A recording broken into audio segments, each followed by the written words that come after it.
Okay. Like I said, you can now turn into a wolf. In case you can turn into a wolf. Because it's now a werewolf. And when you turn into a wolf, this is his... It changes to... Yeah, but I'm running... I only did was install this game. I only did was install a patch to play game on Windows 10. And that's it. The only thing that does is it stretches the screen. It stretches the screen a bit, but I can play this in my native resolution with no problems. There was a faint haze of purple in the room. I didn't know who it belonged to, but there was something about it. Now you can detect sound. It's a new mechanic because now you can detect... Around the door was a strong, dark cyan odor with an earthy overtone.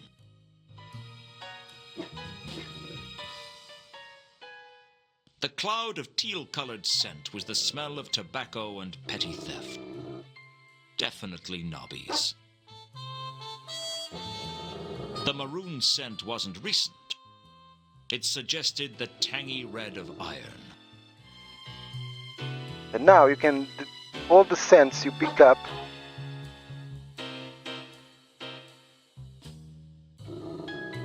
Yeah. This is an interesting mechanic.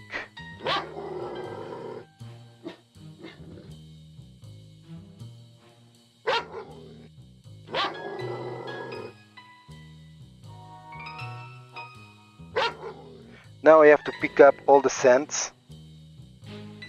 Maroon.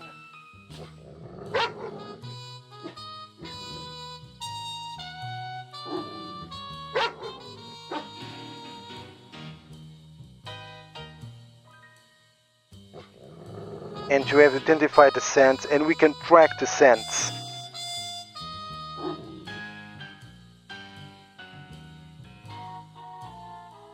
If we know where they are now.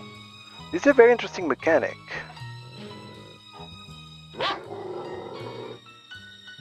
This is a very interesting mechanic, I have to say.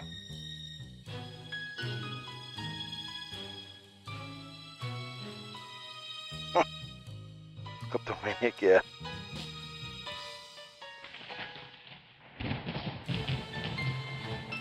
Now we have to go and talk. But I'm afraid we're gonna have to backtrack everywhere and pick up the scents.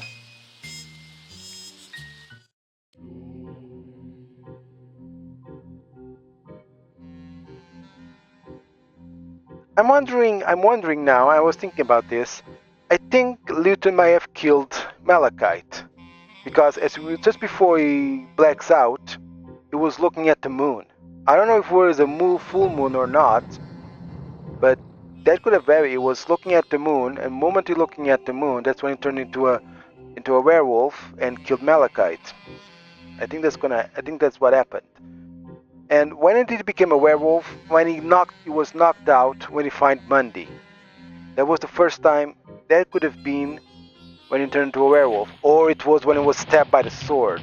But that validates him killing Malachite. So most likely was when, or if Carlotta was a werewolf, could have been when they kissed. Because she said, "I won't bite." He says, "Shame, I haven't been bitten in a long time," during the introduction. Foreshadowing. I think he killed Malachite and doesn't realize he's the one that killed Malachite. I mean, that's my theory, at least.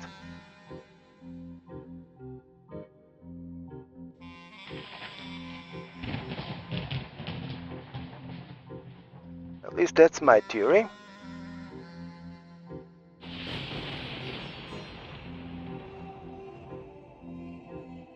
Behind Mooncalf was a beautiful stained glass window depicting Morphine, the angel of dreams, passing the recipe for the Discworld's first pizza to a mortal. The incredible first pizza. Okay, so that's a pizza. The circle is a pizza. and it looks like as pepperoni. Pepperoni cheese. So the first pizza was actually a pepperoni cheese pizza in this world. Morphine, yeah. God of Dream, Morphine. Morpheus, Morphine. Morpheus, you know, the god of the Roman god of dreams. Morpheus, Morphine. Nice. Of course, they didn't depict Morphine as, you know, looking like Morpheus from DC Comics, from Vertigo Comics, because he could have done that. You know, Terry Pratchett and Neil Gaiman were best buddies. Could have done that. Right now, Neil Gaiman is a pretty taboo subject. I have some more questions. Ask them, if you must. Did your church buy that window? We are not a church, we're a cult. What's the difference? Demographics. Churches appeal to the high society element. Good for funding, but bad for grassroots support. Now, your average cult has much more of a street-level membership. Not so much money, but easier to get things done. Well, did your cult buy that window? No. It was purchased by the Eternal Seers of Revelation Joe many years ago. It depicts the moment when the Divine Prophet was given the recipe for pizza by the Creator. How come you're working in front of it? The Eternal Seers ran out of support decades ago. It figures. Now let me get this straight. The Eternal Seers of Revelation Joe worshipped pizza. Maybe they were Italians? Or the Italian equivalent in the disc world? No, my child. The legends say that the first pizza was created by the Klatchian mystic Ronron Revelation Joe Sawadi, who claimed to have been given the recipe in a dream by the creator of the Discworld himself. Allegedly, the creator said that the pizza was what he had intended all along.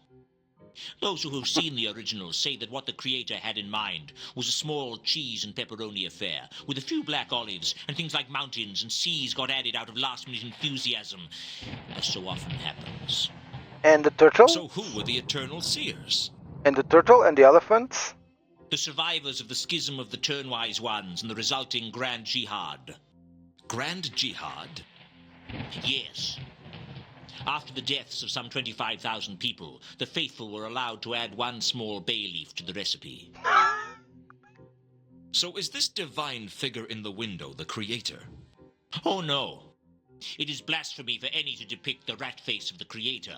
The rat face of the creator? Don't tell me that of the rats is the creator.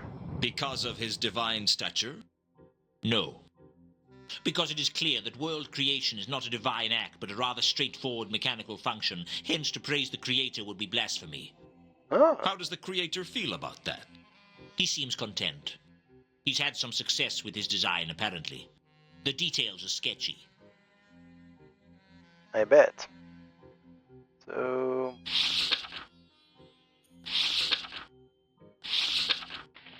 and let's interrogate him again about everything.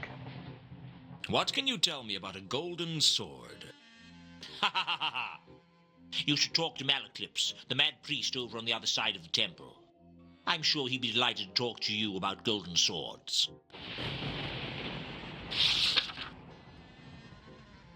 The jewel wasn't the kind of thing I wanted to discuss with just anyone.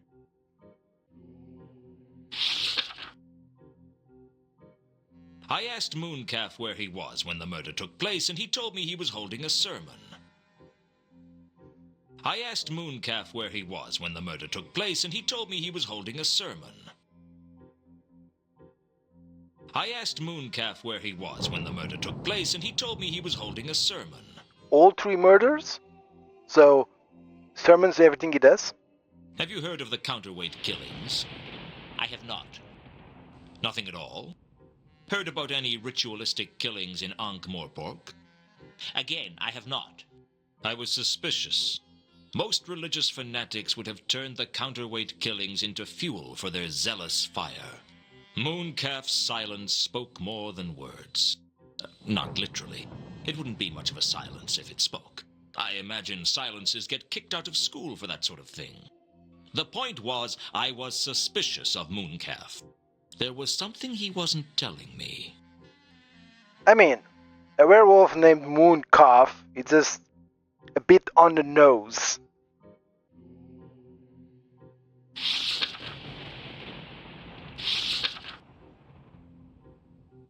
I've heard that a bestial creature stalks the streets of Ankh-Morpork. Indeed. Oh, perhaps the apocalypse is already upon us. Apocalypse? The apocalypse? The end of the world. The triumph of the ice giants. The tea time of the gods. The time when the creatures from the dungeon dimensions will break into the world again. Well, allegedly. The legends are as unreliable on this as they are on most things, hence the name. It's not too late to repent and join the ranks of the faithful. I'll pass if it's all the same with you. Do you know a troll by the name of Jasper Horst? No.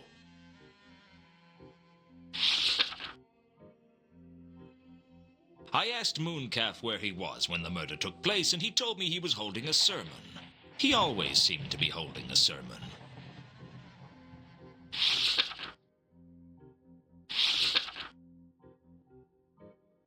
I asked Mooncalf where he was when the murder took place, and he told me he was holding a sermon. He always seemed to be holding a sermon. I asked Mooncalf where he was when Mundy was murdered. He seemed to take it in his stride. Perhaps religious fanatics are used to being suspects in murder investigations. I was holding a service at that time. Not a sermon? Where? Here, in the sanctum of the Temple of Small Gods. So you have witnesses. But of course, my entire congregation saw me give a glorious sermon in honor Never of mind. Anu Anu. So you can give me the names of some of your congregation to back up your alibi. Betray the confidence of my flock? You must think me shallow of faith, Luton, to propose such a barbaric plan of action. Shall I take that as a no, then?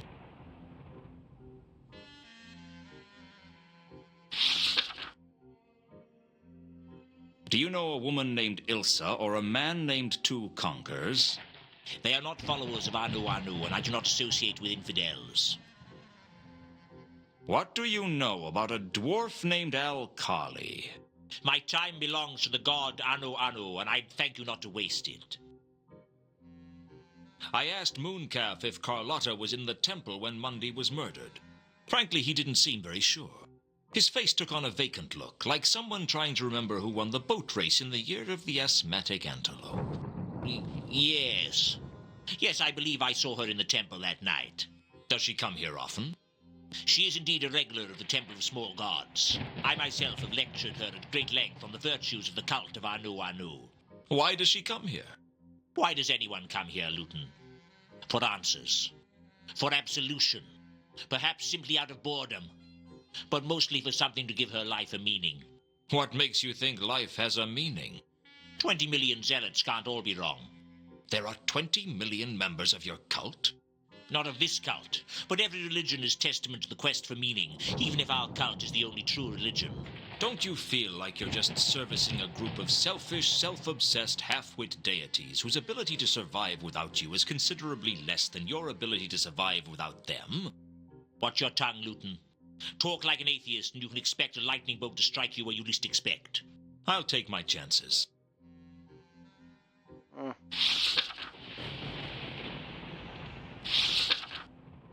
Okay, never mind.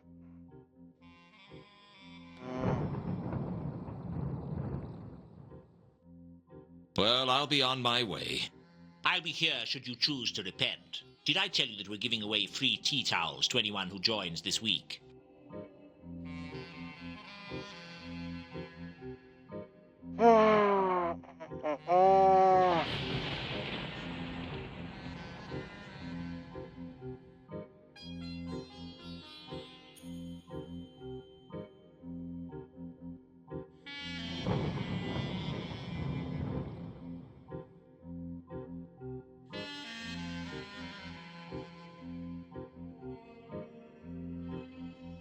The only non-denominational feature in the temple was a small pool of water in the central atrium.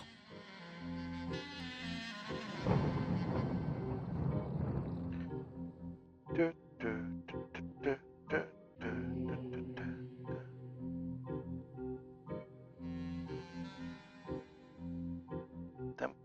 3.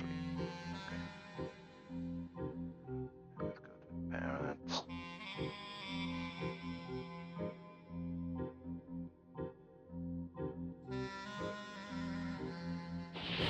So any place where there's no other characters, I can turn into a wolf and pick up scents.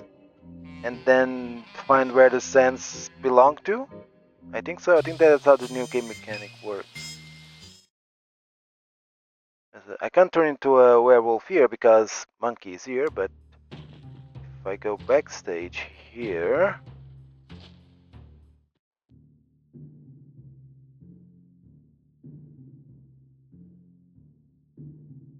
Sapphire had a collection of troll cosmetics. A granite filing stone, some colored sand, and various bottles. The mirror was a sad indictment of Sapphire's misconception that there was something glamorous about her job.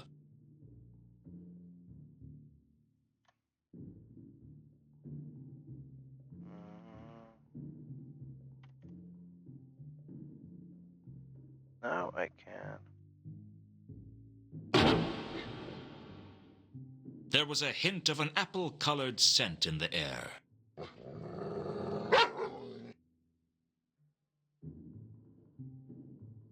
Apple? The cyan stench was coming from a bottle of perfume.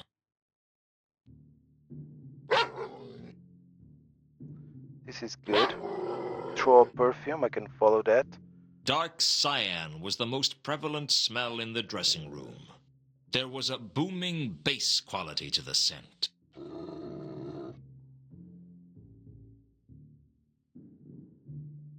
I can't pick that one up because probably already have it. Gas pot. The aroma of a very eau de gaspo. River Ank. The apple-colored scent wasn't entirely unpleasant. Ilsa. The serial killer. Troll perfume. Maroon. The maroon scent reminded me of iron somehow.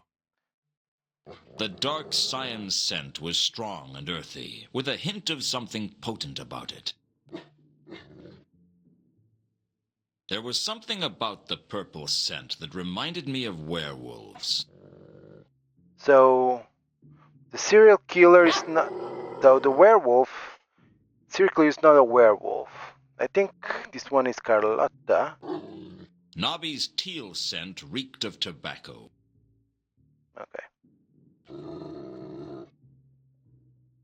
So our werewolf was here, talking to Sapphire.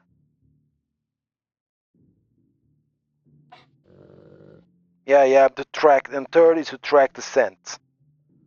I think so. Let me see if I have anything else to do here.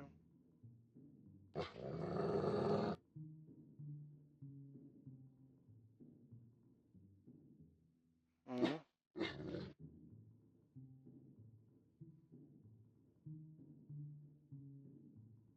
The perfume was something called KC2, obviously intended for trolls.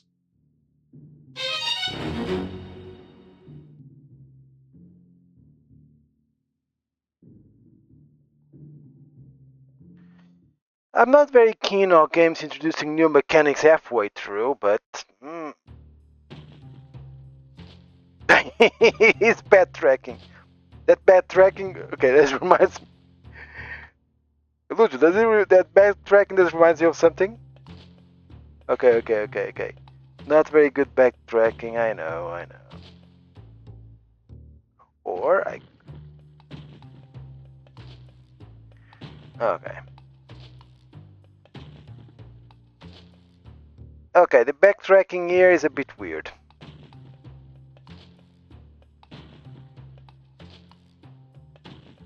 Yeah, that's the problem with 3D games.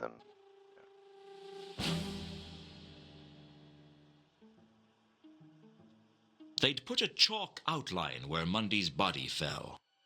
What was it like, I wonder, to have only a white silhouette to mark your passing?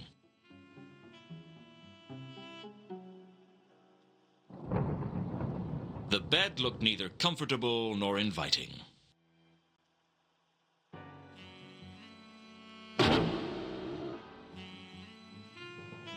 Around where Mundy's body had lain was a dark blue scent.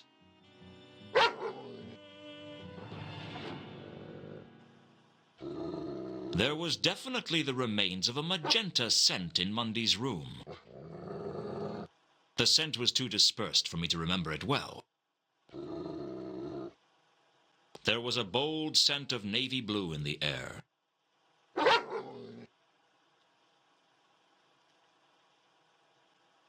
The teal scent strongly resembled tobacco and guilt. Teal? No, it doesn't. I can't pick it up. There was a hint of an apple-colored scent in the air. Okay, these two. The navy blue scent was strong and distinct. Where Mundy had been in his room, there was a dark blue smell. I suppose it could have been something else, but I was pretty sure that the dark blue scent belonged to Mundy.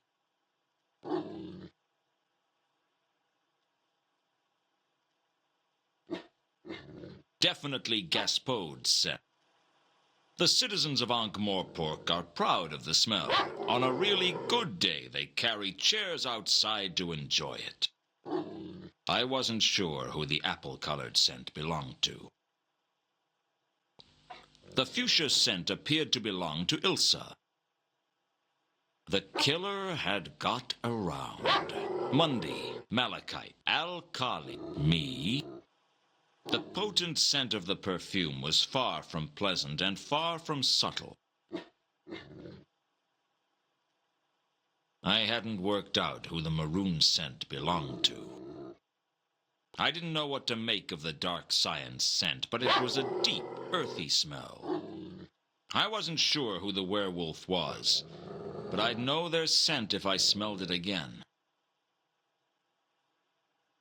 There was no mistaking Nobby's scent. I suppose it could have been something else, but I was pretty sure that the dark blue scent belonged to Mundy.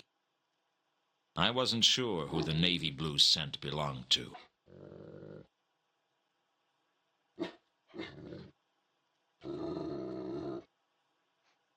Yeah, I think so. He hasn't been killed yet. Unless he's been killed, we don't know yet. Or or we missed his murder? Or it could have been cut content. Mhm.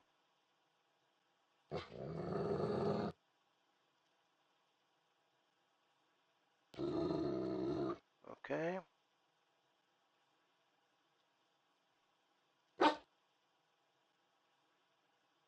The apple scent here was the same as in Sapphire's dressing room. I guess it belonged to Mankin, the half-elf barman.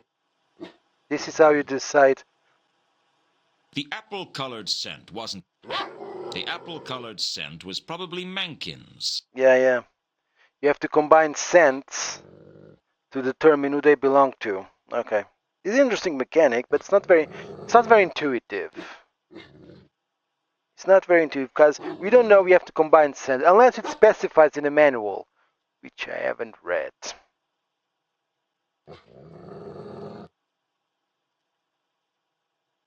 Although the dog, Gaspod, trained as well in detecting scents, it doesn't teach us how to combine scents to determine who they belong to.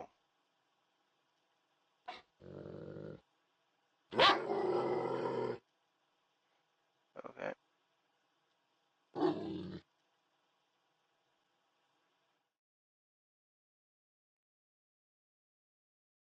Yeah, compare one scent with another, but it's a bit not very intuitive. At least I don't consider it intuitive. I could be mistaken. Unless the manual... I couldn't imagine who would pay attention to the notices in a seedy dive like the parrot, but I guess they were of interest to someone. I couldn't. Unless this is specified in the manual, which I haven't read.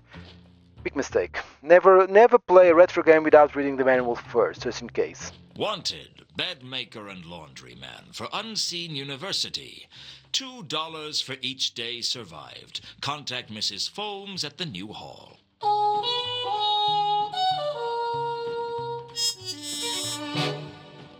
New int.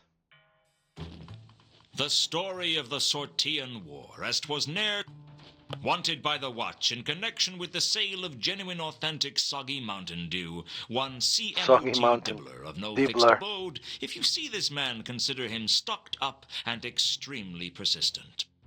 What?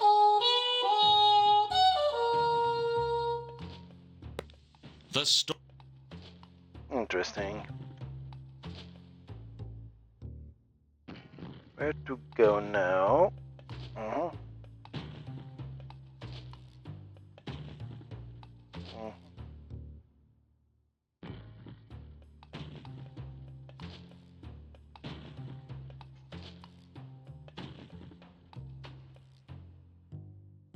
So this part is basically try to get the most scents as possible and to combine scents. Okay.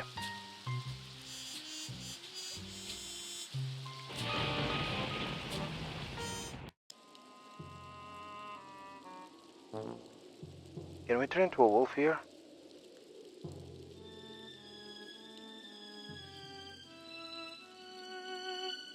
I still think it was Luton who They killed. put a chalk outline where Malachite had fallen. It really drove home how big that troll was. I think it was Luton who killed Malachite. He was looking at the. He was looking at the moon. He looked at the moon, turned into a werewolf, and killed Malachite. That's what I think. Oh. There was definitely a magenta hint amongst the scents on the roof. The magenta traces were too weak to be accurately memorized. Around the chalk outline was a brown scent, presumably Malachite's.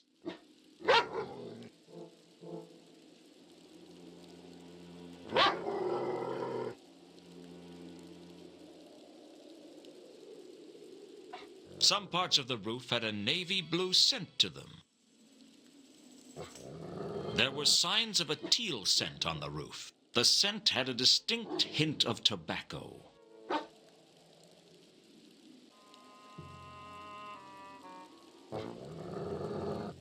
Nobby's odor was like no other scent on the disc.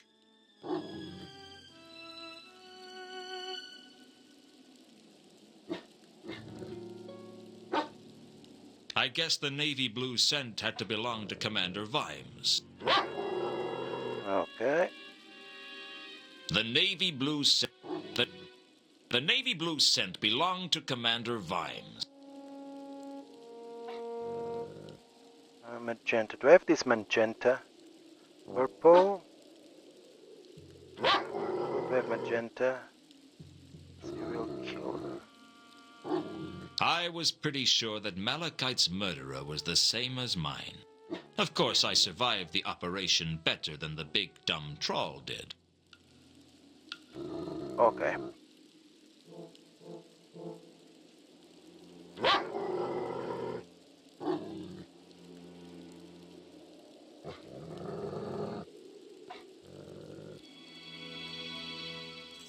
Dark brown puddle. Dark brown's probably Malachite's. I think.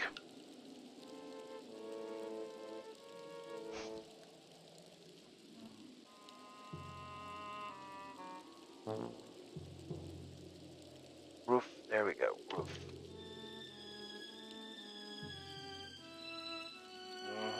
I'm following the walkthrough because.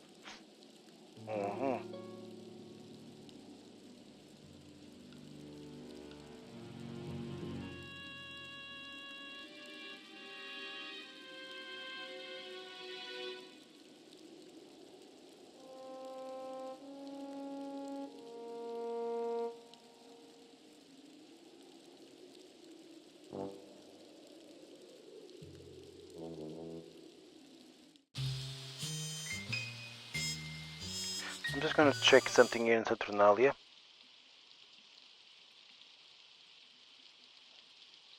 I'm gonna check if I checked all the... The magenta trail led to the site of my murder. I guess it must be the murderer's trail. Down by the river, the smell of the Ankh was... oh, I don't know. It was pretty bad anyway. The green scent smelled like vegetation. The scent was too faint to remember. Dark green. Do I have dark green?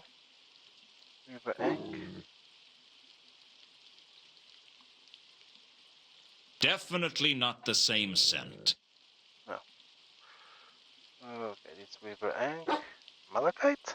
No, can't be. Not the same scent. And this is like yellow, dark yellow. And then dark green. Dark cyan, nope. Nobby. The two scents didn't match.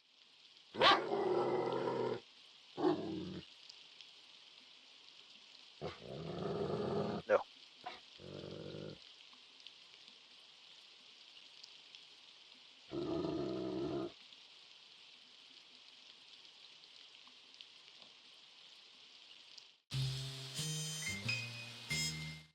Oh, it is you, sir. I'm just as thrilled. Who would Sir like to see this time?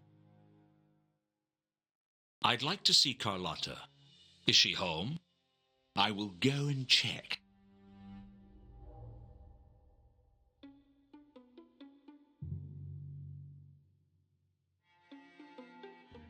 While the butler was gone, I slipped into my wolf form.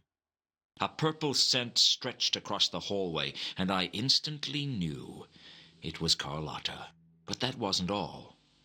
The richness of her odor told me something else. Carlotta was a werewolf, just like me. I knew it.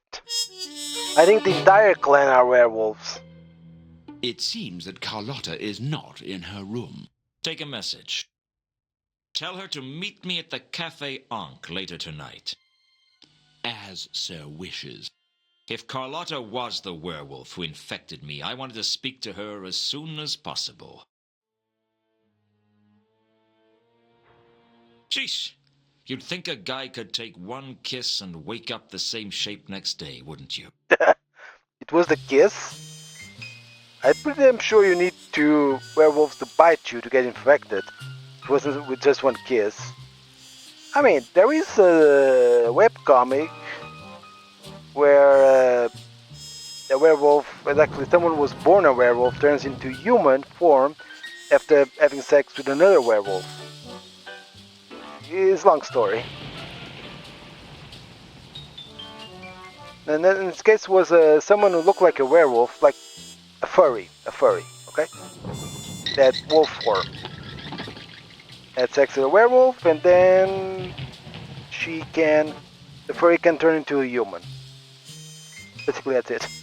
And the werewolf gets infected, the werewolf she sleeps with gets infected by sleeping with another werewolf, thinking she was a furry. Yeah, long story.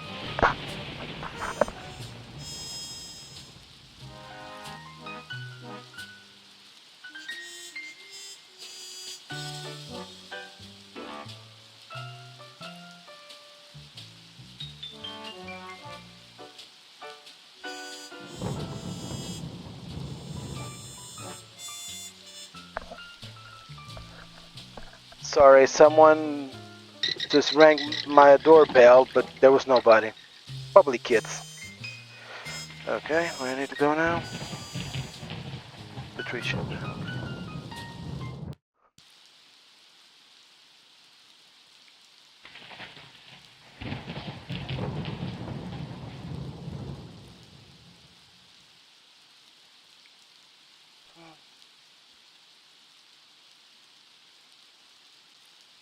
The empty barrels at the foot of the palace wall looked like they used to have wine in them.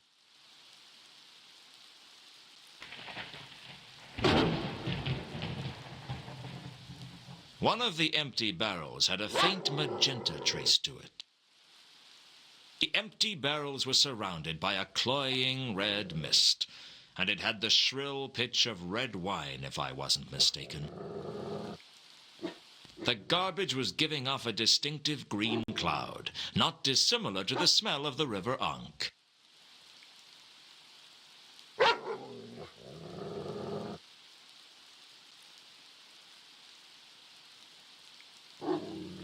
Wine barrels.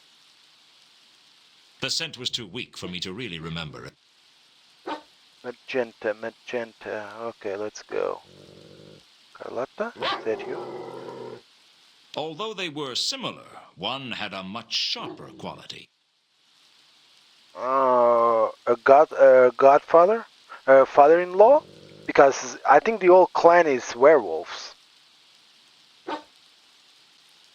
Magenta.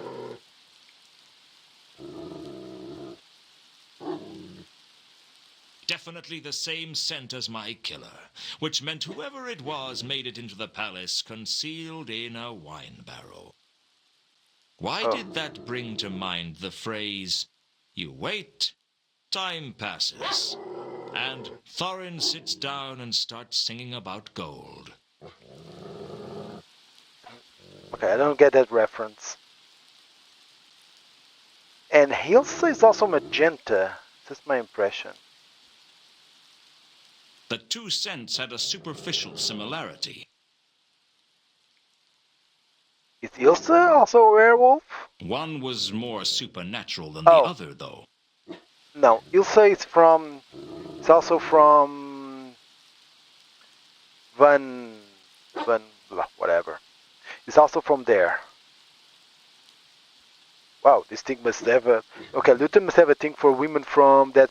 From Vgron... whatever.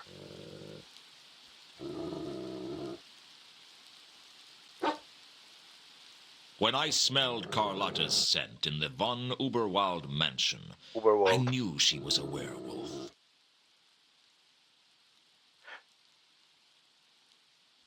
Maybe Ilsa is from the same place as Carlotta are.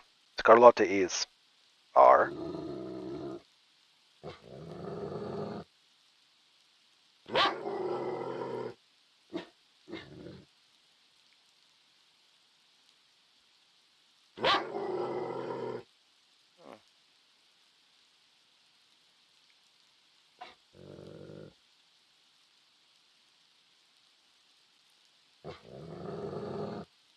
Wait a minute.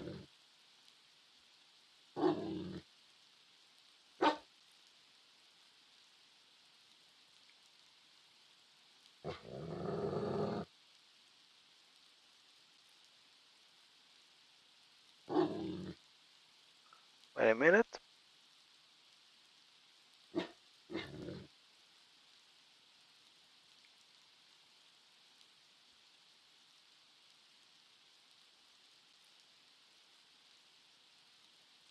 Wait a minute. There's something weird. No, not something. I think I'm missing something.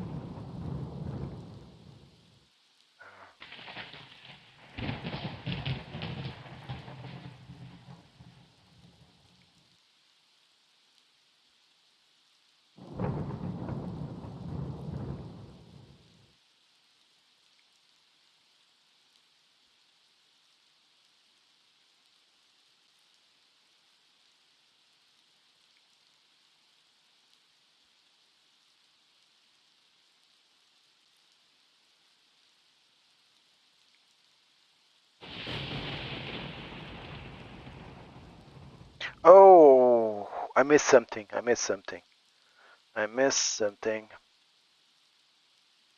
So, Palace 3. Okay. I missed something.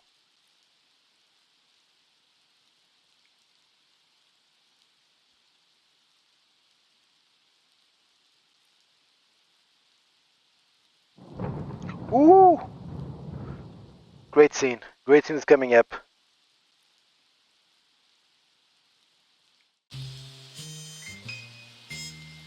Who would Sarah like to see this time? Can I see the Count? I am not in a position to know how good your vision is, but you may see the Count, which I believe is what Sir actually meant in Sir's untutored way. The Count's health was getting worse. He wasn't making much sense. Is that you? I knew you'd come for me sooner or later. Is it time? Is it time already? It's been such a long time, hasn't it? We've had fun together, haven't we? Soon enough. Count? Soon enough, my dear. Soon enough. Count? It's Luton. He cannot hear you. Ooh, look who he is. Why not? It's almost his time. I've seen some scary things in my time. I've seen men driven mad by money or women. I've seen wars where neither side has known what they were fighting over. I've seen Nobby getting out of the shower, and believe me, that was no picnic. I didn't really discover what terror was until I found myself talking to a 7-foot-high skeleton with a scythe. You're deaf! You're dead? Am I? You know, I wondered why I was carrying the scythe around. Am I? Are you what? A selfish, bitter man who has yet to squander his one last chance at redemption? Oh. Am I dead? No. It's not your time. I thought you might have missed me the other day when I was stabbed and you've only just got around to me. I'm famously punctual. So why are you here? I've come out for the Count, so to speak. Oh, well, that's a shame. I was hoping to ask him a few questions. You seem remarkably calm for one who has just seen the defeater of empires, the swallower of oceans, the thief of years, the ultimate reality, the harvester of mankind, and the assassin against whom no lock will hold. That's me, in case you have trouble with long sentences. It's been that kind of week. How long has he got? That depends on you. On me? I thought our time was allocated by the fates. It is true that fate is the ultimate master of life and death, but even fate takes a back seat to the laws of narrative causality. I don't understand. Really? Who said you were supposed to? You might give me a clue. Let's just say that the actions of one person may change the way the whole story is told. I don't understand. Don't worry, it'll all become clear to you at the end. How come you're here? I came on my horse. There's a direct answer. What is it? A skeletal horse whose hooves spark with flames with each step? No, just my horse. I call him Binky. And he's not a skeleton? He happens to be very well fed and looked after, thank you very much. I still don't understand why you're here. Because the Count's about to die. I mean, you're death. Shouldn't you be everywhere? I am everywhere. But you're here. Yes. Yes. As well. Don't try to work it out. Even I don't fully understand it. It involves really complicated numbers. You turn up like this for everyone? Generally, I'm only expected to make an actual appearance on special occasions. And this is a special occasion? Not yet. I've arrived ahead of time. But there's going to be a lot of business in Ankh-Morpork soon. So it doesn't hurt for me to get here a little early. You wouldn't care to tell me more about this, I suppose? The immediate future is not a matter on which I propose to enlighten you. No. How come I can see you? Is it something to do with me being a werewolf? In a sense. It has much more to do with certain other matters. Such as? Ordinarily, I am only perceived by those who are about to die. So you are invisible? That must be useful. I'm not invisible, as such. People just can't see me. They won't allow themselves to do it. Until it's time, of course. Wizards can see me, and cats. Odd, really, but there you go. But I can see you. Indeed. People in a state of heightened awareness sometimes stop seeing what they expect to see and start seeing what is really there. Like with Gaspode. Frankly, I think your seeing me has more to do with your quest for the golden sword. You know about that? I've been around. I hear things. Why should the sword be a factor? Well, it's more to do with narrative causality, as I said. It's not really a quest. No, but it is. I mean, I'm just investigating a few murders. Believe me, I know. I was there. You mentioned narrative causality before. Did I? I must be becoming careless. Why? Aren't you allowed to discuss it? It's not exactly against the rules. But it might ruin it if I told you. Ruin what? The story. He knows that fourth wall breaking. Might as well ask him everything.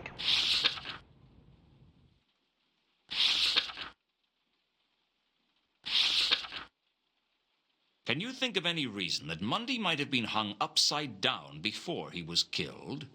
Of course. You were there? Well, yes. I have to be. But this is very irregular. Of course. You know about all these murders, don't you? I mean, you're basically an accessory after the fact. Or possibly before the fact. Young man, I am the fact. Well, tell me everything you know. Are you sure? It would take millions of years. I meant about this case. We could stop anyone else from being killed. No. Absolutely not. You can't expect me to be a witness in a murder inquiry. I'm going to take the fifth. The fifth what? No one ever says what fifth. They just take it. And I'll have the 6th, 7th, and 15th through 23rd, just to be on the safe side. So you won't tell me anything? Oh, lots of things. I like to talk to a man who likes to talk. But you won't tell me anything about the murders? I will not. Supposing that caught on, you think I want to spend every day in a witness box?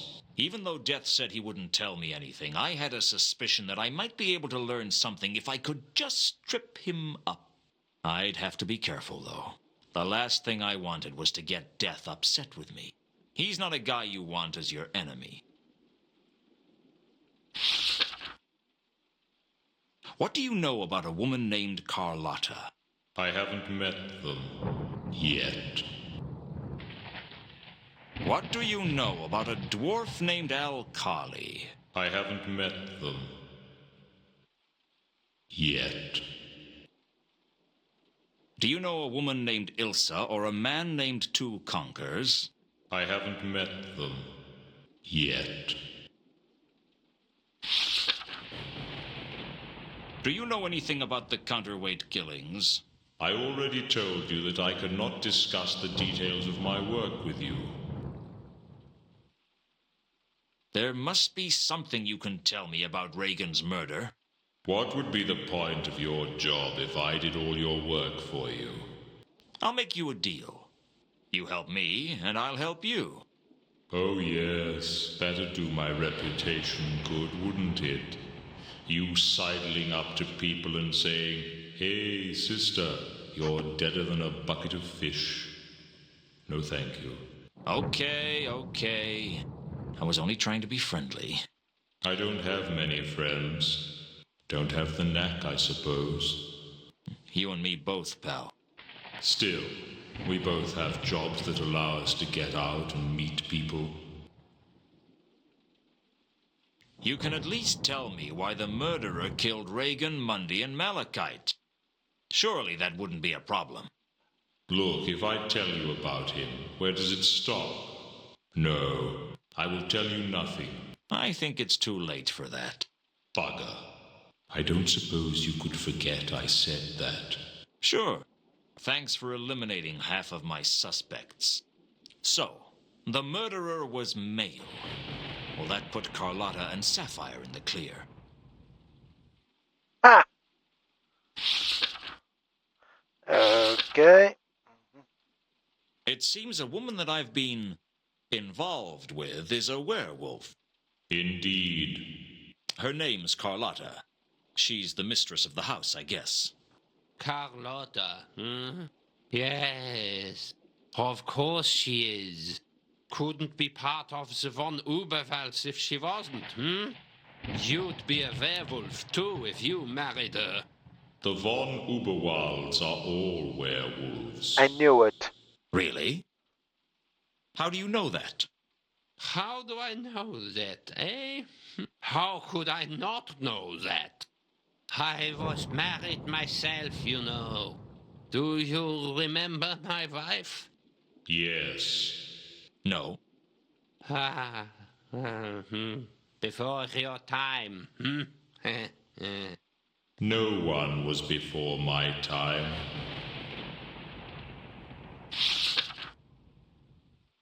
Do you know a troll by the name of Jasper Horst? I haven't met them yet. I think the murderer I'm looking for is some kind of beast. No doubt you will find out soon enough.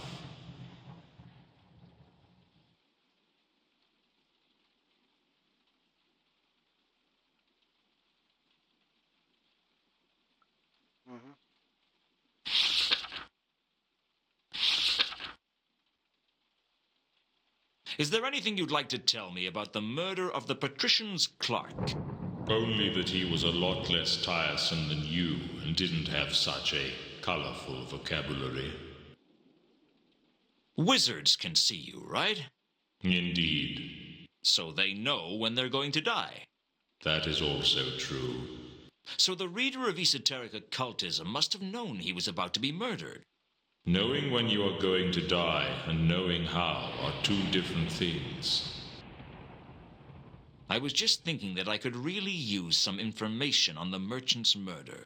That's funny. I was just thinking about wallpaper. Was there a point you wanted to make? Perhaps I could trap him into saying something when I knew a little more about how and where the merchant had been killed.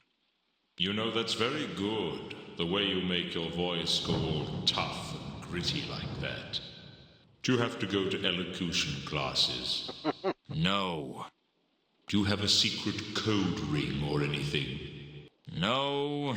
Can you hear the inner monologue? Oh.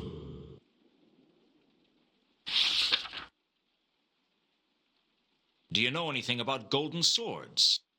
I've seen a couple in my time. Such as? Oh, I don't know. If you've seen one golden sword, you've seen them all. Do you know anything about jewels? Jewels? Shiny. Not much use for anything except looking pretty. Count von Uberwald? Has it turned cold again? I can't tell.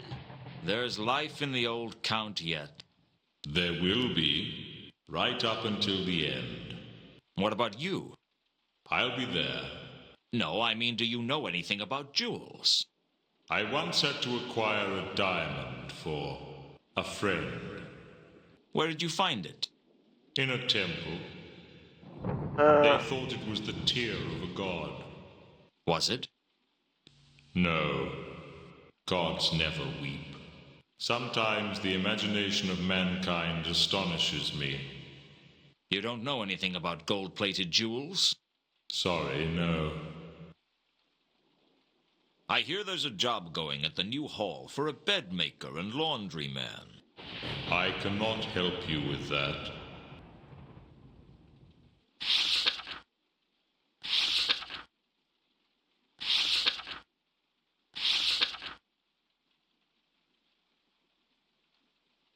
Neither the Count nor Death seemed likely people to discuss that particular matter with. Neither the Count nor... I don't suppose you know anything about mosses. Moss? Did you say moss? Plants, yes. Lots of plants here. Can't remember much about them these days. The memory fails. There are books, though. I forget where. Ah, yes. The library's Apocrypha. All the books are there, you know. May I use the library? Eh? What was that, my boy? The library. Ah, yes. The library's Apocrypha. All the books are there, you know. You can use it if it will help your inquiries. How go your inquiries? Have you heard from Reagan? No, not yet.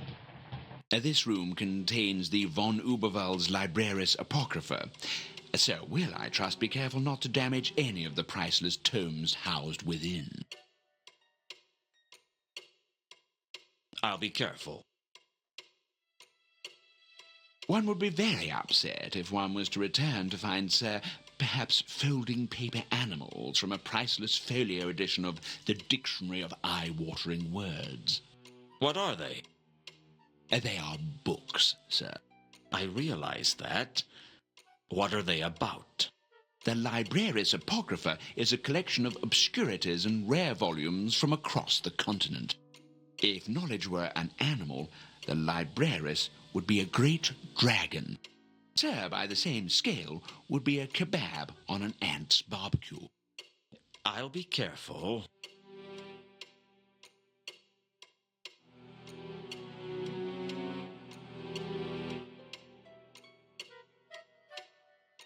The library was the von Uberwald's collection of obscurities. Perhaps I could turn it to my advantage.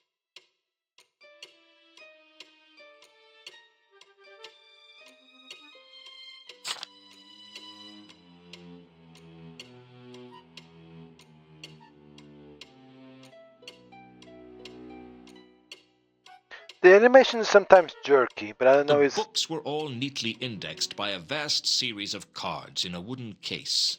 It looked like the von Uberwalds were using an ancient version of Huey's octal system of indexing.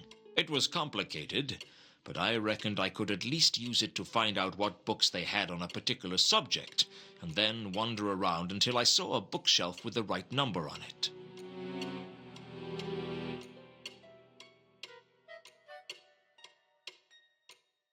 Although I appeared to be alone, I found it hard to believe I wasn't being watched.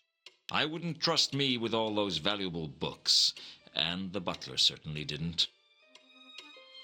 okay.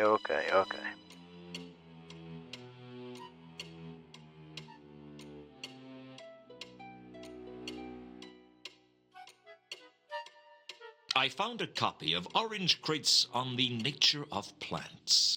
The book was a tediously detailed study of the plant kingdom, and one of the most boring things I've ever read. But I found the moss in there. Apparently it was a lycanthrope, a type of animate moss with crude locomotion, found only in the worst sewers in the most decrepit urban areas. Lycanthrope? Really? Apparently the lycanthrope looked like harmless moss until something to eat walked by.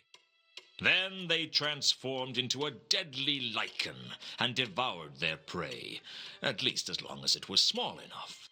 Otherwise, they just clung on for dear life.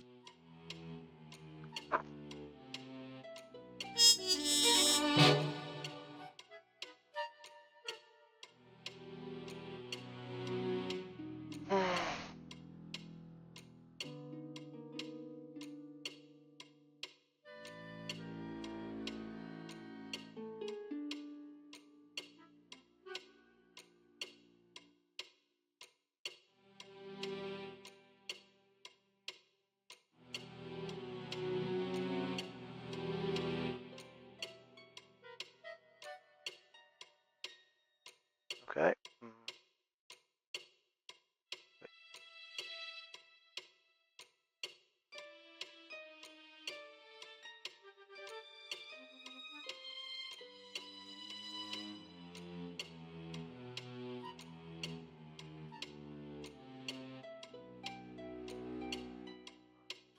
I checked through the library and found some ancient plans of the city of Ankh. There was an intricate sewer system beneath the city. It must be thousands of years old. It would be in quite a state if it was still around, and as far as I could tell, it would be under the waterline if there wasn't a drought on.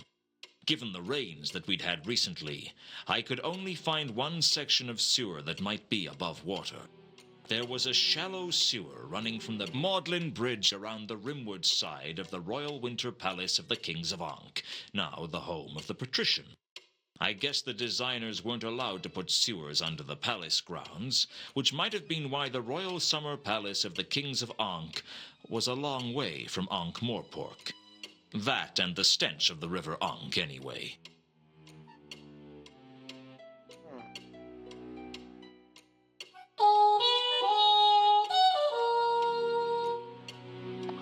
So I think we have no more.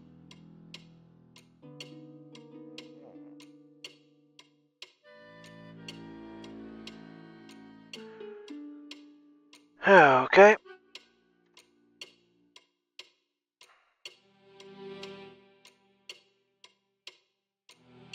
Mansion.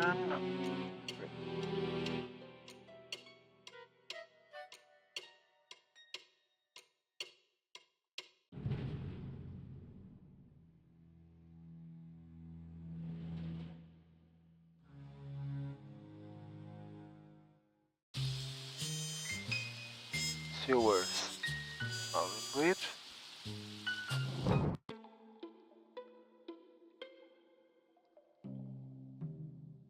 The ancient civic plans from the library led me straight to the sewer's entrance, not far from the Magdalen Bridge. A relatively small tunnel was concealed beneath a pile of debris that must have accumulated over the centuries. It looked as if most of the tunnels here were actually still above the water line, or the sludge line, to be more honest about it.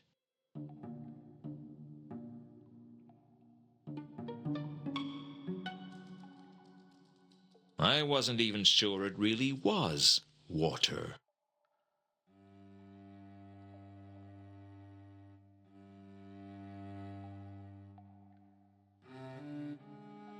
There were far too many niches for me to search by hand. It would take forever.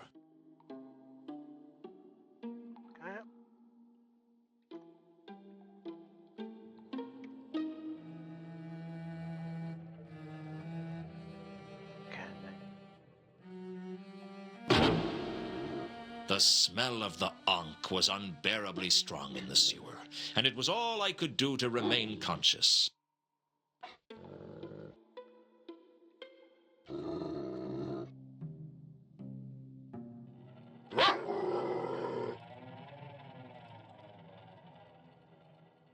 The smell of the Ankh was stronger by far.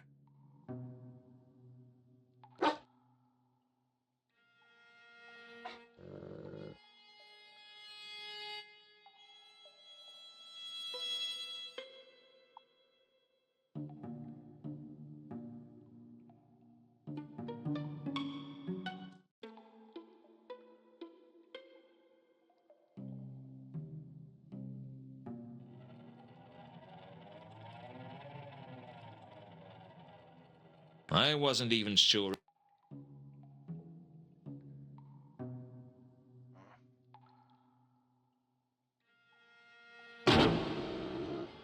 Oi.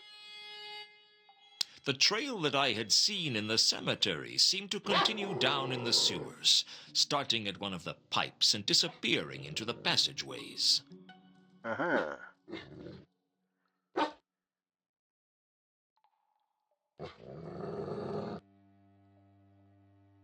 It was almost drowned out by the smell of the ankh, though.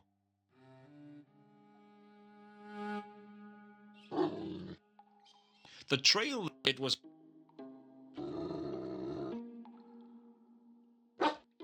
They came through here and went here.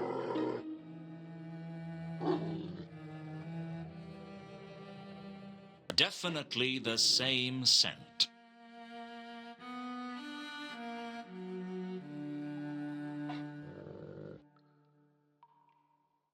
The trail that I had seen in the cemetery seemed to continue down in the sewers, starting at one of the pipes and disappearing into the passageways. It was almost drowned out by the smell of the ankh, though.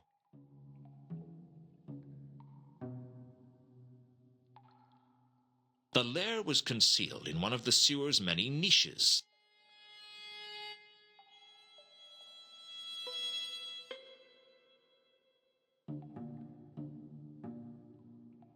There were far too many niches for me to search by hand.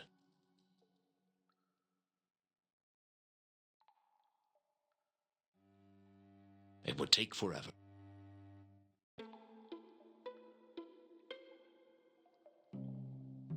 There was all manner of debris piled up inside the niche. It looked like some kind of nest. I was strongly reminded of what I'd found in the Milka's cargo hold, only this nest seemed bigger somehow. So our werewolf came from in the boat.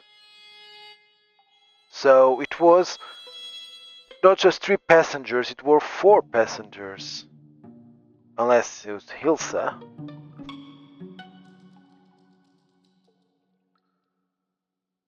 Amongst the garbage was some kind of pendant.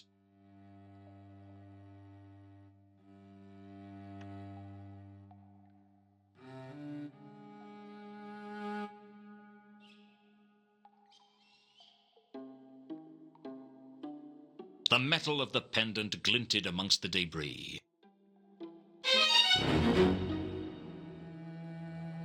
As I stood in the alcove examining the pendant, I felt as if I wasn't alone. It was the same presence I'd felt in the Milka's hold. I could feel the cold touch of death upon me. It was a strangely light touch.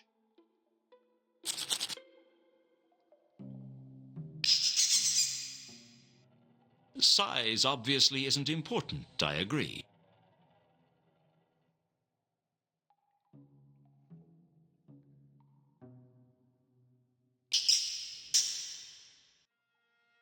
You are Death, right?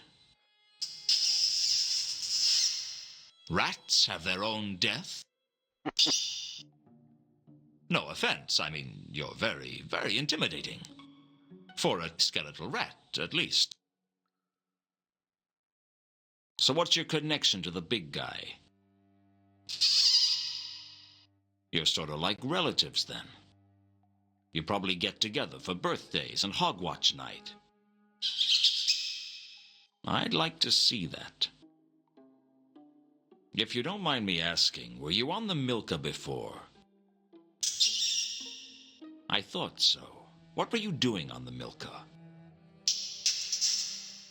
Uh-huh. No, please, go on. Did you see anything?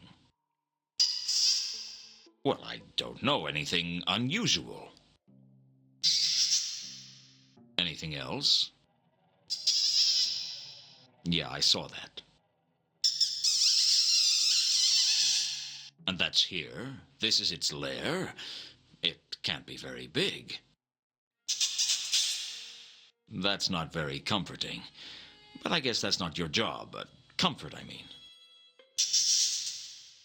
I wasn't suggesting you weren't good at your job.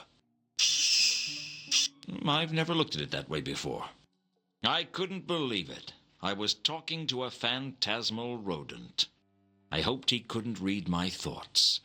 He seems easily offended. So, what's it like being the death of rats?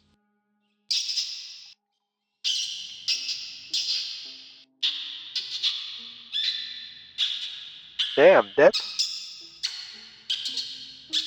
reminded me of the dog in the scum bar in Monkey Island, Secret of Monkey Island.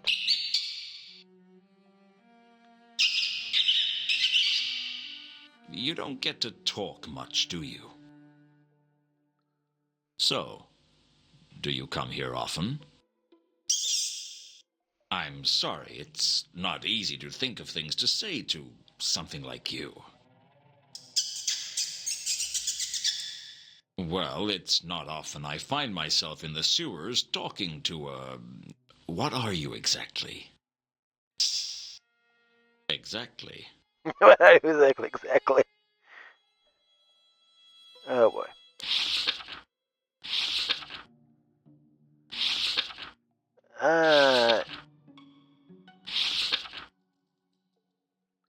I'm trying to find a golden sword. Can you help?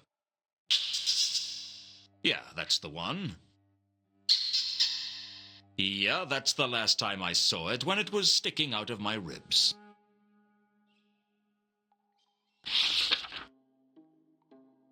I hear there's a job going at the new hall for a bed maker and laundryman.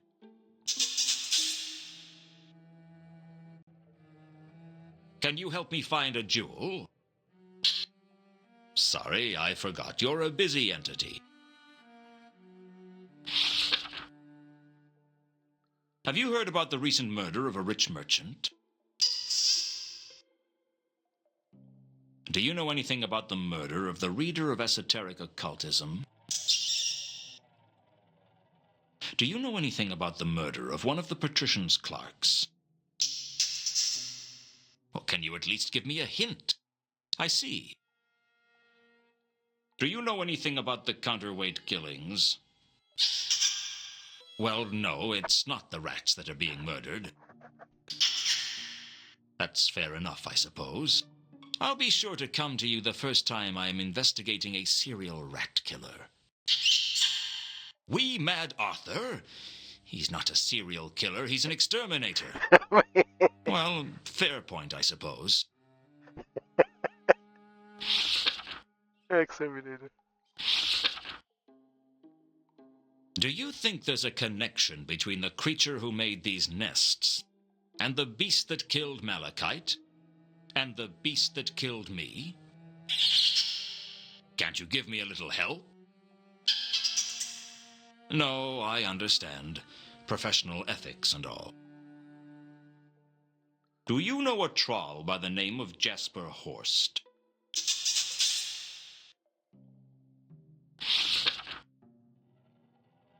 I couldn't exactly slip the fact that Carlotta was a werewolf into casual conversation. Do you know anything about Reagan's murder?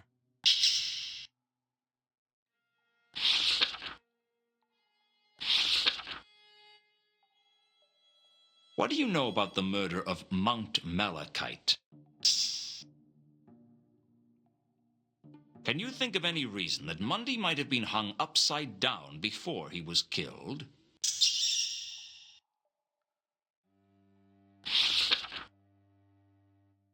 Do you know a woman named Ilsa or a man named Two Conkers? What do you know about a dwarf named Alkali? What do you know about a woman named Carlotta?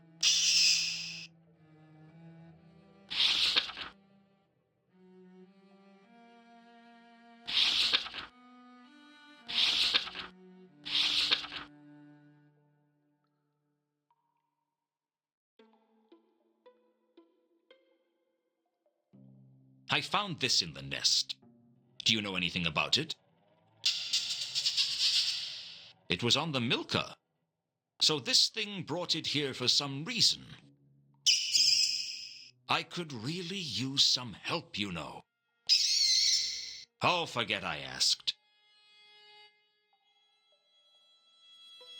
Well, it was nice meeting you. I have to get going. It's not like that. I have a lot of work to do. You too, huh? I think the debris had outlived its usefulness the moment I pulled the pendant out of it. Perhaps I should just get away from the sewers and take a shower.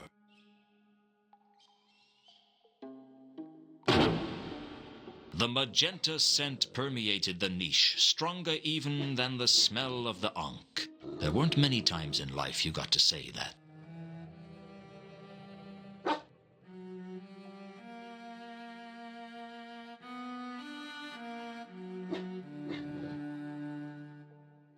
It was definitely the scent from the cemetery. I still didn't know what the coruscating static meant, though.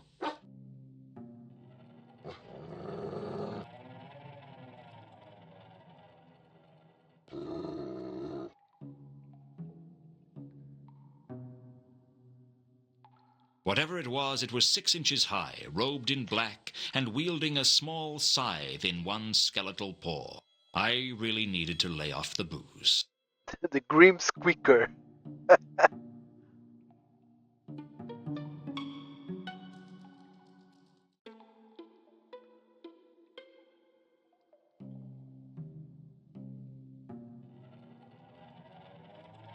Yeah.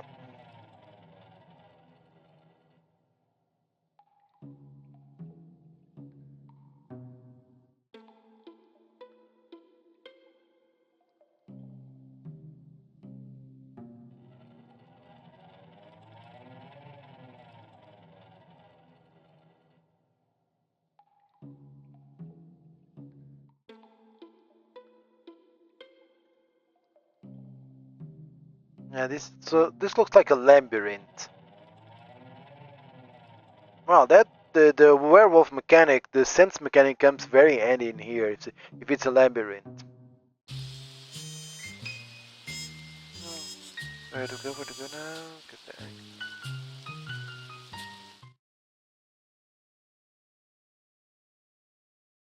The bartender was a half-elf called Mankin. Fortunately, Luton, you're... What? Is my tie not done up straight? Is there an unfortunate mark on my nose? I heard you were dead. Perhaps I am. Get me a stiff drink. How about a whiskey? Don't you want something with it? All right, put another whiskey in there. Whiskey in Drinking there. like that'll kill you. I'm dead already. You didn't come back here to drink, did you?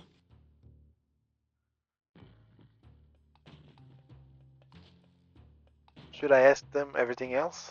No. I might as well do. What do you know about a woman named Carlotta? I know a lot of... That doesn't mean I want to... What do you know about a... I know a lot of people. That doesn't mean I want to... Do you know a woman... I know a lot... That doesn't...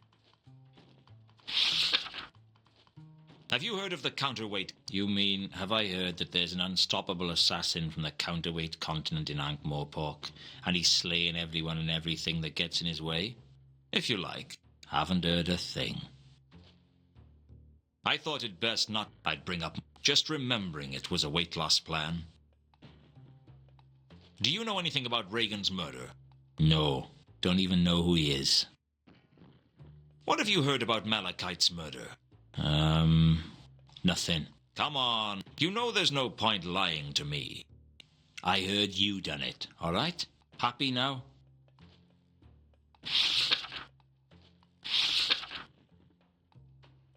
I couldn't exactly slip.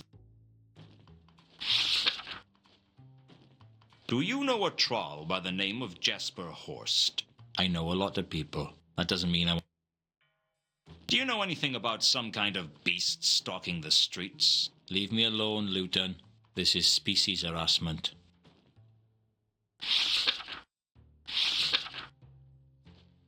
You wouldn't happen to have heard anything about the murder of one of the patrician's clerks, would you? No one outside of the palace knows anything. Except the commander of the watch. I heard that the patrician has asked Commander Vimes to come and speak to him about it sometime soon. Hadn't he already gone to see him? Hey, what do I know? I'm just a bartender with big ears. Perhaps he just wants an update on the case. Whatever. Apparently one of the wizards up at Unseen University got themselves killed. That's right. The reader of esoteric accounting or something. Esoteric occultism, yeah. How did you know that? I was speaking to Mrs. Foams earlier. Mrs. Foams? She's the head chambermaid up at the new hall. One of the halls of residence? Yeah, the big one that runs off from the huge library. What did she have to say? Just that this wizard had died in mysterious circumstances. Although she sounded like mysterious circumstances are pretty normal up there. They are. It'd be a nice change if someone died in unmysterious circumstances for a change. Can't be easy working at the university. You couldn't pay me enough to make me work there. Oh, no?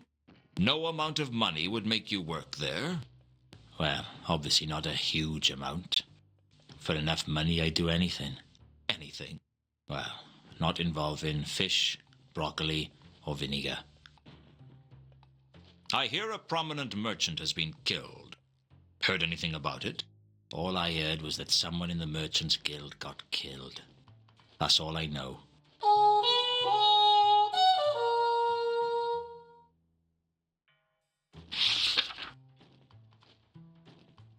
I didn't want to... This was clearly some... The jewel wasn't the kind of thing I wanted to discuss with just anyone. I hear there's a job going for a bedmaker and laundryman up at Unseen University. Oh yeah, there's always a job going for a bedmaker and laundryman up there.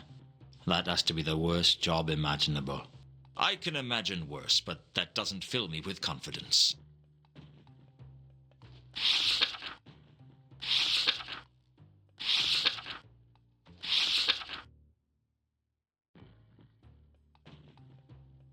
See you around.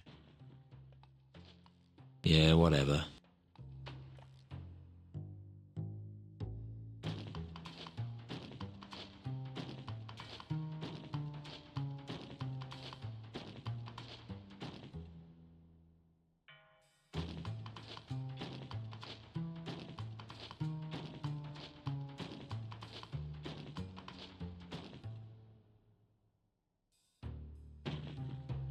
Now I have to go back to the palace.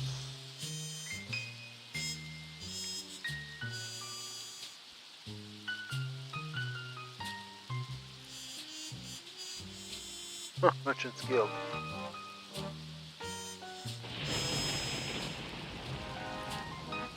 New hall. Ah, the new hall, okay.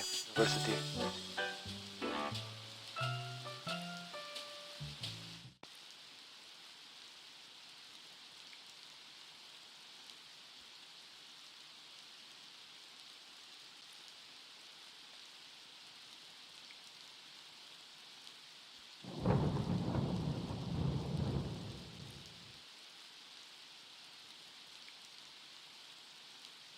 It always looked much easier in the clickies.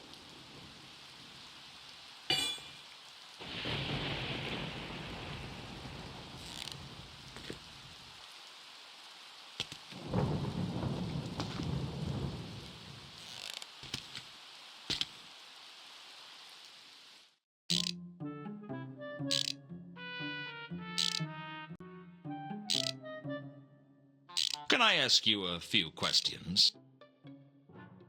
Well, we are a little busy at the moment. Can it wait? How long? Just a day or so. No, then it can't wait. Very well.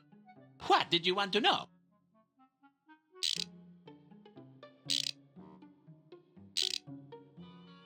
Do either of you recognize this? Is of much familiarness. From where? Near sort being. Somewhere near. Ah, yesness. Seal on temple in Alkali.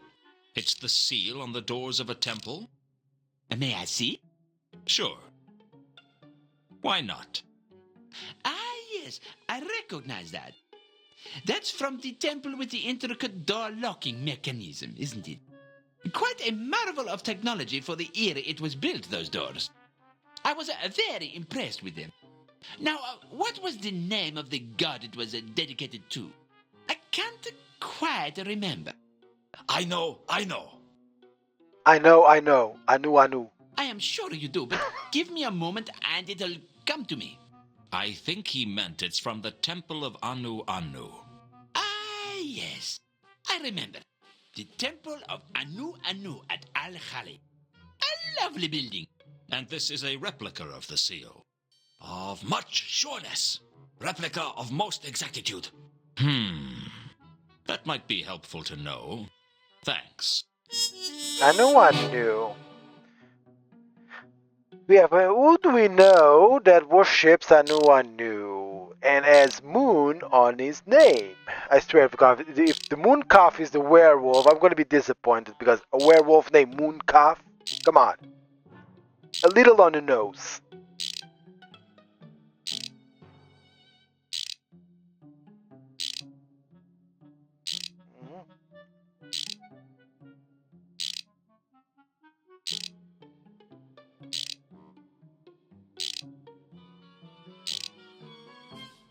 Okay.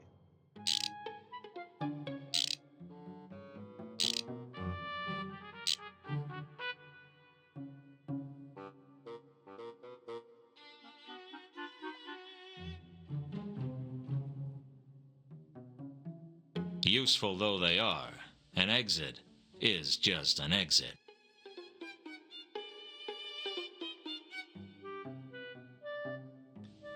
The gaping hole had been created by Malachite to escape from the palace. Leonard liked to think of it as a window.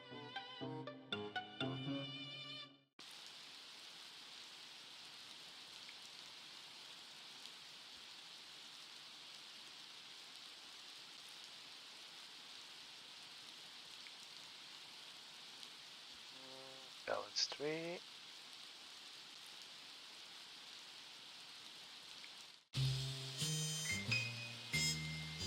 Who would Sir like to see this time? I'd like to use the library again. Very well. I will show Sir the way, since it seems the labyrinthine corridors of this vast edifice are beyond Sir's meager navigational skills.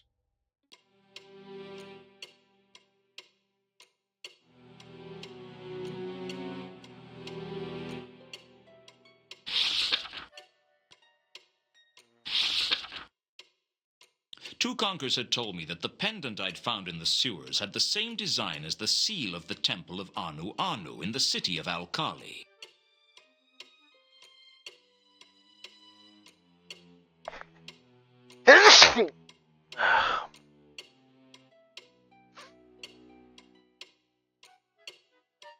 There was a book in the library called Frescoes and Fatal Traps of the Temple of Al-Khali.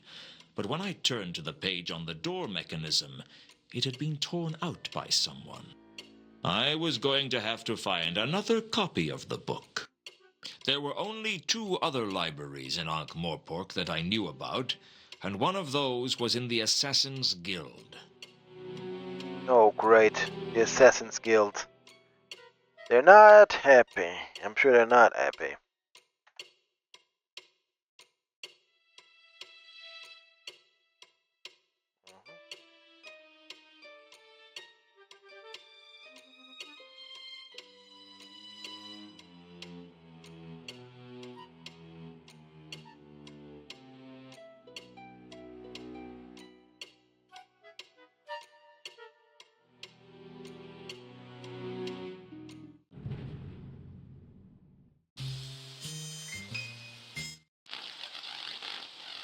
The Unseen University. Unseen University was positioned along a large stretch in the River Ankh, and its campus was convoluted enough that it was hard to tell where the university ended and the city began. It would be wrong to say that the people of the city respected the wizards of the university, and it would be wrong to say that they hated them. In fact, all you could really say was that both the citizens and the wizards were glad of the wall that stopped them from having to socialize on a daily basis. Do you think we're gonna meet Rizwin? Mrs. Foames? Yes? I am she. What do you want? May I come in? No, you may not. I've come about the job. Is that a fact? Very well, you may enter. But wipe your feet. I won't have the help messing up the carpets. Oh, yes, ma'am. Now, you've come for the job, Mr. Luton. And yes, I am interested in the job. Well, as the head chambermaid, the decisions about hiring staff falls on my shoulders. Do you have any experience? No. But I'm a fast learner. Well, the pay is $2 a day. There are no perks. If you want it, it's yours. Can you tell me about Unseen University? It's not the business of help to discuss their employers. Have you heard of the Temple of Anu Anu at Al-Khali? I have better things to be doing than talking to you, you know.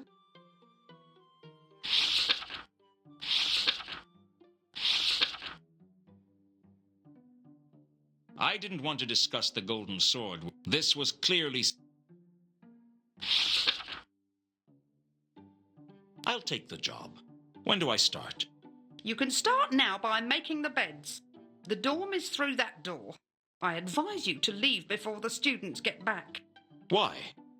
Boys will be boys, Mr. Luton, and apprentice wizards are the worst kind of boys imaginable. The duel wasn't the kind of thing I wanted to discuss with just anyone. I don't know. I haven't read the... I don't remember. What is the currency? The other games don't mention dollars. What's the currency in the books?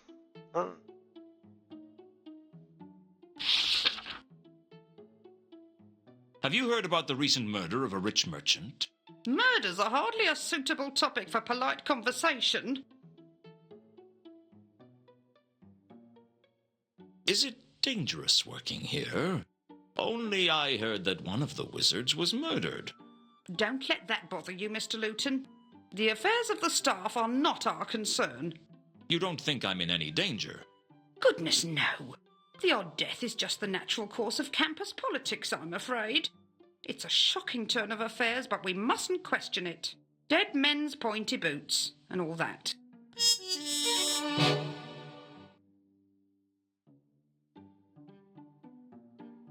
Dead men's pointy boots? Yes.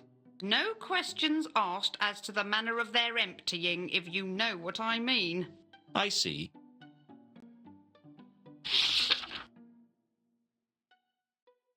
Do you know anything about the murder of one of the patrician's clerks? Murders are hardly a suitable topic for polite conversation. Do you know anything about the counterweight killings? Murders are hardly a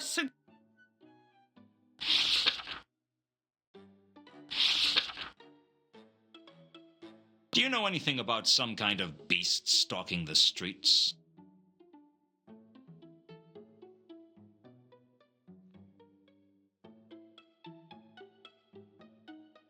I have better things to be... Do you know a troll by the name of Jasper Horst? Ah, Ankmore pork dollars. Okay. Not anyone I know. No Terry Pratchett. I couldn't...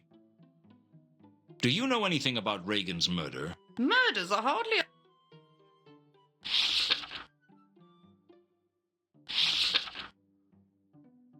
What do you know about the murder of Mount Malachite?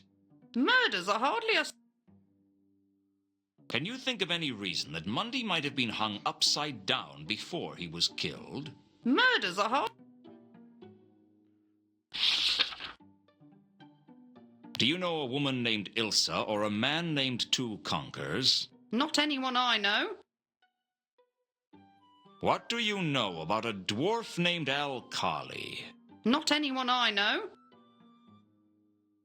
What do you know about a woman named Carlotta? Not anyone I know.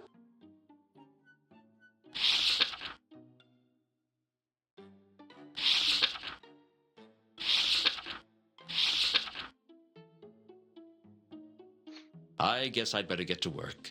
Very good.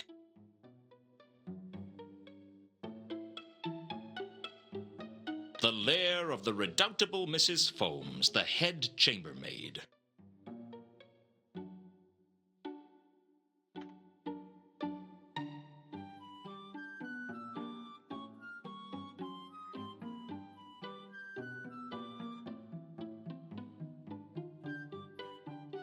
I guess it was my job to make the beds. Watch how fast I go. For a brief moment, I considered actually making the beds. Fortunately, good sense prevailed. The octarine board appeared blank to my eyes, but I had a feeling there was something written on it I couldn't see. A few sticks of chalk, a type of chalk made from octarine carbonate, were resting on the top of the board.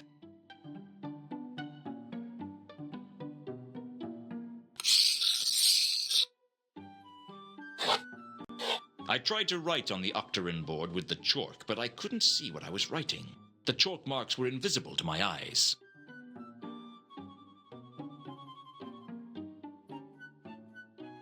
The students had their very own unlockers to keep their possessions in. This sturdy-looking unlocker seemed in better condition than the others. This locker seemed to wobble slightly. Unlike the other unlockers, this one seemed to be levitating a few inches above the ground.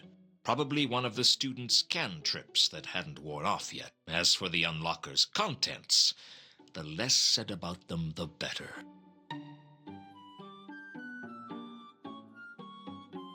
This unlocker seemed rugged, if slightly beaten up. I searched the unlocker, but found nothing I wanted to think too hard about. Even as a human, I could smell something very disturbing coming from this particular unlocker. Given the smell of the unlocker, I was grateful it was locked.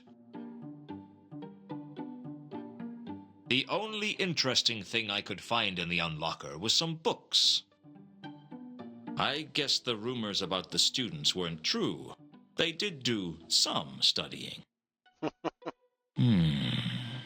What have we got? Occult Primer, Monster Fun Grimoire, Fulamyth, The Theory of Thaumic Imponderability, Lost Temples of the Great Nev. What a the lo-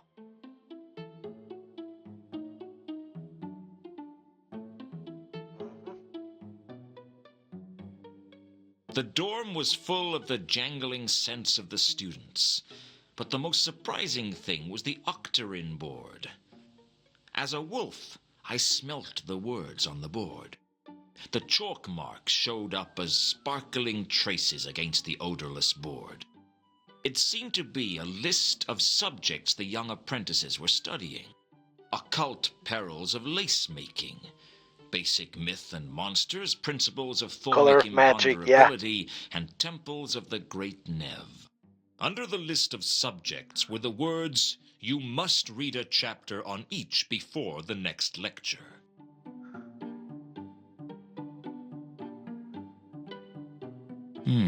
What a full the feet lost. What I need to do here?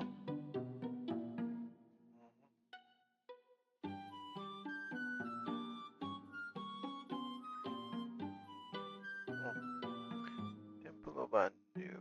Okay.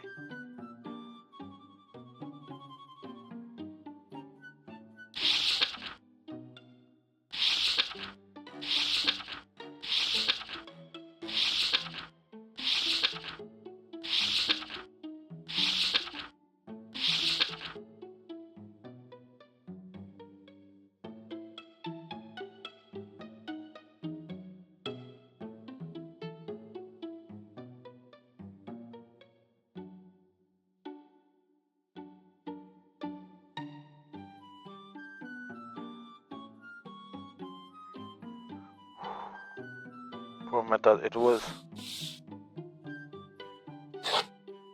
I altered one of the subjects on the board, switching the Great Nev for Alkali. Now all I had to do was see if anyone took the bait.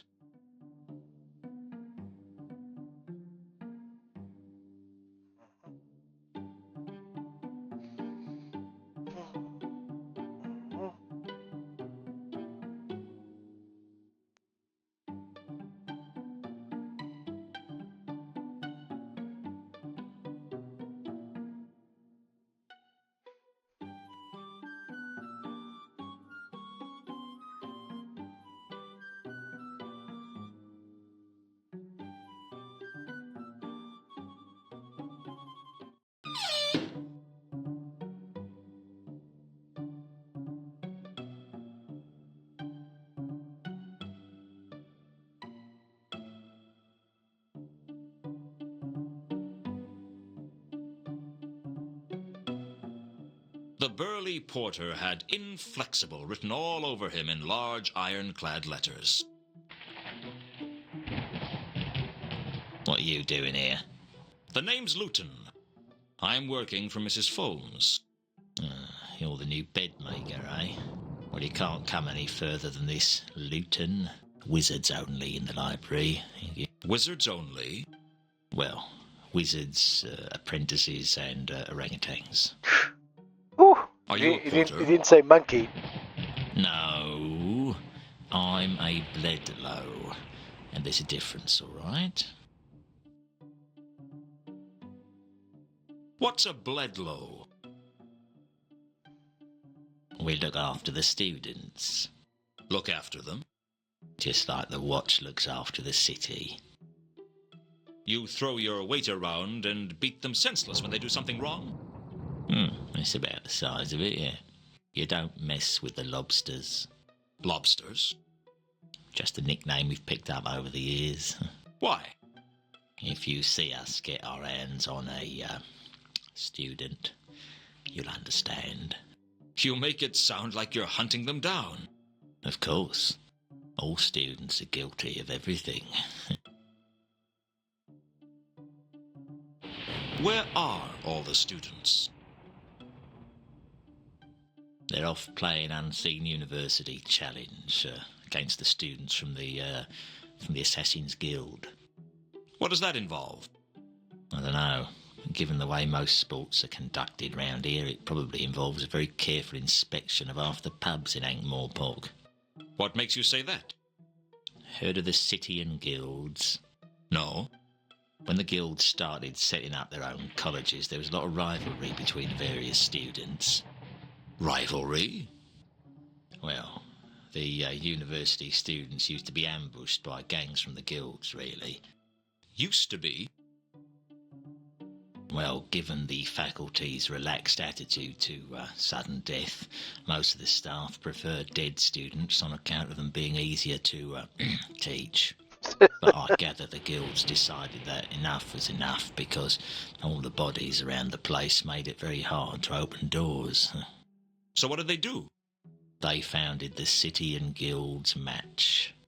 See, the idea was to carry a football right from the outskirts of the Shades to the Tower of Art, goals being scored by kicking the ball through the door of certain landmarks. What sort of landmarks? The sort with names like the Mended Drum and the Bunch of Grapes. The scoring team was bought drinks by the other teams, you see. And after a few years, the Arch-Chancellor ruled that only one goal could be scored in each pub since the match had, for 3 years running, it had gone on for a month. What's this got to do with Unseen University Challenge? Well, the university tends to leave the City and Guilds match to the guilds. They prefer a more cerebral challenge. Such as going straight to the pub, not passing go, and not bothering to come back. That'd be my guess, yes. So they're not coming back? Well, they'll be back. They need to come to the library to get their course books.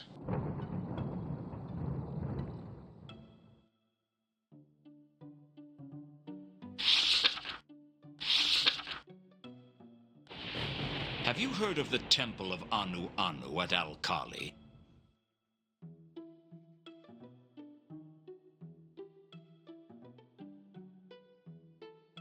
I'm just a Bledlow, Luton. I don't know anything about that.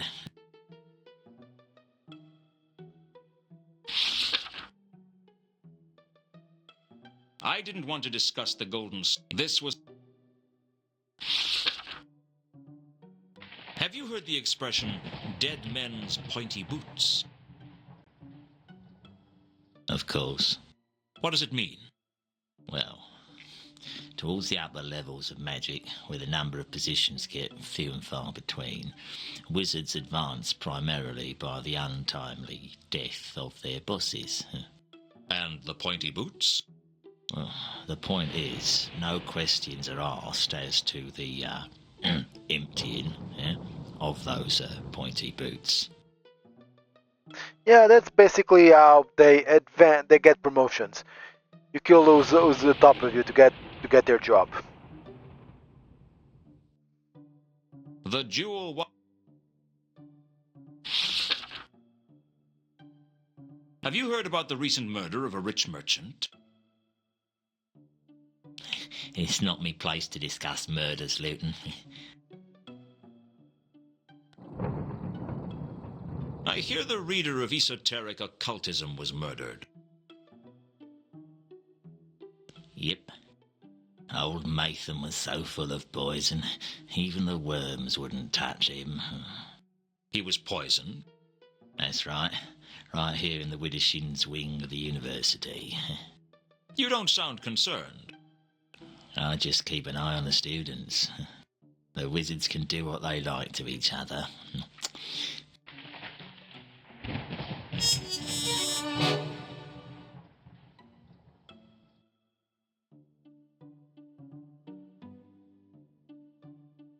Who do you think killed Matham? Well, that shouldn't be hard to work out, eh? Just see who fills his shoes. You think it was an internal matter? I don't see why not. No one else has got a reason to be killing wizards, have they, eh?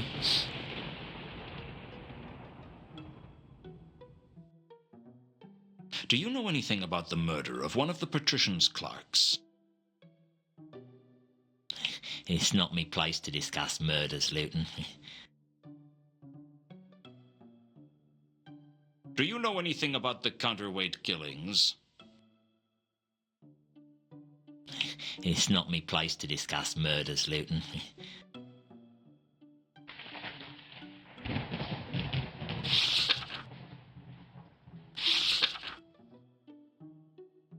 Do you know anything about some kind of beast stalking the streets? No, I don't know anything about that.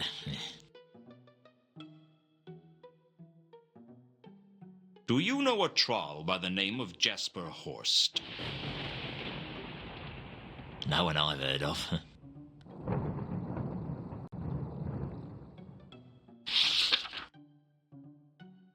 I couldn't...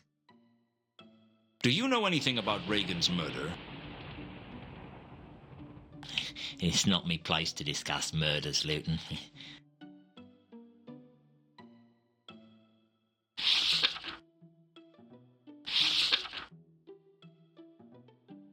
What do you know about the murder of Mount Malachite?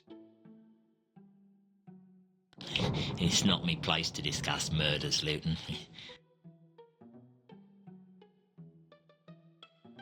Do you know anything about the counterweight killings? I had to ask this one.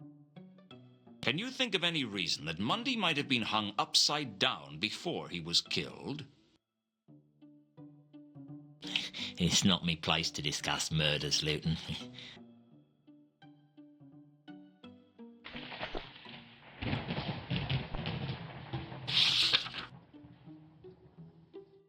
Do you know a woman named Ilsa or a man named Two Conkers?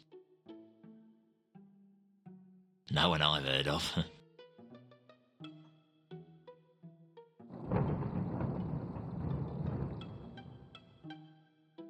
What do you know about a dwarf named Al Carley? No one I've heard of. What do you know about a woman named Carlotta? No one I've heard of. That's it.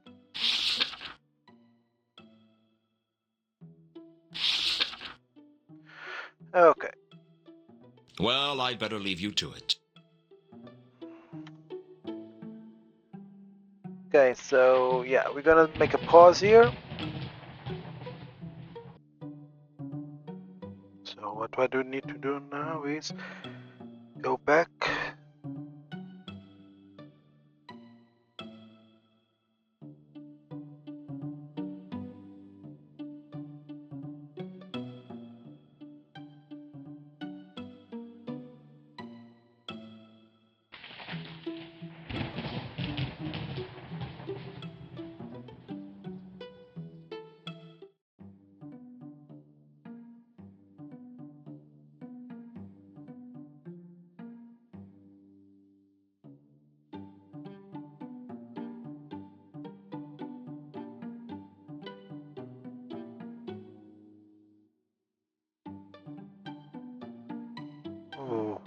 bit of.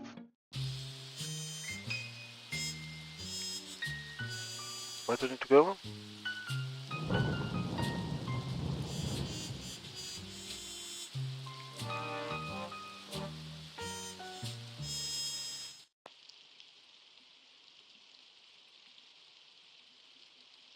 The Merchants' Guild was the youngest of the Ankh-Morpork guilds, founded in self-defense by the city's traders and shopkeepers when they Enjoy. realized their role in the grand scheme of things was to be robbed.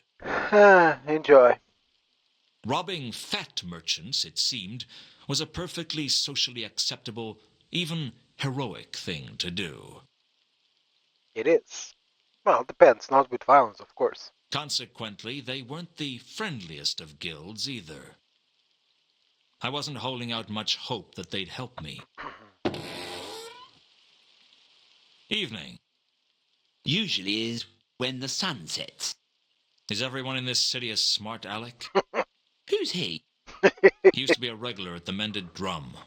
Smart ass man. He made a reputation as a know-it-all. Broken drum, mended drum. Used to be?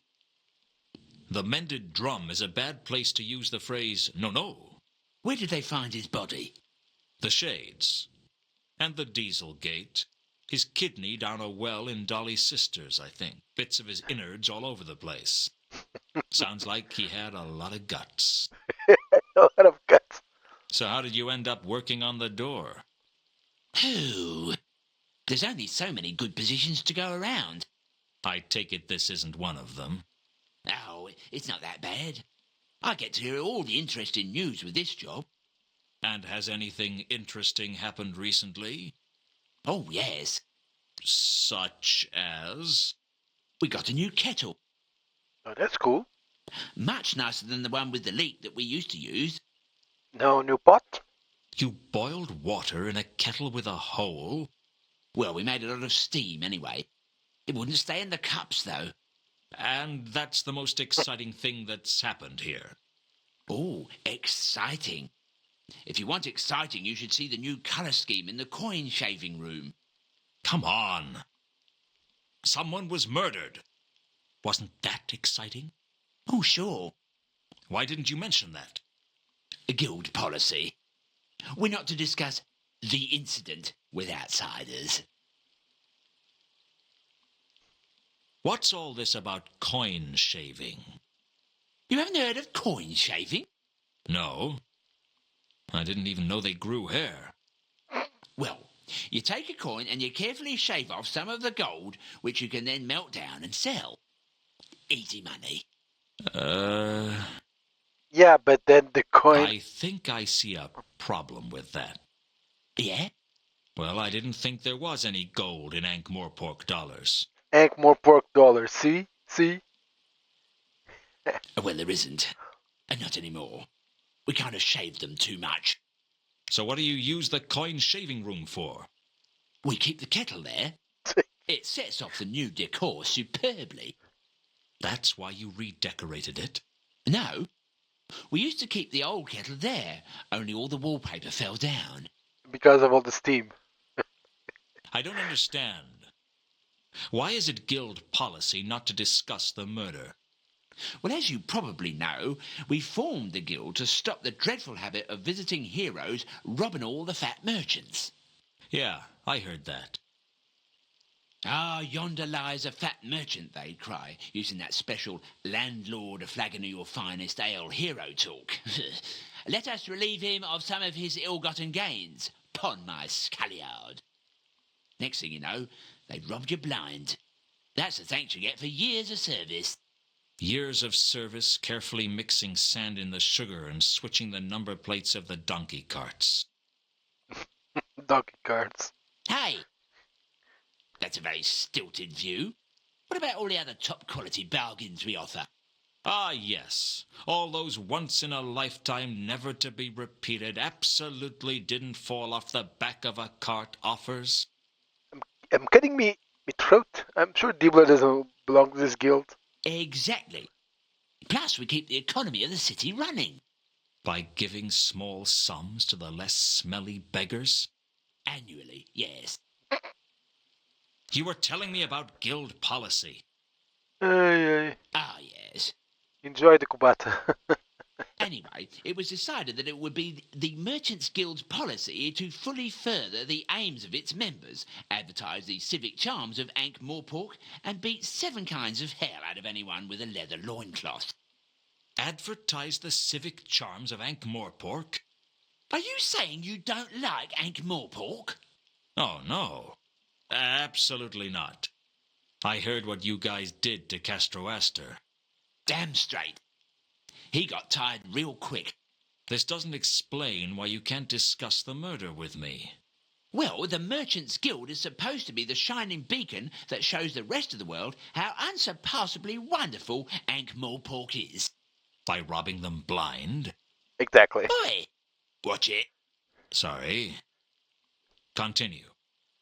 Anyway, the point is, it's bad publicity if we're seen to have a murder in our ranks. Couldn't you sell it as a tourist attraction? What? You know, come to Ankh-Morpork, site of the infamous counterweight killings. Ooh, and give bad publicity to Assassin's Guild? Show some respect. A merchant lies dead, struck down in his prime. So do half a dozen other people. True, but they weren't merchants. So how exactly do you go about advertising the civic charms of Ankh-Morpork? We pursue those misguided people who publicly fail to recognize the many attractive points of this fine city. Pursue? Yes, we hire large gangs of men with ears like fists and fists like walnuts to point out that Ankh-Morpork is in fact a marvellously clean and decent city in which to live. A process whose ongoing nature might be swiftly curtailed if they don't shut up right now. I suspect they see sense. The patrician must love this guild. Oh yes, even if their eyes are a bit swollen. You're wicked. Okay. What do you know about a woman named Carlotta? Well, no one I know. Starting from the beginning? Nope. Can you think of any reason that Mundy might have been hung upside down before he was killed? I can't help you there. What do you know about a dwarf named Alkali? Well, no one I know. Do you know a woman named Ilsa or a man named Two Conkers? Well, no one I know. Have you heard about the counterweight killings? Who hasn't? It's the talk of the town. A gruesome serial killer in our own backyard. Ankh-Morpork, where major political events are never talked about, but grisly murders are discussed over the dinner table. Hey, if it isn't local news, I'm not interested. Oh, of course. 10,000 killed in a pogrom in Omnia is irrelevant. But Ankh-Morpork man stubs toe on the Magdalen Bridge. Oh, that's news. Someone stubbed their toe on the Magdalen Bridge? Never mind. Do you know anything about Reagan's murder? I can't help you there. What do you know about the murder of Mount Malachite? I can't help you there.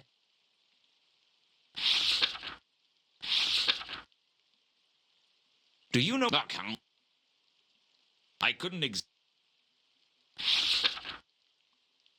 Do you know a troll by the name of Jasper Horst? Probably a member? Well, no one I know. There's talk of a bestial attacker loose in Ankh-Morpork. Uh-huh. I was wondering if it might have killed that merchant. Wonder away. But I'm not discussing the incident with you. Damn.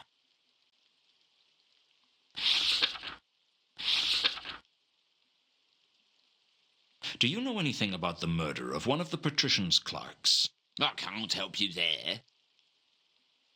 About this merchant that was killed. Sorry, I'm not allowed to discuss the incident with outsiders. A guild policy. It wouldn't hurt to tell me the broad details, would it? It would hurt a lot. They'd throw me off the roof. No one's going to know. I'd know about hitting the ground. Is it really that important to you? The Merchants Guild takes its policies very seriously. So it seemed. I had to find a way to exploit that. About this... No, so, Can you tell me anything about Matham's murder? I can't help you there. I didn't want to discuss the Golden Sword with just anyone. This was clearly something that... The jewel wasn't the kind of thing I wanted to discuss with just anyone. I hear up at the Unseen University they talk about dead men's pointy boots. Yes, I've heard of that. Really? Yes, they ask no questions about how a wizard's shoes were emptied. Operate the same policy here, do you? What? Hey, what are you implying? Well, you know. Here you are, stuck on the door. Then a merchant gets killed, leaving a vacancy in the hierarchy. I did not kill Gaming. But there aren't any witnesses to that, are there? There aren't any witnesses at all. He was alone in the guild house when... Oops. Thanks for the information. Wait, don't tell anyone I said anything. They'll lynch me. I'll keep quiet if you tell me everything you know.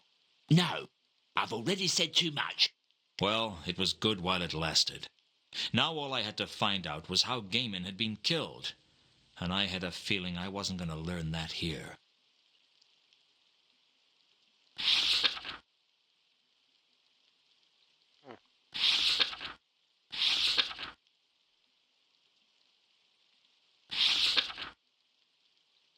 Have you heard of the Temple of Anu Anu at Al-Kali? I don't know anything about that.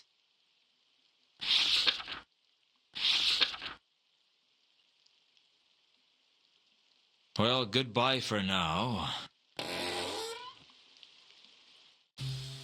Well, I wonder if I can...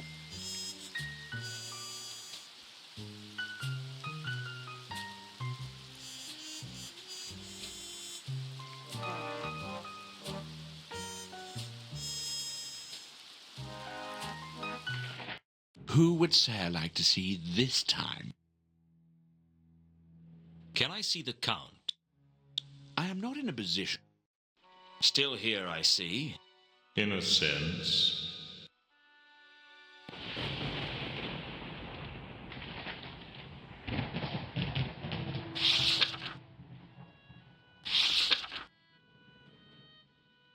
Does dead men's pointy boots mean anything to you? They use it at the Unseen University, do they not?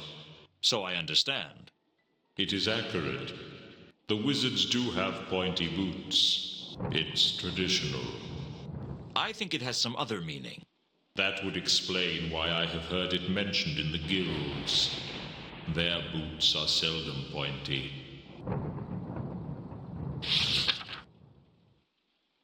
Can you tell me anything about Matham's murder? I already told you that I cannot discuss the details of my work with you. According to the gatekeeper at the Merchants Guild, nobody witnessed Gaiman's stabbing. Gaiman wasn't stabbed. Really? How did he die? He was strangled. Thanks. Blast. I didn't see that one coming.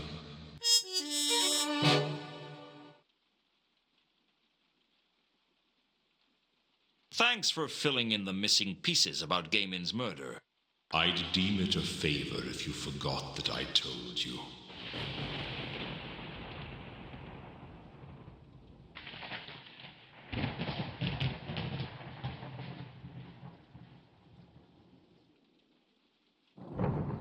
Is there anything you'd like to tell me about the murder of the patrician's clerk?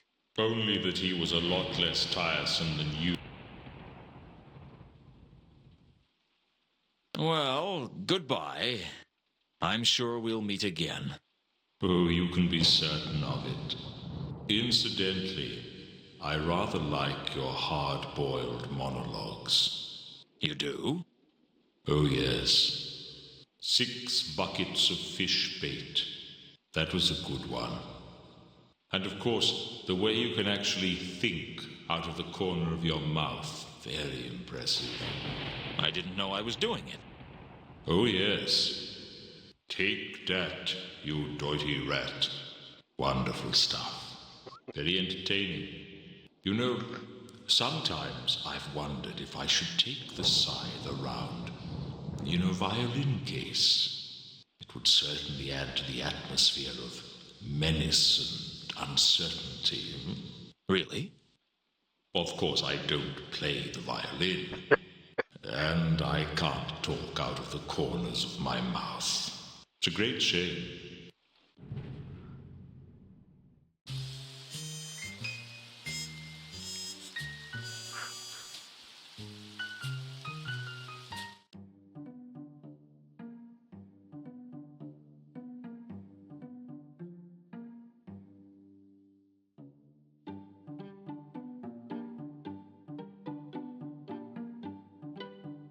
I was pretty sure I'd learned all I was going to learn from using my wolf senses here.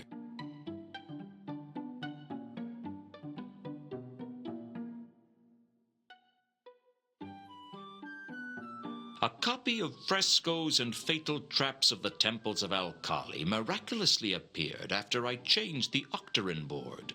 I guess the students took their studies more seriously than I thought, but fortunately they still didn't have much idea what it was they were studying most of the time. I had a feeling I wasn't going to get away with stealing the book.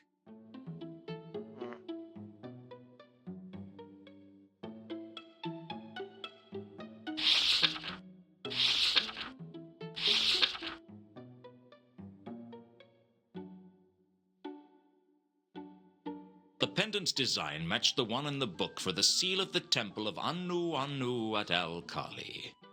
The temple was famed for its intricate door mechanism, and the book described how to manipulate the seal to open the temple doors. I used the same method on the pendant, and it opened with a faint click. Inside was a small piece of paper with names on it. One name leapt out at me. Therma. I decided to keep the list to myself. Okay.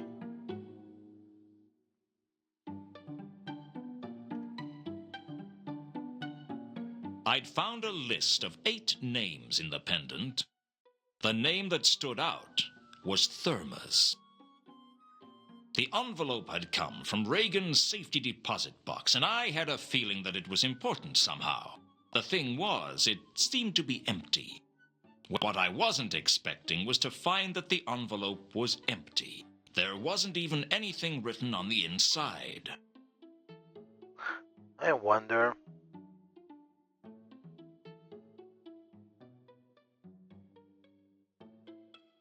I was pretty sure.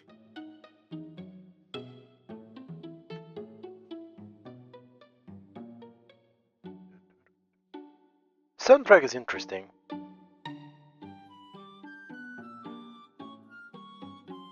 Really like the soundtrack.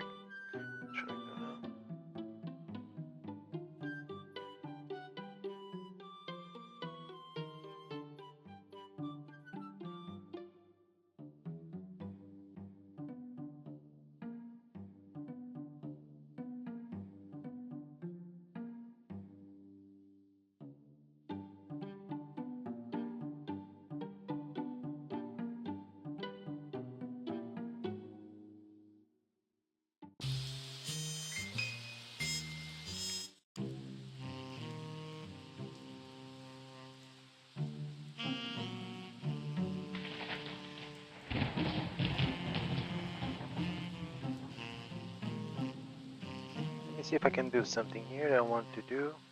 Turning into a wolf wasn't something I was entirely comfortable with yet. I was trying to restrict myself to just when it was really necessary. Okay. Because I want to see if the envelope has any smell in it.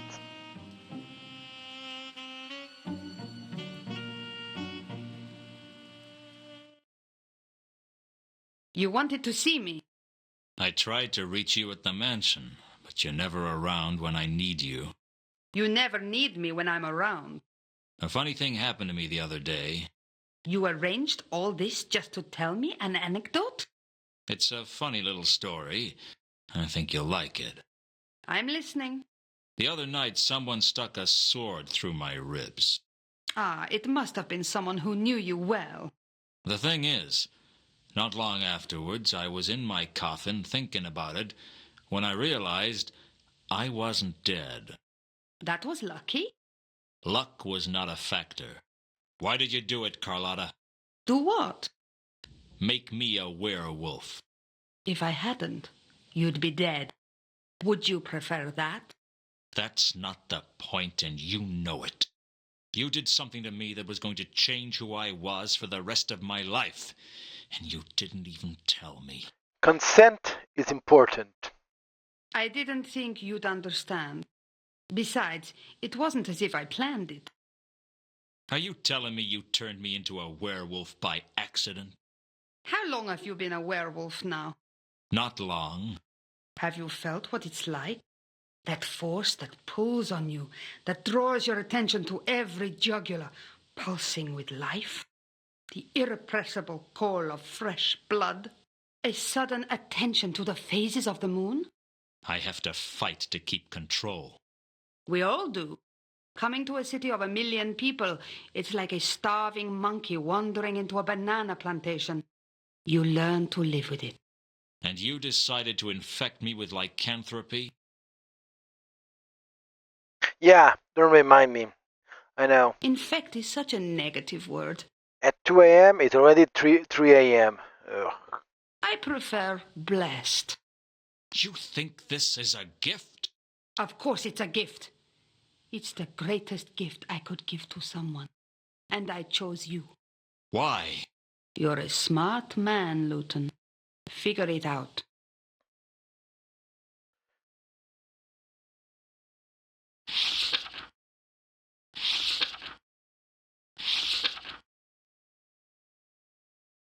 I take it you don't know where the golden sword is now.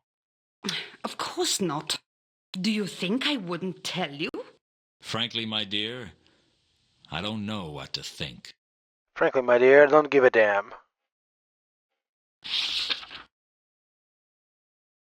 Does dead men's pointy boots mean anything to you?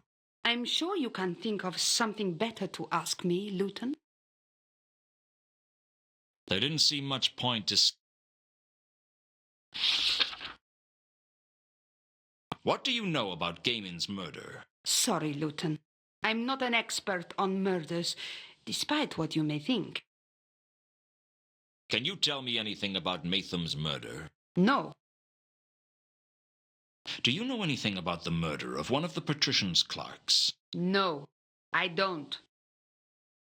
So level with me. What do you really know about the counterweight killings? Nothing, I swear. I swear all the time, but that doesn't mean you can trust me.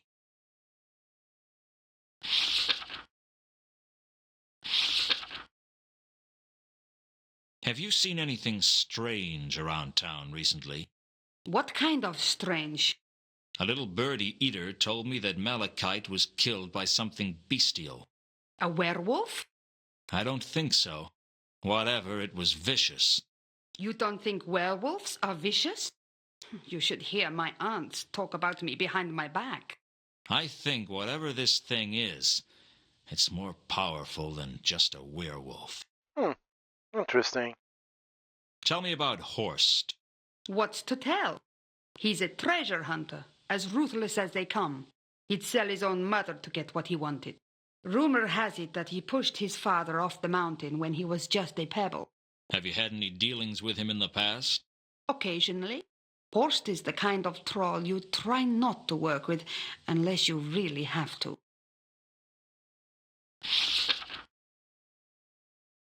So, how many people have you killed?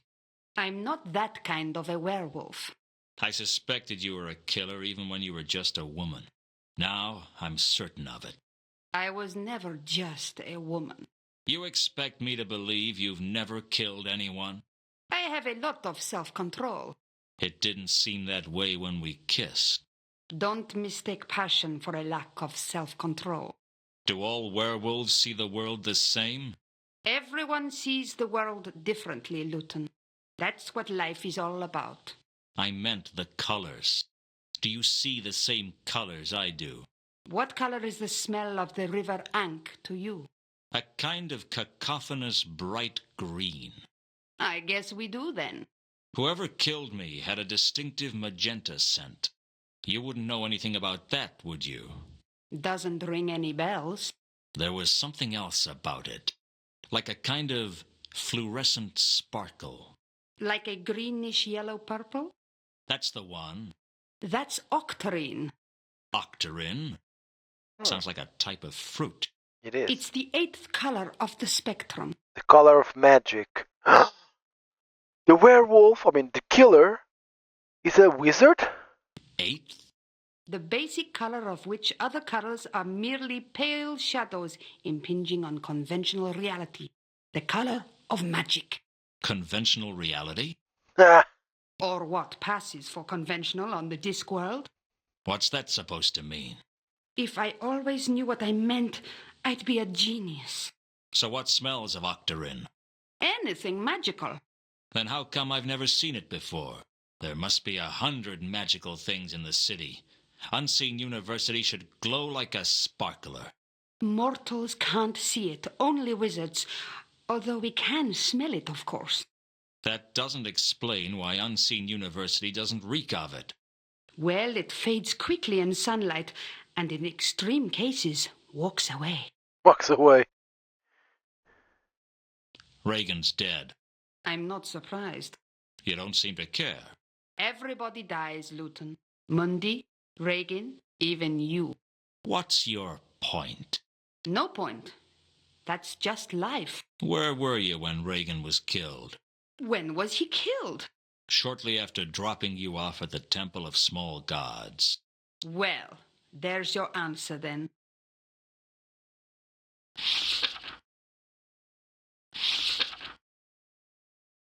I told Carlotta when Malachite was murdered and asked her where she was at the time.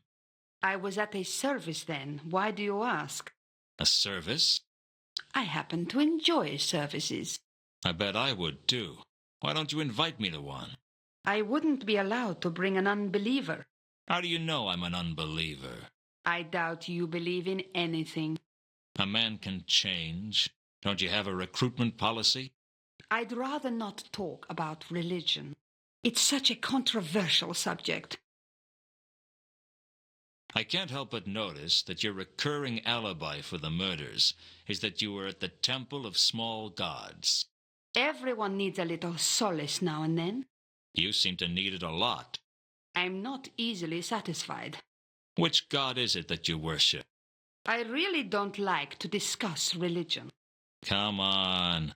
I only want to know the name. All right. Her name is Errata.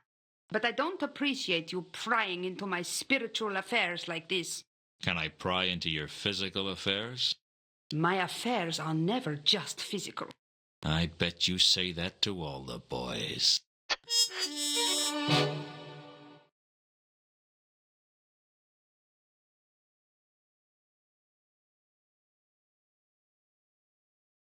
Tell me about this goddess, Errata. I already told you. I don't like to talk about religion. She's not like Om, then. He's the god of Omnia. Is that the place with the Quisition? All the overzealous holy wars and tortures? It used to be. They had some kind of reformation, and now they're just overzealous about singing rousing hymns and distributing fundamentalist pamphlets in the street. Well, that's a kind of torture all of its own. True. You're telling me. I got cornered by one of them last week. How do you think I know so much about it? It was 3 hours before I could get them to leave. Thumb screws would have been quicker, at least. Tell me about the... Well,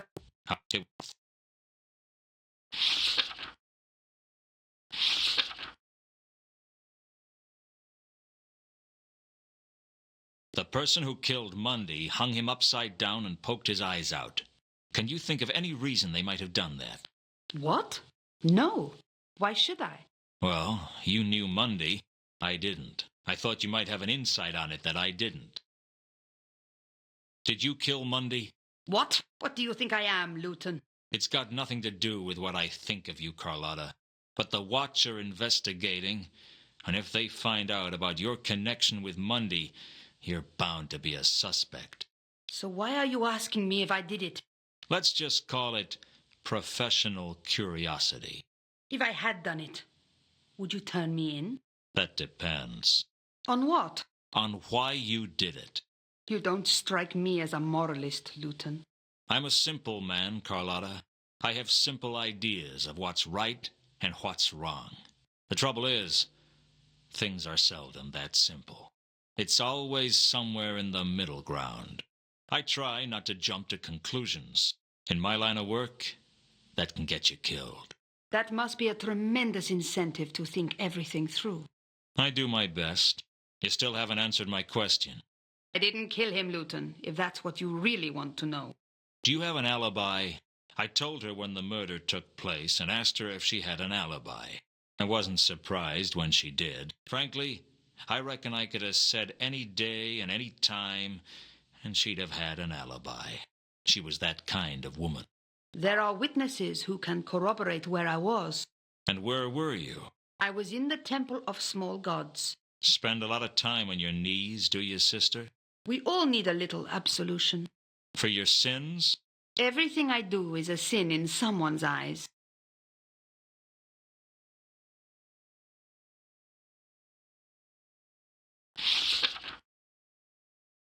Do you know a woman named Ilsa or a man named Two Conkers? Be careful, Luton. I don't appreciate people wasting my time.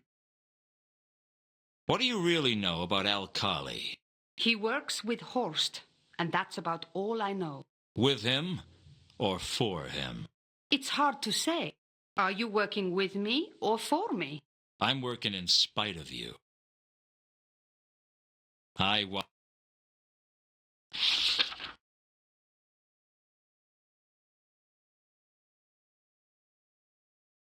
I got a key from Reagan's body. It led me to this. It's empty. It's empty. Mean anything to you? No, nothing. Until I was sure I could trust her, there were some things I didn't want to discuss with Carlotta. And frankly, I wondered if I'd ever really trust her.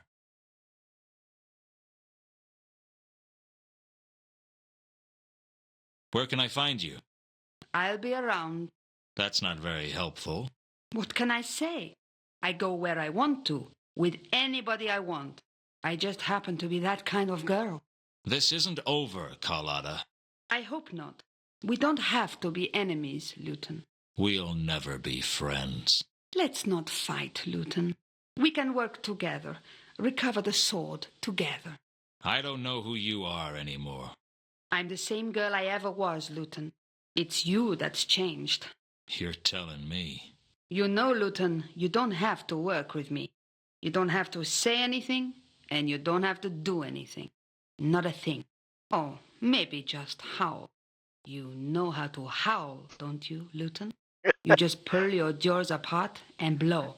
Okay, that was a great reference. After Carlotta had left, I sat alone in the cafe, thinking about my problems.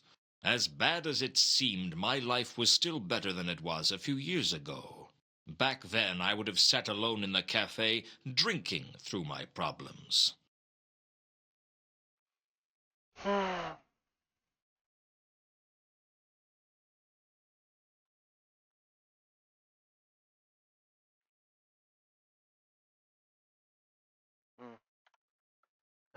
Cafe.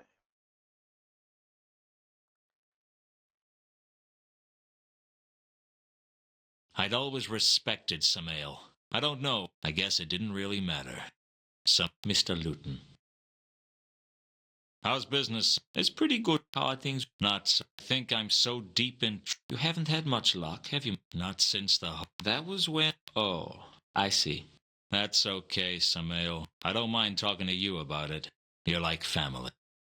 We now have a vampire and a werewolf who are actually friends. I thought he was gonna say someone realizes he's a werewolf and doesn't like him anymore, or something similar. I'm gonna. Can you think of any reason that Monday... Sorry, Mr. Luden, I don't know anything about that. What do you know of... Sorry, Mr... What do you know? Sorry, Mr... You haven't seen Ilsa recently, have you? No. I haven't seen the foreign gentleman she was traveling with either. I know where he is, but Ilsa seems to have disappeared. I'm sure she'll turn up when you least expect it, Mr. Luden. You're probably right, Samael. You hear a lot of talk around here, Samael.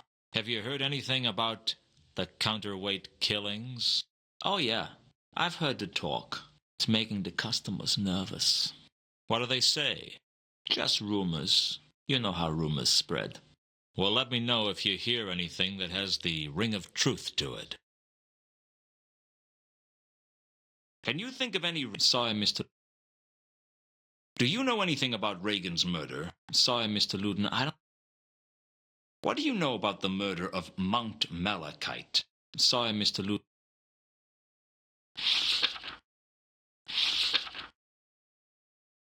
I couldn't exact... What do you know about the goddess Errata? I wouldn't know anything about that, Mr. Luden. Do you know a troll by the name of Jasper Horst? Sorry, Mr. Luden, I don't know them. Do you know anything about some kind of beast stalking the streets? Sorry, Mr. Luden, I don't know.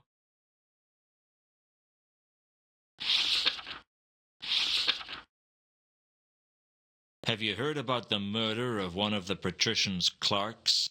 Sure thing. I was interviewed by the Watch about it. You? Why? He was the clerk in charge of the palace stores. He was the one who bought the wine for the palace. Really? So do you know anything about the murder? No. Sorry. But there should be someone here from the palace any moment now to collect the next shipment. You could ask them. I guess I could. But I doubt they'd tell me anything. I didn't want to bother some... I didn't want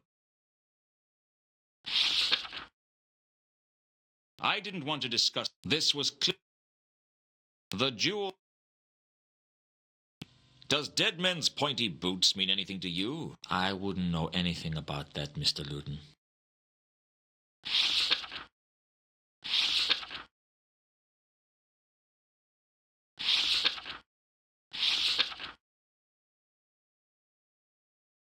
Thanks again, Samael. No problem, Mr. Luden. Mm.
Most of the wine barrels in the Café Ankh cellar had been brought into Ankh-Morpork on the Milka.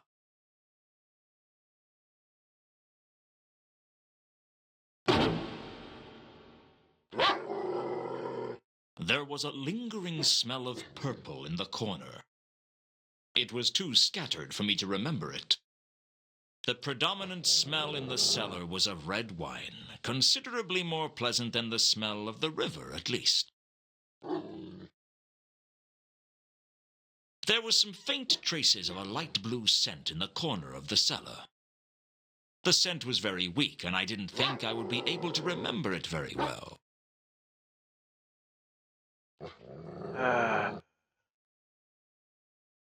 I was sure it was the same scent. Okay. The scent was extremely... The scent was...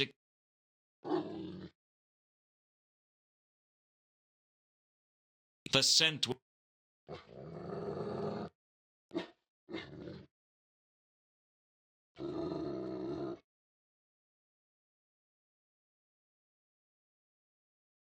The scent...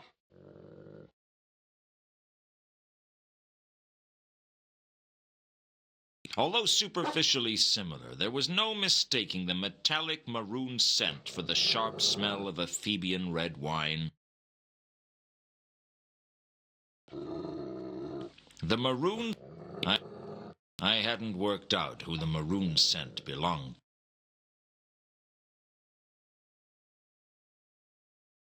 The scent...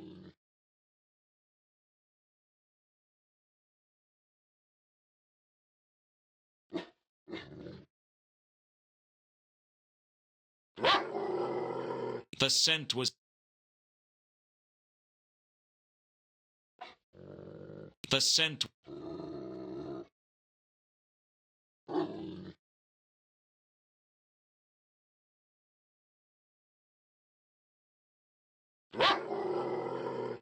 The scent was...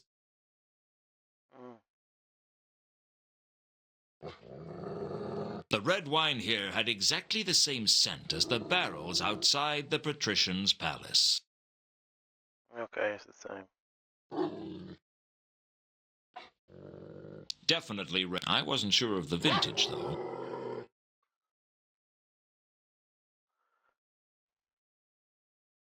Okay. The fuchsia scent. The killer had got around. Mundi, Malik, Saifa, Al-Khali. Cypher? Me, presumably Gaiman, too. Gaiman? I hadn't worked out who the maroon... The potent scent of the perfume. I didn't know what to make of the dark side.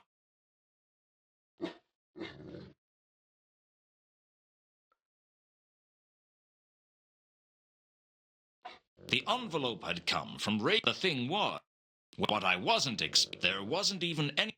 What I wasn't there was... When I opened Reagan's envelope, I don't know what I was expecting. What I wasn't there was...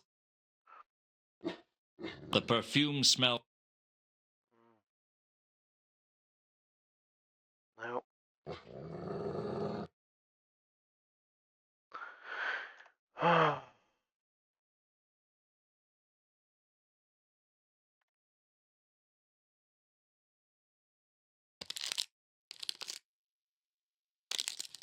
I had a long wait, but it paid off.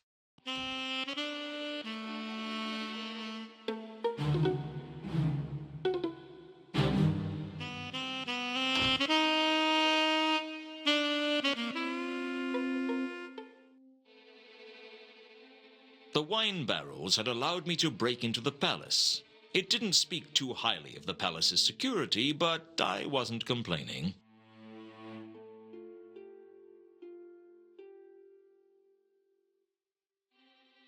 The storeroom was filled with boxes of food and supplies. I guess even the patrician had to eat every now and then.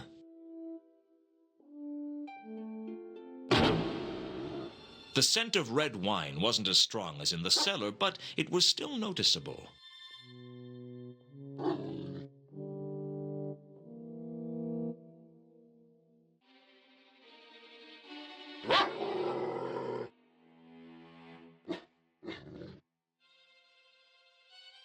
It was the same red wine, of course.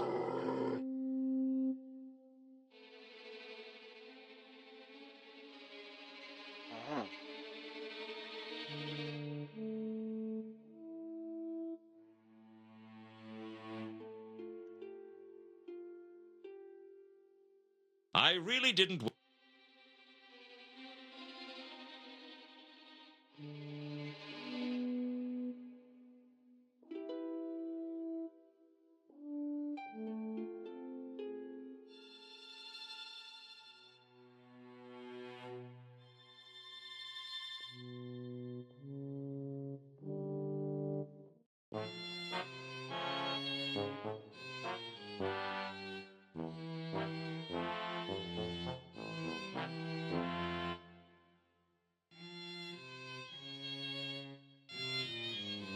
I guess they didn't have an open door policy.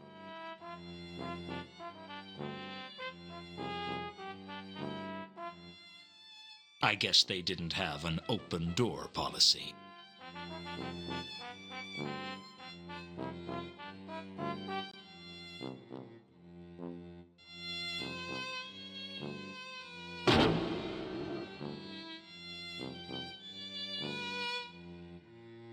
I guess they didn't have an open door policy.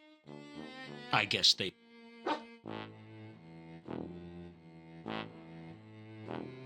Silence. Perhaps I should try a different door. There were people talking behind the door. Oh, it's a terrible state. I don't know how he puts up with it. Oh, I know, dear, I know. Just because the prisoners don't mean they shouldn't keep their rooms clean. It's shocking. Absolutely shocking. And those ones that are chained up, they're the worst. They think 'cause they get special treatment, they don't have to tidy up. Nobody thinks of us cleaners, do they, dear? Perish the thought. All in all, it wasn't the most useful conversation I could have overheard.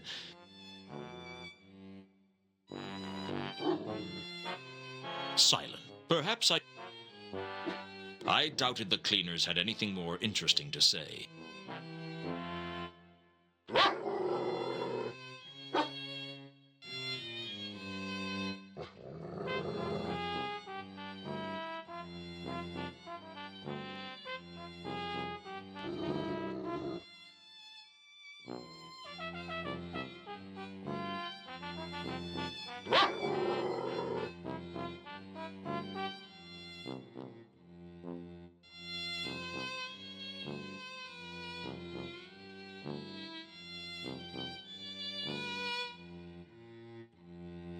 I guess they didn't have an open door policy.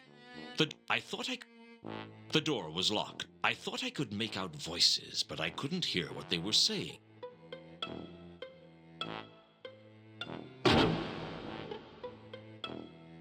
I could hear what I could only assume was some of the patricians' clerks talking. I do wish people would bear in mind how much paperwork everything is for us. I know just what you mean. Have you seen file LEW-006/EXW? First, he steals a crowbar. And that's a T-1712 form straight away. Exactly. No respect for the patricians, spies and clerks. That's the trouble with this city. Oh, the crowbar's only the start, believe me. I've got 2 counts of murder. Ha! That's an FO86B just to get the list of forms you need. Tell me about it. And as if that wasn't enough, he's only gone and died. Ah, not another D2317E. I hate those. Worse. A D66/004B. Another murder? Oh, I haven't finished the paperwork from Cypher's death yet. Still, I have to look on the bright side. What's that then? At least he hasn't come back from the grave. Oof, I know what you mean. Those undead citizenship forms are the worst. No consideration. That's the trouble. No consideration of us hard-working bureaucrats. The clerks soon returned to their paperwork. As a wolf, my hearing was dramatically improved. I could recognize one of the voices as Commander Vimes, and the other voice had the calculating tones of Lord Vetinari, the patrician of Ankh-Morpork. Are you any closer to a solution for our mutual problem? No, sir. I've been occupied. Indeed. And what could occupy you? There was a string of copycat killings. I've been trying to solve them. And have you? No.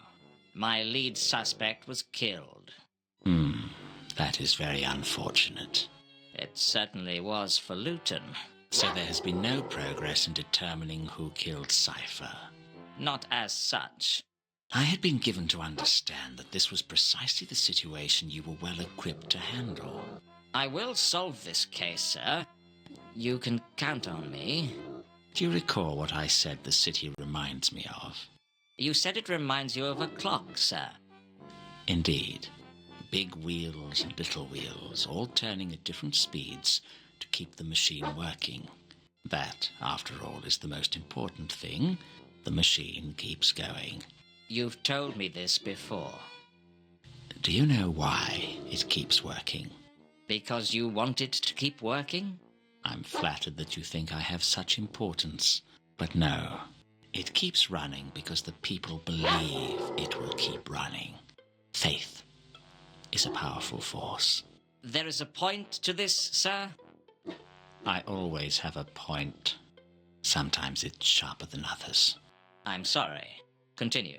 One of my clerks has been found face down in a vat of wine, and that makes it appear as if the administration has lost control. And the administration is me, right? We are all the administration. You do the work, and I take both the credit and the blame. Provided I do not take the blame, I am content. I trust I make myself clear. Perfectly. Suddenly I could smell blood. It filled up my senses like a night in a forest. Except a night in a forest didn't make me want to tear someone's throat out. I didn't know whether the guard had cut himself or if I was just developing a healthy bloodlust, like any young werewolf. But I couldn't control myself. The next thing I knew, I was in my office.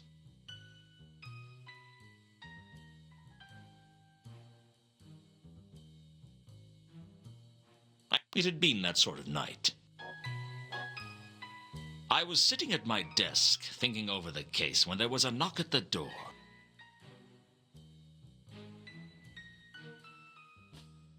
I understand you've been a busy boy, Luton.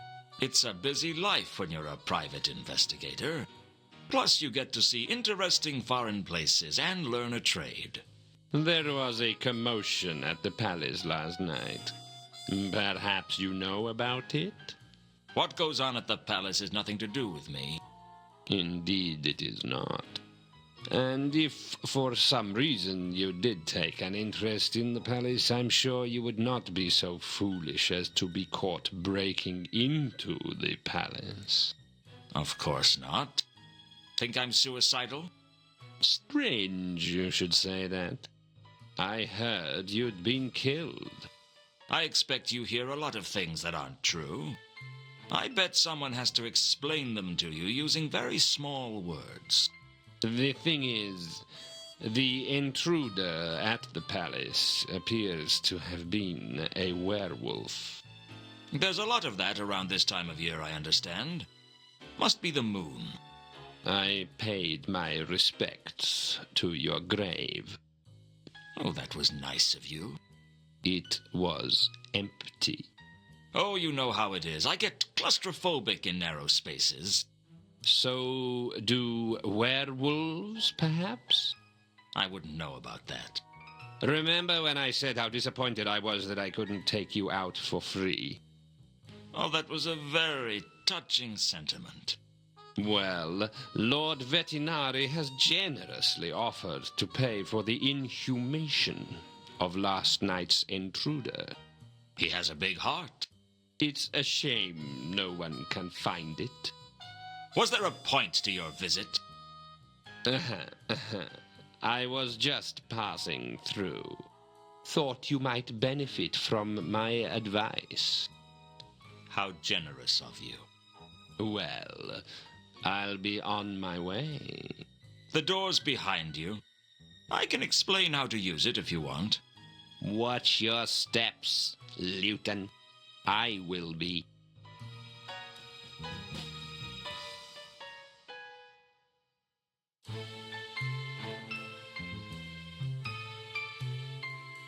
I already had a crowbar.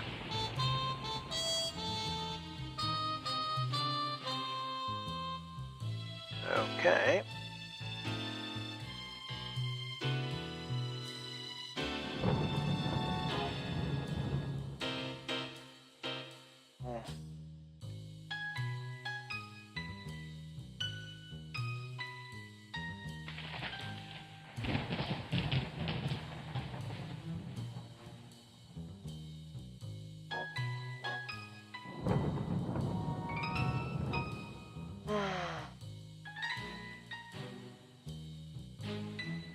I'd found a list of 8 names in the pendant. The name that stood out was Therma's. The names on the list were Mooncalf, Satrap, Therma, Coom, Gelid, Warb, Foyd, and Kondo. Good to know that. Then Mooncalf is not the killer. Good. Would be The question was, the name, some I recognized. Some were strangers to me. The question was, what did they have in common? Why did someone have a list of their names, and how did they get it into the pendant?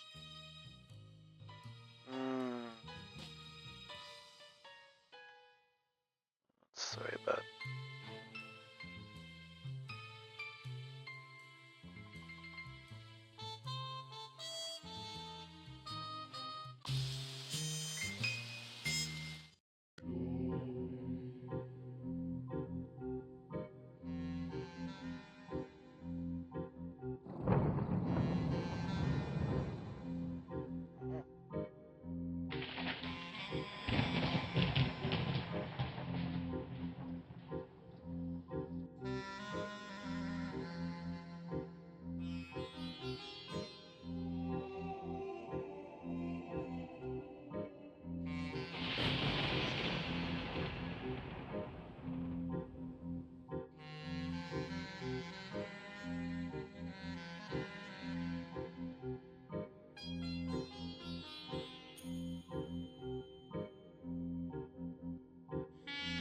I have some more questions. Ask them, if you must. Did your church buy that window? We are not. What's the Demo church. Now you're not. Well, No. It depends. how it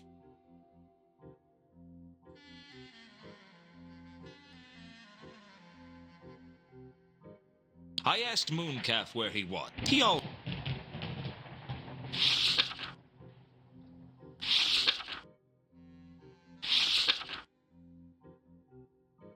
Can you tell me anything about Errata?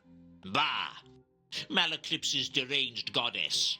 I do not waste my time with such trivialities.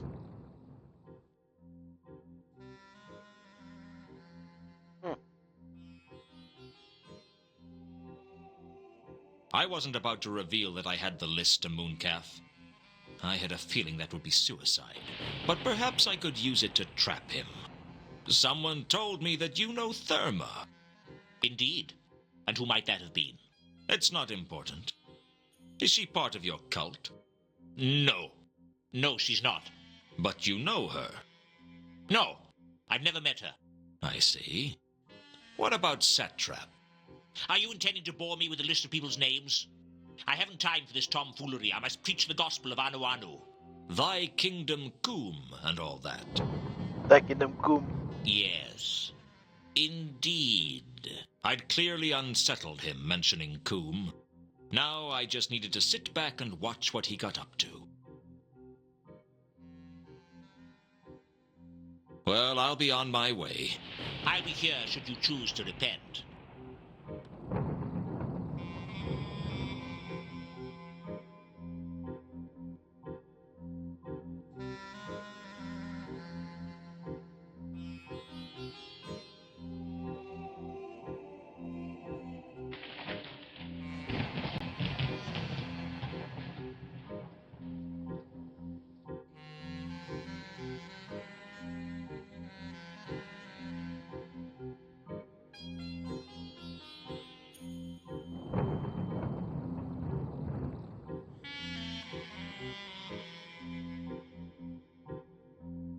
Should have talked to this guy. But the problem is.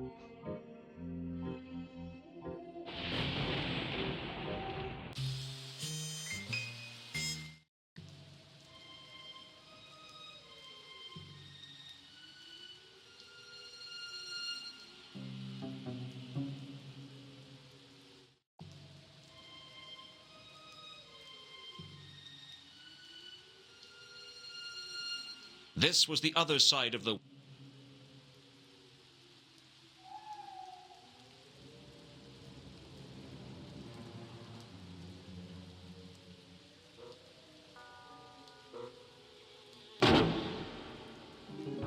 The trail led to the Temple of Small God. Then...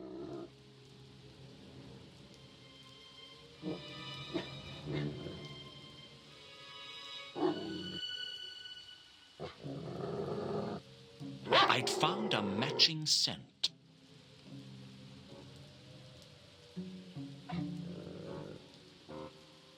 This was the other...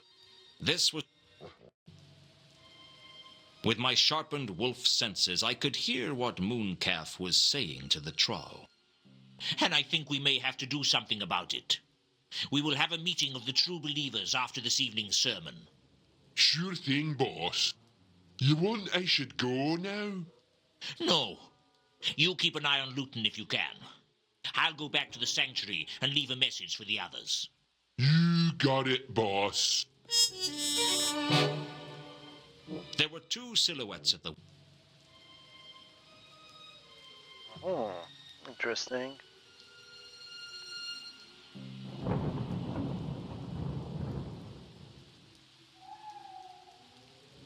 The other must be Turma.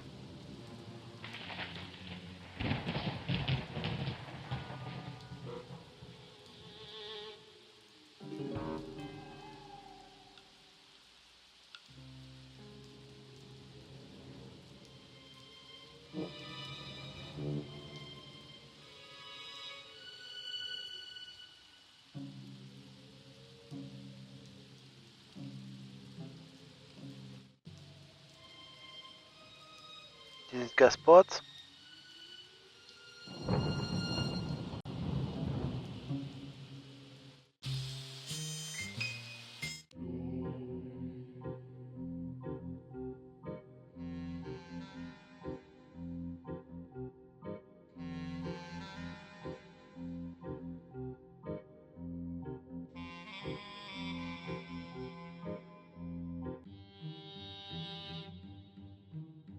I need your help again, Malaclips. They'll all need my help sooner or later. They just don't know it yet. Carlotta says she's a follower of Errata. Is that right? Bah! I am the only true follower of Errata in the whole of Ankh-Morpork. Unless you have seen the light, Luton. Seen the light? Do you believe in the ways of Errata? How could I not? Surely, Errata is the most worthy of all gods to follow. Either you've just had a miraculous conversion or you're learning to lie. Good. A useful skill in followers of Errata. I overheard Mooncalf talking about a meeting of the true believers. I'd really like to know what that was about. It's tough to find out what the cult of Anu is up to. Is there any way I could listen in to one of Mooncalf's sermons? The sermons don't take place here. They hold them in the inner sanctum. The inner sanctum? It's the center of worship here in the Temple of Small Gods. How come? I mean, there are a vast number of gods and goddesses that the temple has to provide for. Are you telling me they all have to share one room for the services? Absolutely. High priests are always complaining that so-and-so was hogging the sanctum all morning, or that such-and-such left hair at the bottom of the holy font. It causes a lot of tension around the temple. Can you get me in there? I'd like to have a look around. I could arrange to have the sanctum for a while if I told them I had a follower, but I don't. So if I agree to be your follower, you can get us into the inner sanctum? Yes, I can. But you wouldn't really be my follower. The followers of Errata don't follow each other. We don't even follow Errata. We follow our own ways. So why is there a Church of Errata at all?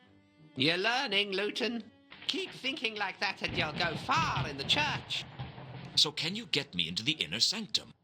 I can, provided we can find a time when the cult of Anu aren't there. Are Mooncalf's lot in there often? All the time. And that's not all either. He sneaks away after each one. I think they've got a secret sanctuary somewhere. I'd like to find that. Actually, I'd quite like you to find it too. Can't resist a secret, eh?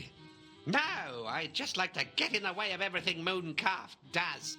Him and his big evangelical budget and hordes of out-of-tune followers singing and chanting at all hours of the day. He's gonna get his comeuppance, and anything I can do to speed it up suits me fine. So you'll help me? Wait here. I'll go and make the arrangements. It took a while, but eventually Malaclips got me into the inner sanctum. Malaclips stayed by the door to warn me if anyone was coming.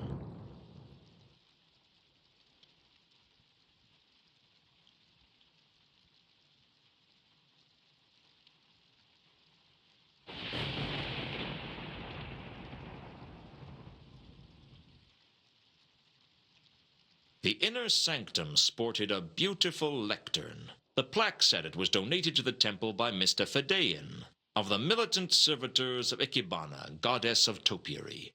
Searching, I discovered there was a cavity in the base of the lectern. There were small stained glass windows in the inner sanctum depicting the story of how a valiant mortal, pure and gentle, was cruelly tricked, taunted, and tortured by the gods. Just for a laugh.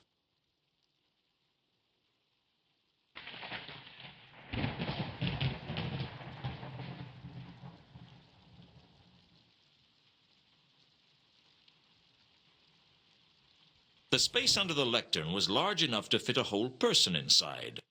Unfortunately, there wasn't much room to move inside. And to my embarrassment, I got stuck. Luton!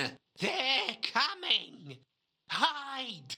I'm way ahead of you, Malaclips. No. Are they going to make a reference to Police Quest? Dearly beloved, we are gathered together in the sight of our God, Anu Anu, to speak of our devotion to the Anointed One at this, our time of need. But before today's sermon, I'd like to read from the cult bulletin for a moment. Firstly, there's a jumble sale next Saturday to raise funds to buy a fresh goat to sacrifice. We'd appreciate it if as many cultists as possible could attend. We don't want to have to sacrifice another pigeon.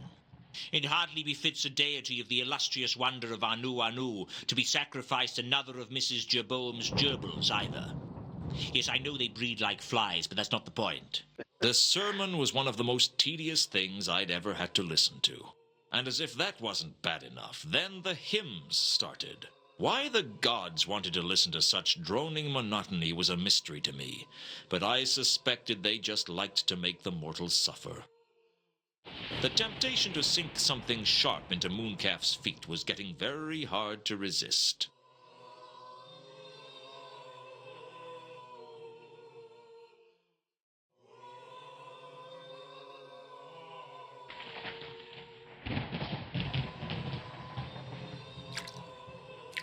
I sprayed Mooncalf's feet with Sapphire's trawl perfume. That should make the little psychopath a little easier to follow.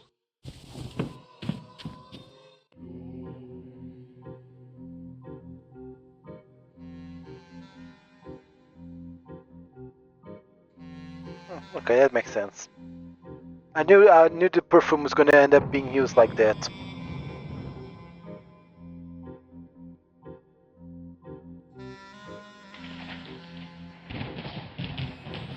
Sapphire's perfume cut through the stench of the river like a trawl wading through a dwarf street rally. The bright reek led into the shades, the oldest and most dangerous part of the city.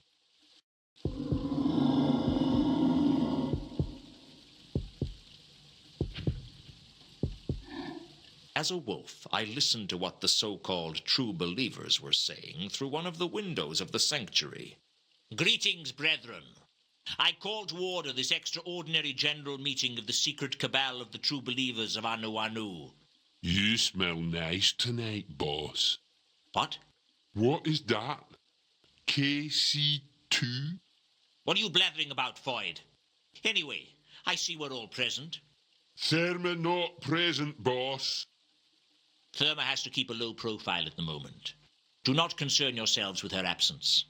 Why should Therma have such special status? I have important business of my own to be doing, and these interruptions aid no one. Dude, the subtitles are too dark to read. Quiet, satrap. Mooncalf wouldn't have called us together if it wasn't important. Indeed not. There is an investigator, a Mr. Luton, who's been asking worrying questions. I think he may know about Nylon Ethertep. Nylon not a tap. That's from Naruto, a parody of Naruto Tap of one of the older gods of the I still say this is Lovecraftian. madness. There must be a better way to glorify our beloved Anu Anu without taking such risks. You always were the spineless one, Coombe. Silence, Kondo. As chairman, I will not permit such disputes when the meeting of true believers has just been called to order. When can we have a dispute? It can wait until we reach any other business. Damn. Shh! What is it?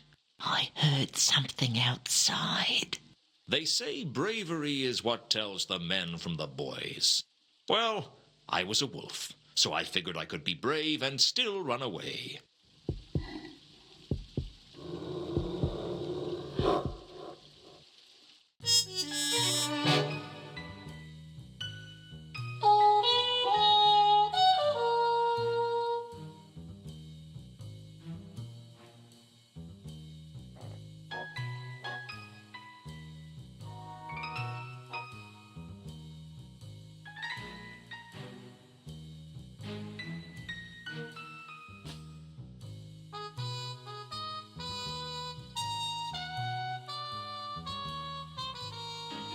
Mooncalf's cultists had mentioned Nylon Ethertep, but at first I didn't know what it meant.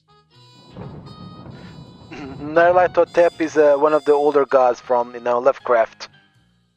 Man, even that gets a parody in Discworld. Okay. No, sorry. Office 3.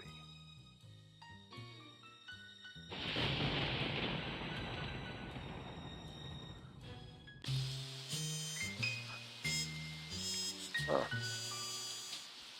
Okay.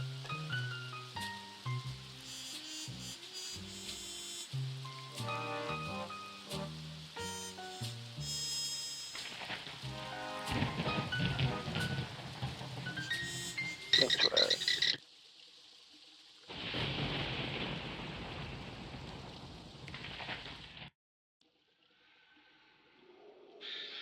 For some reason, the cultists had a map of Ankh-Morpork in the sanctuary. Can be a Discworld world without a cult, without a secret cult, can it? Hope they don't end up summoning a dragon.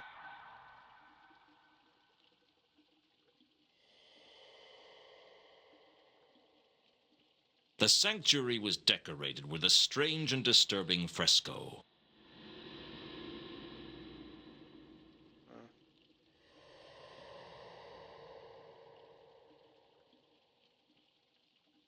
Closely examining the fresco, I could see that one of the symbols made a frequent appearance. The recurring symbol on the fresco was like a distorted star with an eye in the center. I wasn't sure what it was. I made a sketch of the symbol in my notebook.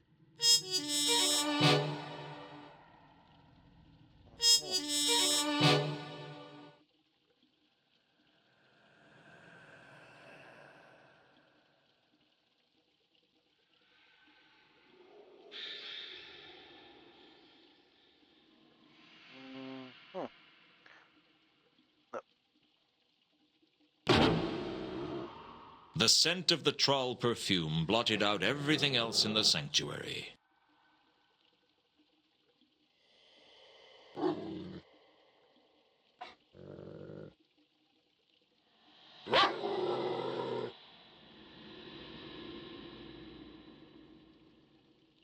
You couldn't possibly get mixed up between the bright science stench and any other smell in existence.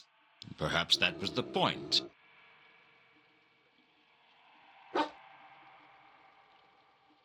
The scent of the troll. Oh.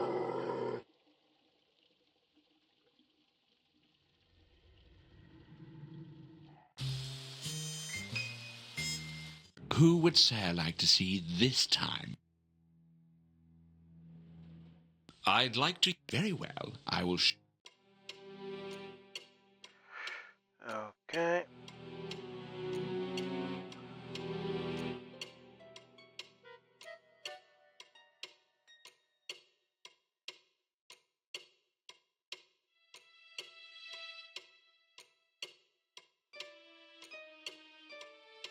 I found the obscure star-like symbol in the Necrotelecomnicon discussed for students. It called it the sign of the eel, or the Elver sign. Are we getting Lovecraftian parody now? It was apparently a protective ward against some of the older, darker gods of the Discworld. The tome also explained how to inscribe one, the order of tracing being very important. Not that I believed any of this mumbo-jumbo, but hey, you can't afford to be too careful, right? I mean, do you know that the roles, the tropes, all the original tropes of the private investigator originated in Lovecraftian literature? Bet you did know that.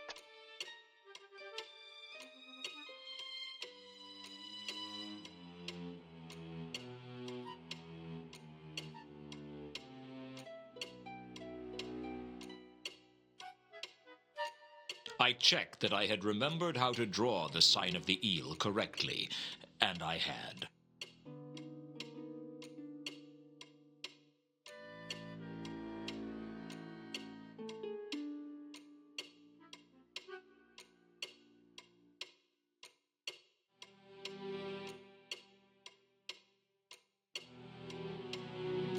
The Necrotelecomnicon was a book that legend spoke of, saying that any mortal man who read it would be driven insane.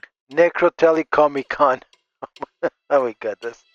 I learnt about it from a copy of Necrotelecomnicon discussed for students with practical experiments that I found in the library. In this tome, there is a description of the old dark gods of the Disc, including the terrible laddering holler, Nylonathotep.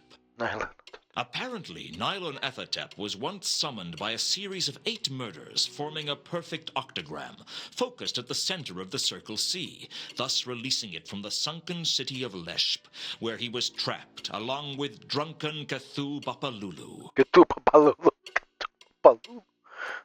The book speculated about the whereabouts of Nylonathotep now, but beyond him being safely imprisoned somewhere around the Circle C, it drew no conclusions.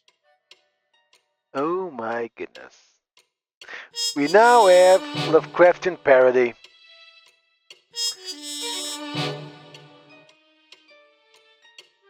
We now have Lovecraftian parodies.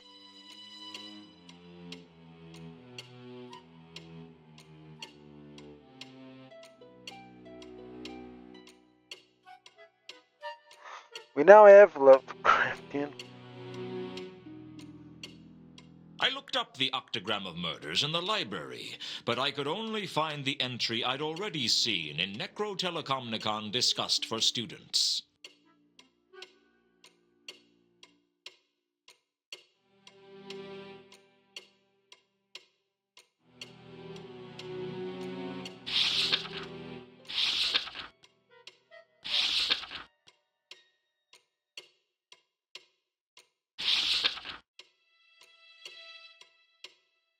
Murderers.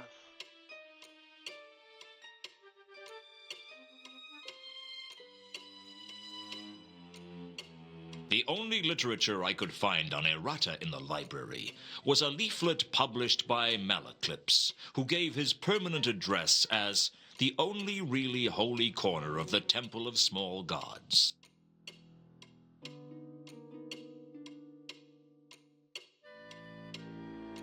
Oh boy.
The murders were marking out a perfect octagram, just like the one that had been used to free Nylonathotep from sunken Leshp centuries ago. If I was right, there would be two more murders, one in Dagon Street and one in the Wizard's Pleasance. If I knew which one was next, I could stake it out. In the center of the octagram was the Disc Theater, which almost certainly meant some kind of cosmic evil was entombed there. I can't say I was enthusiastic at the thought of checking it out.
The moon over Dagon Street lit the rundown alley. It didn't look like anyone was around. It was as abandoned as the Octarine Parrot on open stage night. How come it doesn't transform? One of the shops in the street was called the Three Jolly Luck Takeaway Fish Bar. I remembered that name from somewhere. Something to do with Mr. Hong. I remember he went missing somehow.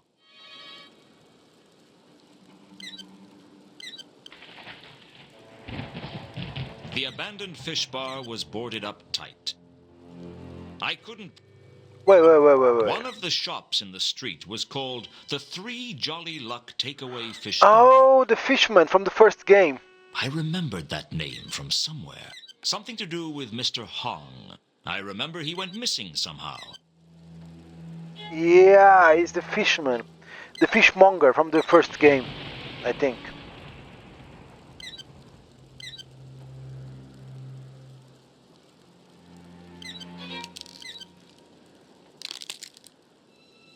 Where I'd pulled away the boards was an open window.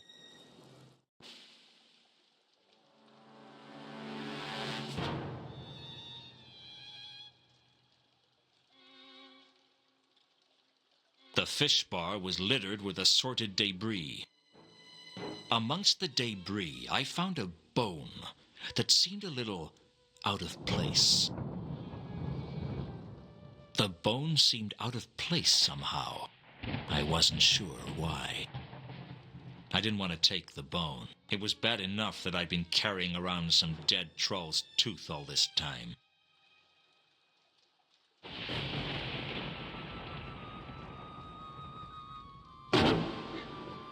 There was a disturbing dark magenta scent in the fish bar, something that resonated with cosmic evil. It scared me. It scared me that anything could have such a disturbing scent. And it scared me that I could tell what color cosmic evil was.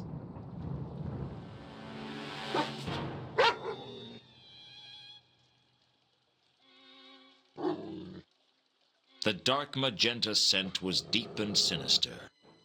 I wasn't sure I wanted to know what the dark magenta scent was.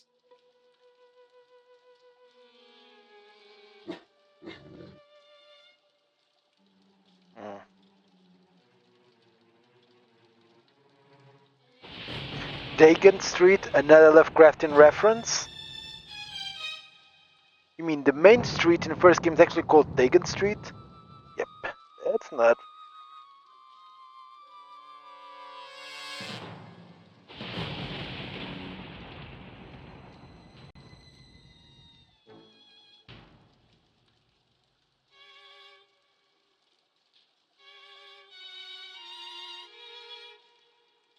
Yeah, the game is dark, but it's supposed to be dark. It's noir.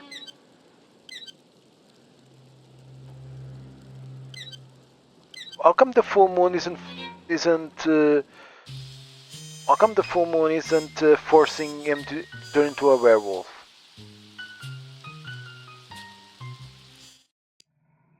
Everyone on the disc knows the legend of Eleanor of Tzot. Or at least everyone knows a legend of Eleanor of Tzot. This is Or the intro. Clinics. Or El Harib. Ask most people and they'll tell you that she was the cause of the Tzotian Wars. Of course, ask most people and they'll tell you the patrician is a kind and benevolent man. Never trust what most people tell you. The real cause of the Tzotian Wars was a little-known goddess called Errata. Yeah, that's the beginning.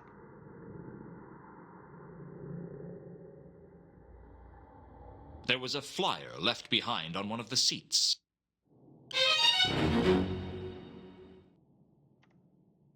I'd picked up the theater flyer from the Disc Theater. It told me about the plays in the Disc's current season. The flyer didn't... The 8 plays in sequence were The Happy Prince of Copperhaven, Antilogy and Cleopatra, Kensington, The King of Ankh, The Leering King, The Tyrant, Truculus and Cressylic, and Titus Diplodocus. The flyer didn't tell me anything about them, though. The stage, where performers go up in front of a drunken crowd and sell their dignity to earn enough money to barely live on. It made me think that all the discs are stage and all the people players. Unfortunately, I felt like I'd been cast as an extra in my own life story. Not today. Oh, you can't talk to guy. Ah, bad. Where do I need to go now?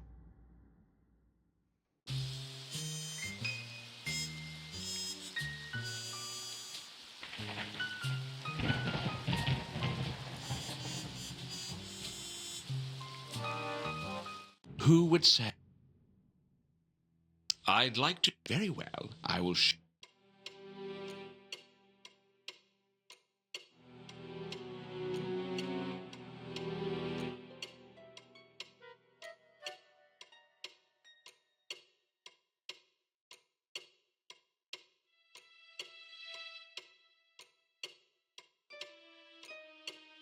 I looked up Hwell in the library and found his complete works. In there was a discussion of the 8 great tragedies, Hwell's bloodiest works. From the About the Author paragraph, I learnt that Hwell was a dwarf who was banished from his tribe not only because of his claustrophobia, but because of his tendency to daydream. Both undesirable, to say the least, if you work in a mine. 102, and in the prime of his life for a dwarf, Hwell now worked for Vittler's Plays at the Disc Theater as one of the premier playwrights of the day. The 8 great tragedies were given in great detail. 8 plays, each with a collection of murders, usually with one more particularly gruesome or grotesque than the others, presumably for use in publicity trailers. The publicity trailers helped draw people into the theater by being towed around town to display posters. There was something suspiciously familiar about some of those murders.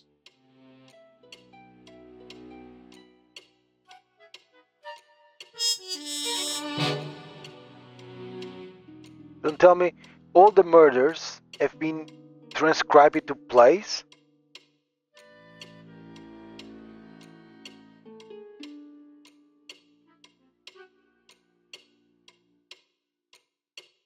The 8 great tragedies were still in the complete works of Hwell. Well, it wasn't like they were going anywhere. Cheery collection of plays. In Titus Diplodocus, Titus was responsible for dismembering and eating various people before meeting his own grisly demise. In almost all the other plays, the lead met a horrible end. The Happy Prince of Copperhaven, who was poisoned at the end, Antilogy and Cleopatra, who were stabbed and poisoned by an asp, respectively, Kensington, who was strangled by his wife, the Leering King, who had his eyes gouged out, Hmm. Like Monday. Monday. The tyrant who was stabbed repeatedly in the back, and Truculus and Cresselik. He gets dragged through the streets of Sort until dead, and she is one of the tiny handful of protagonists to actually survive one of Hwell's action-packed blockbuster murder fests. If they held a Protagonists of Hwell's Tragedies annual reunion, the only other person there would be the lead role in The King of Ankh.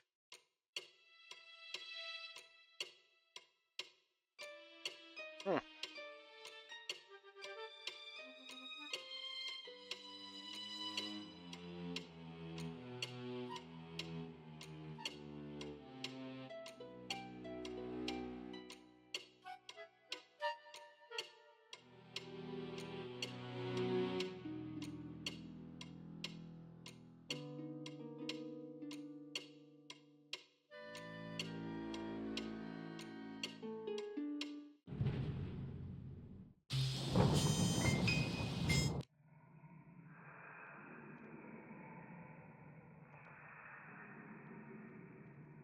Theater.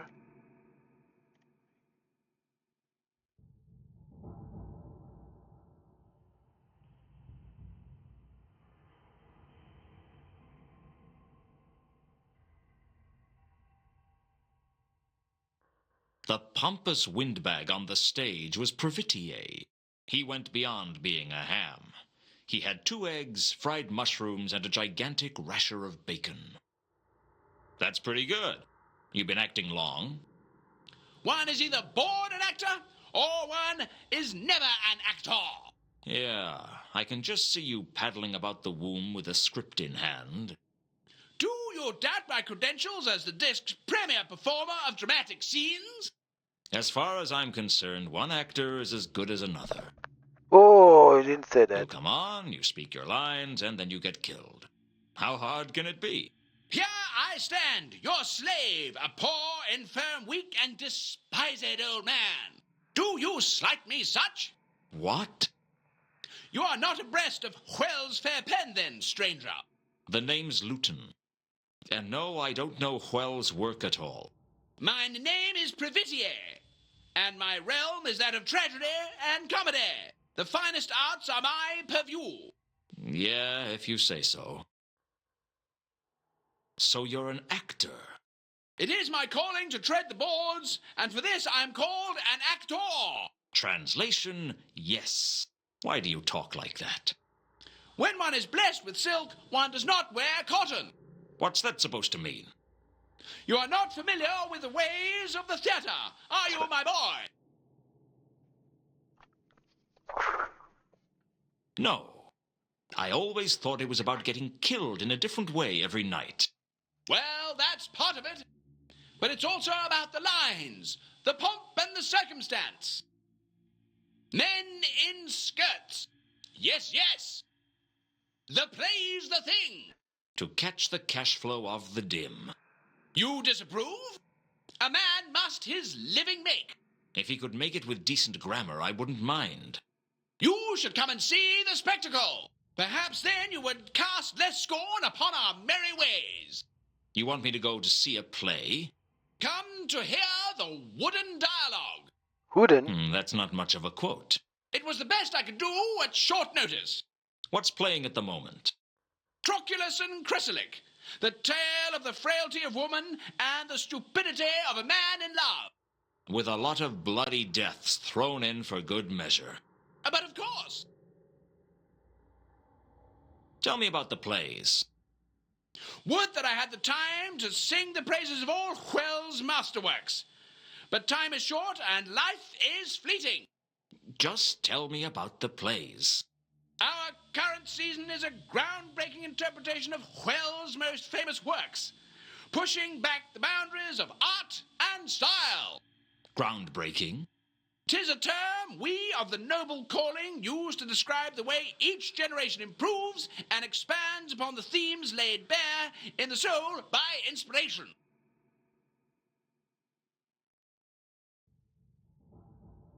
In other words, your murder scenes look more and more realistic every year. The triumph of effects. Unfortunately, the triumph of effects over plot. The plots are as entrancing as the day they were first written. In other words, you haven't had any new ideas in decades. If the way is true, why err from it?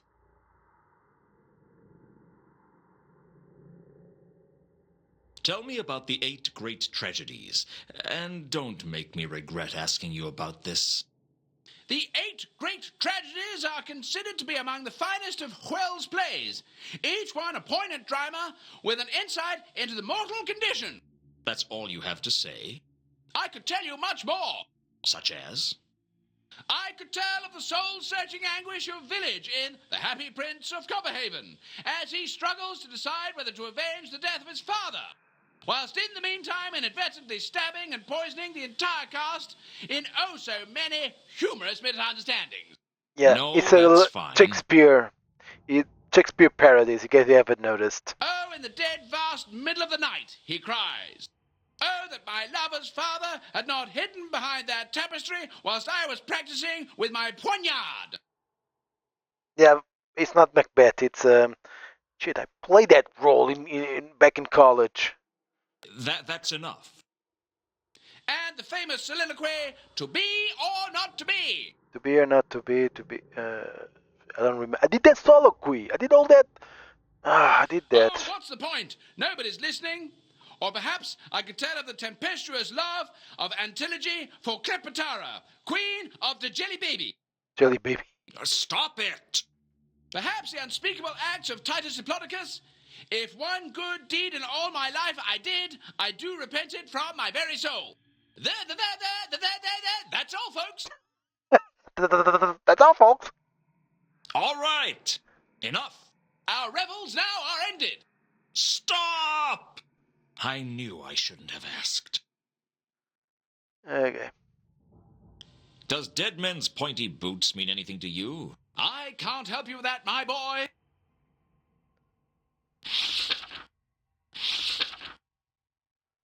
Is there a gold-plated jewel in any of the plays?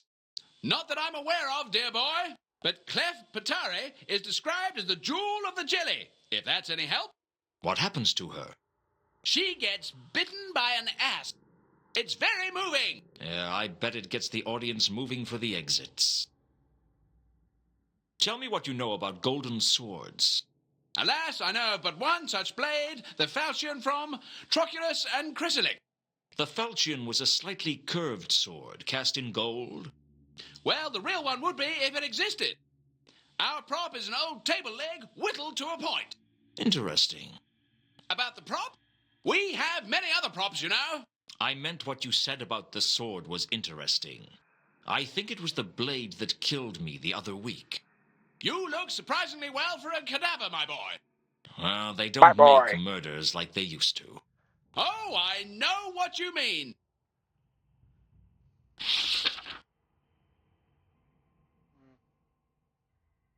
Have you heard of the counterweight killings? Ah, a terrible state of affairs, a tragedy. But do you know anything about it? I know it's been very good for the gate receipts. Has anything unusual happened around here recently? Who am I to say what is usual and what is an aberrance of nature? Believe me, if I had someone else to ask, I would. The closest to an unusual occurrence was when Lucius, miserable souse that he is, missed the role in Titus Diplodocus. Missed his role? He was supposed to be playing Canapé, but he didn't turn up. I don't know where he is. Where he is? He still hasn't turned up. Probably afraid we're going to eat him alive when he finally drags his sorry carcass back here.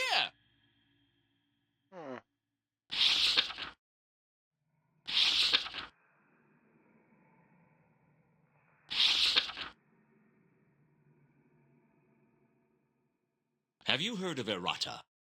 But, of course, the architect of the Tsortian Wars, the origin of our little play tonight. How come? Being the goddess of misunderstandings, Errata's popularity is lacking. And she feels slighted by not being invited to a certain wedding. So she plans a devious vengeance, which in turn causes the Tsortian War. And is it based on a true story? Everything is a truth of a sort. Is that a yes or a no? I am not one to judge such things.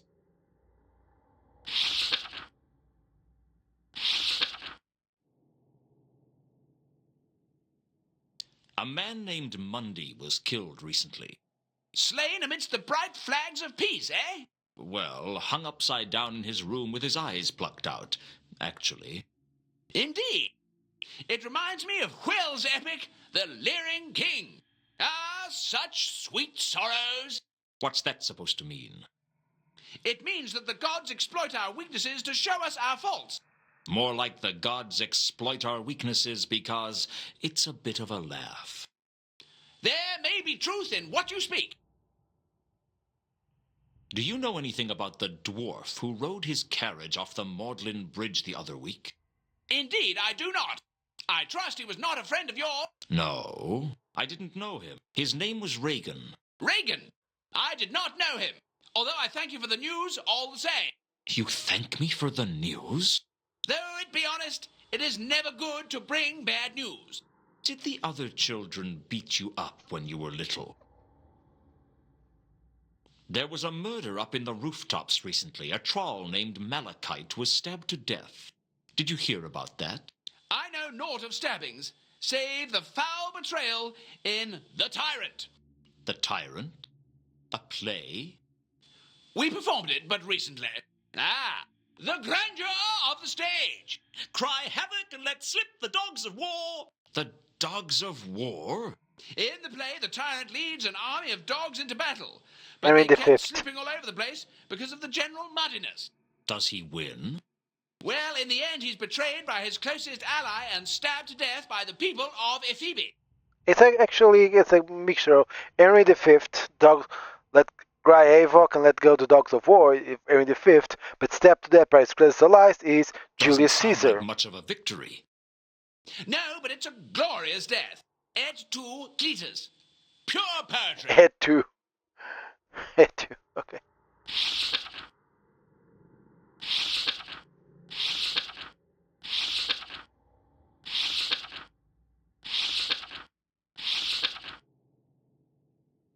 There was a murder at Unseen University recently. The reader of esoteric occultism was killed. Do you know anything about that? Alas, no. But all that must live must die. Passing through nature to eternity. Remind me not to invite you to my next party. You don't have any parties, buddy. Well, I have to go. Ah, parting is such sweet sorrow. Whatever.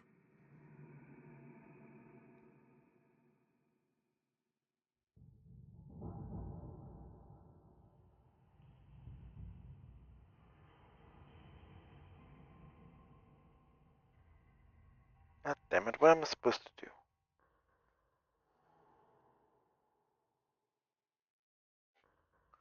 Here under the stage.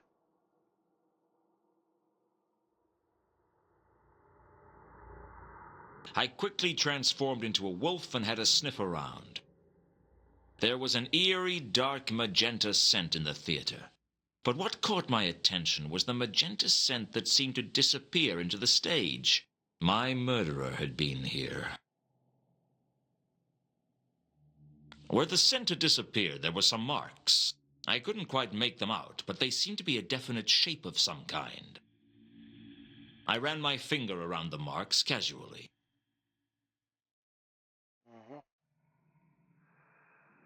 There was something about them that made you want to trace things on them, like a smiley face or a tic-tac-toe. Well, something like that. Maybe something a little more sinister.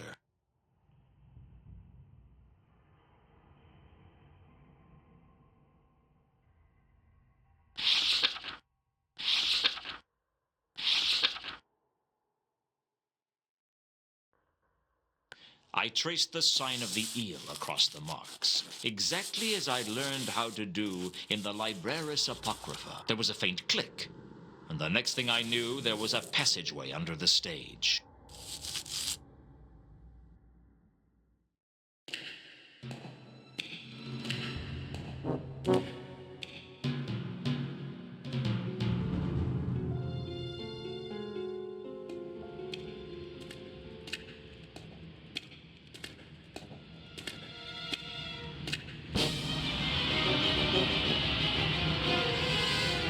Wow.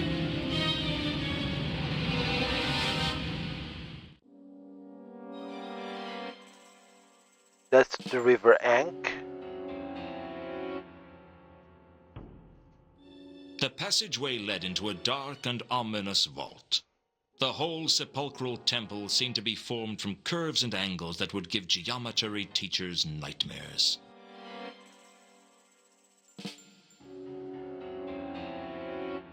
The centerpiece to this disturbing chamber was a stone altar engraved with a map of the Circle Sea. It looked centuries old, the kind of altar that could tell a few tales if it could talk.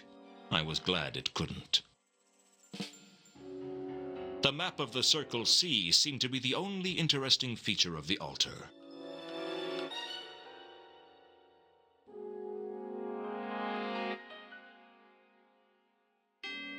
Using the map, I worked out where each of the 8 great tragedies had taken place. They made an octagram around the edge, just like the counterweight killings did in Ankh-Morpork. I could match each of the tragedies to one of the murders, and the positions corresponded precisely. I knew that someone was going to get dragged to death from the Wizard's Pleasance, and that some unlucky fellow was going to get eaten in Dagon Street. I had a feeling I knew what had bothered me about the bone in the fish bar now. It was a human femur. That meant there was only one murder to go, and that it would take place at the Wizard's Pleasance. Okay.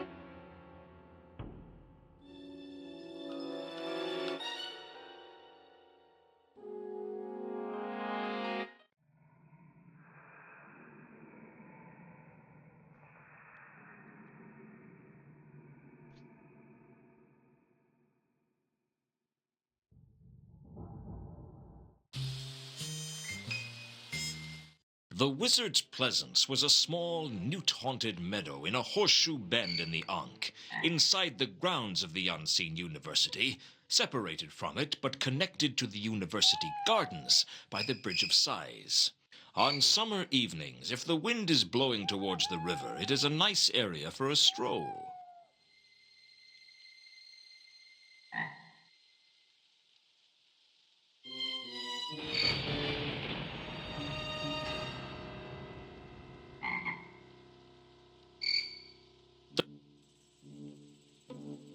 The Pleasance was full of dense bushes. Okay, it's the second time I see that dog. I wasn't an expert on dogs, but I thought that this black, thoroughbred dog was a Klatchian hound, also known as the Kelef Klatchani. Small, proud, and ruthless, the Kelef Klatchani were prized by dog breeders throughout the Circle Sea. What this one was doing out on the streets was anyone's guess. Is the dog the killer? The Pleasance was cut off from the city by a tall exterior wall. Are you the killer? I thought about petting the dog, but there was something about I didn't want to transform in such an exposed area.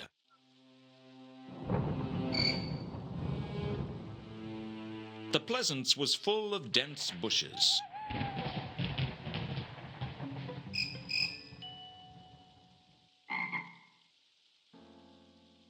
I didn't know how long I'd have to wait until something happened, but it turned out to be less than I thought.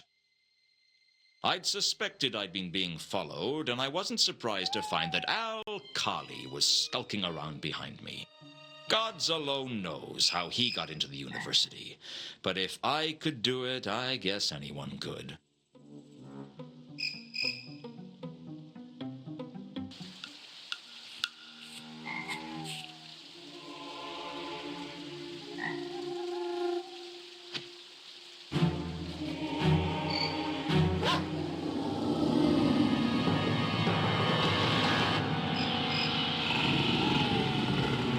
Is the dog.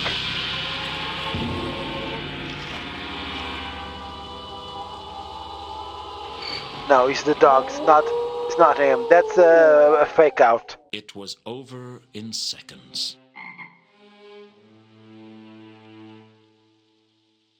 Yeah, Alkali was going to die. I was about to follow the killer's trail when I saw a familiar face.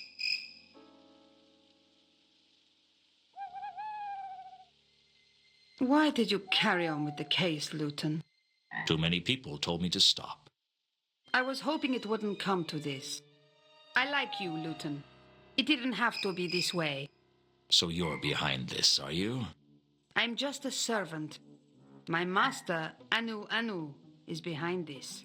That beast is Mooncalf's god? Mooncalf didn't start this cult. I did. When the last human worshippers of Anu had passed on, leaving only an empty temple in their wake, the cult lived on among the lycanthropes.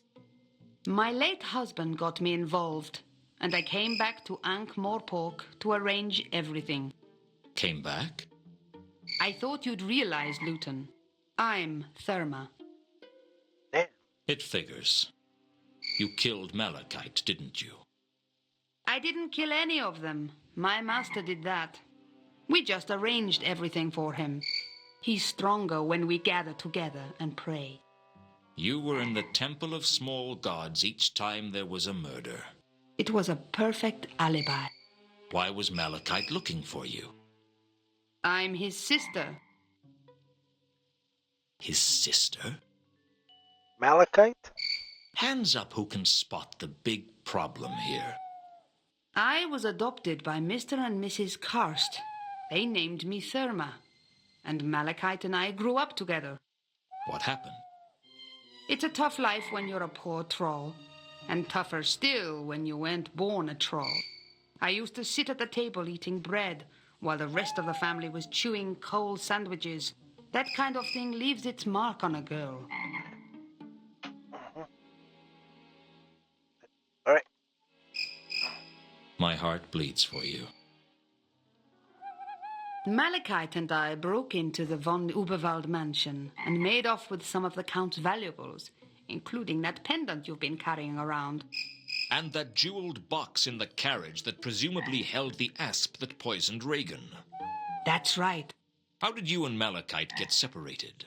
He got caught, but he didn't tell the watch about me. I thought I'd seen the last of him. I sold most of what I got, and I was living off it comfortably. But I'd seen that painting in the hallway, and it got me thinking. The painting that looks like you? Exactly.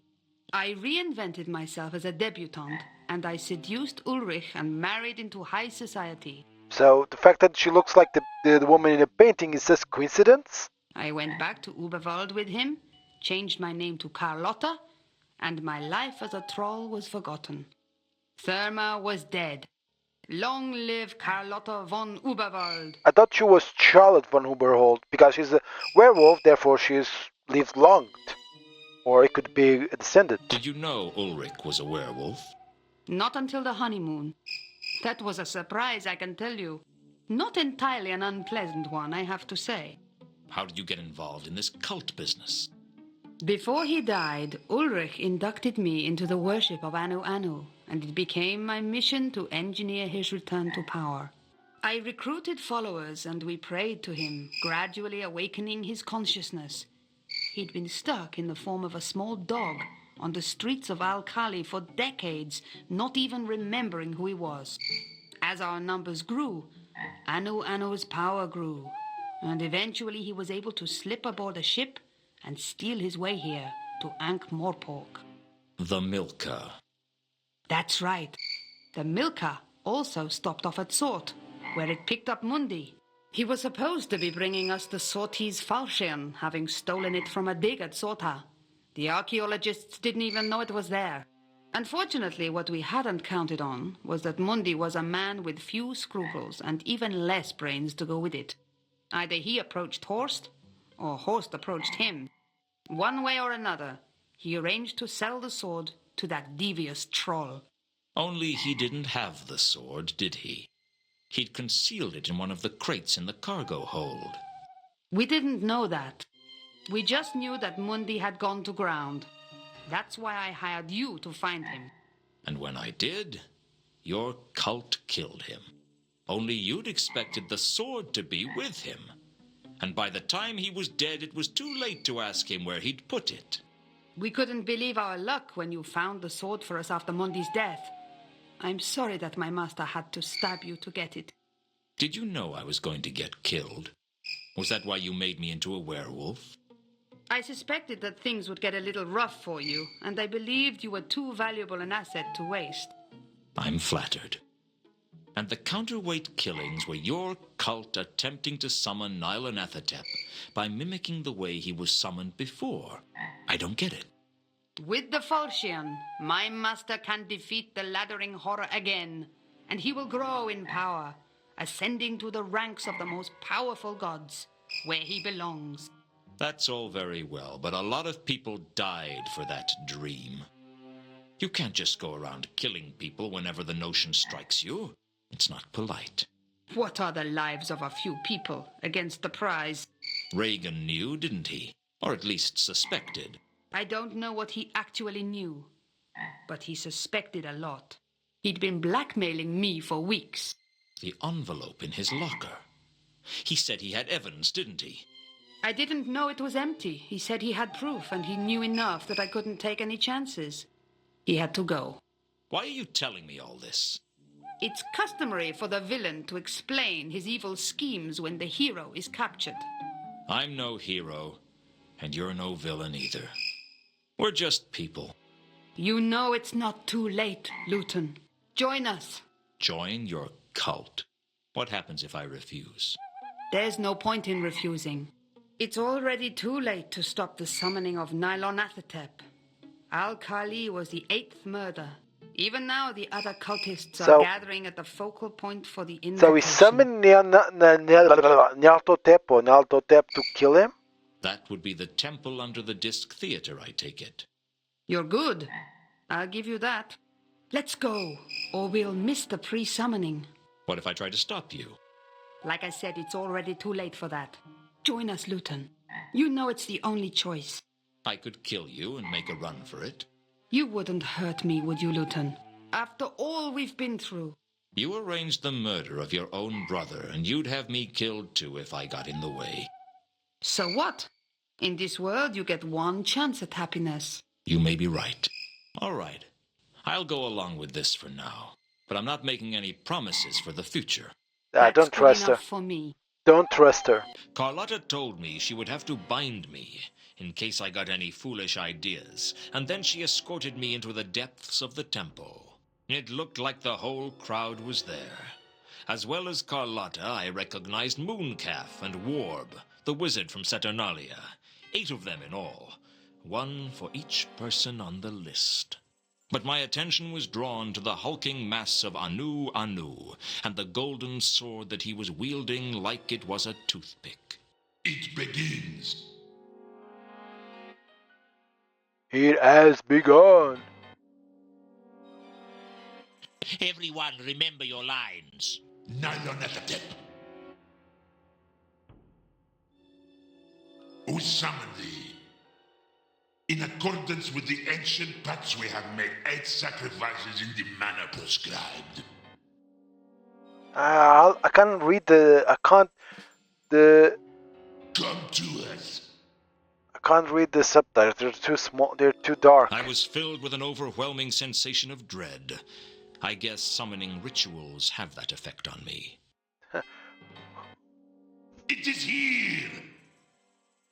Now I command you, by the power of the fashion, to bend to my will. Why does he have a French accent? Bend to my will, I command thee. I hold the fashion. You will obey me. I got the impression that that wasn't supposed to happen.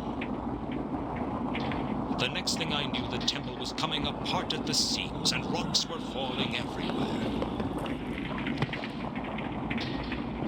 I don't know what was wrong, but it seemed as if Anu Anu couldn't control the unspeakable force of cosmic horror that he had unleashed, and now it was loose in the city, as if my day wasn't bad enough already. Oh, great. Oh, great. Now we have cosmic horror. After the rubble had settled, I pulled myself out from under it and had a look around.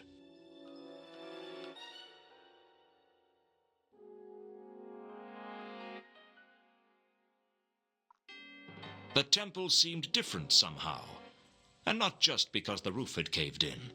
Anu Anu was lying in a crumpled heap on the other side of the chamber, and Carlotta was tending to his wounds. The rest of the cult had made their getaway.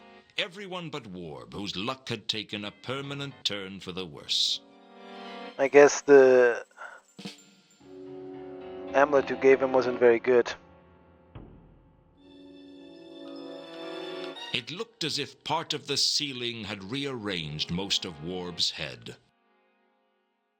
The only thing of interest on Warb's body was the charm bracelet, and I didn't want to take that back. I only hope he got some good luck out of it before his final payoff came. Maybe I should have warned him. Maybe he got what he deserved. Who was I to judge?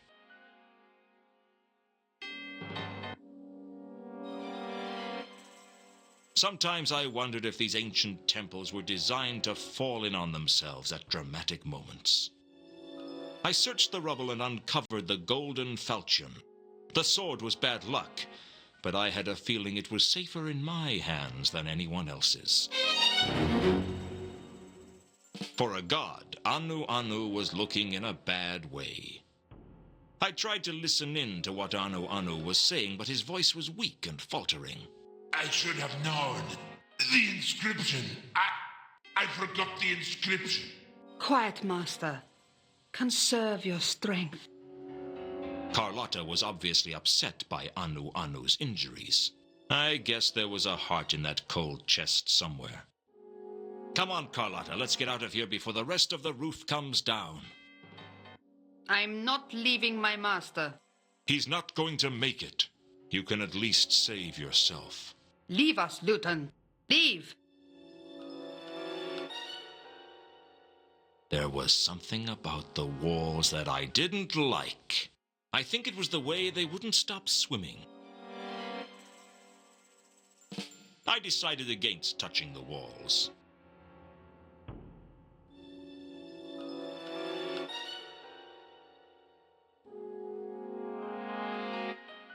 An inscription had appeared on the wall.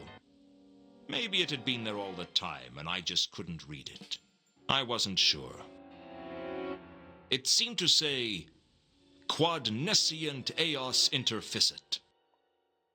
I didn't know what it meant. Quad meant what, but that was all I knew.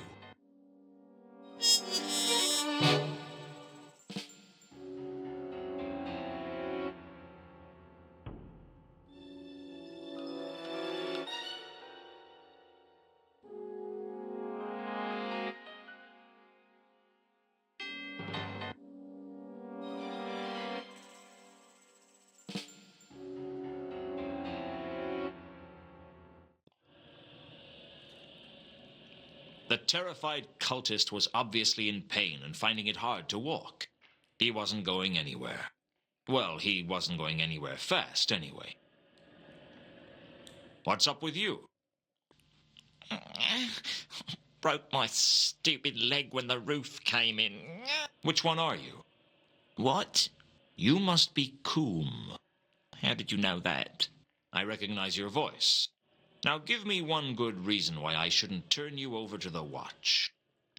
Please, don't. I didn't think I was doing anything wrong. It was just a little fun, you know? Secret meetings and plots for world domination. I mean, it's intoxicating. Well, now it's blown up in your face, and at least one member of your cult is dead. Who was it? Warb. He had a disagreement with a large block of stone. I don't want to do. I'm terrified. I suspect that some of the cultists might have wanted us to fail. Really? Why? I don't know. Just a hunch. Please don't turn me over to the watch. I didn't do anything wrong. You did everything wrong. 8 people died because of your cult. No. I'm sorry. I should never have got involved. Where have the others gone? I don't know. Back to the sanctuary, I guess. They didn't really tell me much. I was only the novice. Maybe I was getting soft in my old age, but I couldn't escape the feeling that the poor fool was just a victim of peer pressure. I guess he just wanted to belong to something, and he didn't much care what. I sympathized, in my own way. Get going. I don't ever want to see you again. Oh, thank you. Thank you. You won't regret this. I'd better not.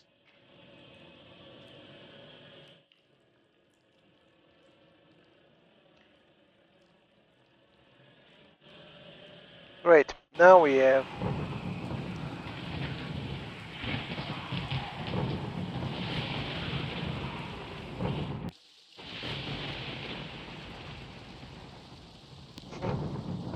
I don't know exactly what I hoped to learn from the sanctuary, but I went anyway.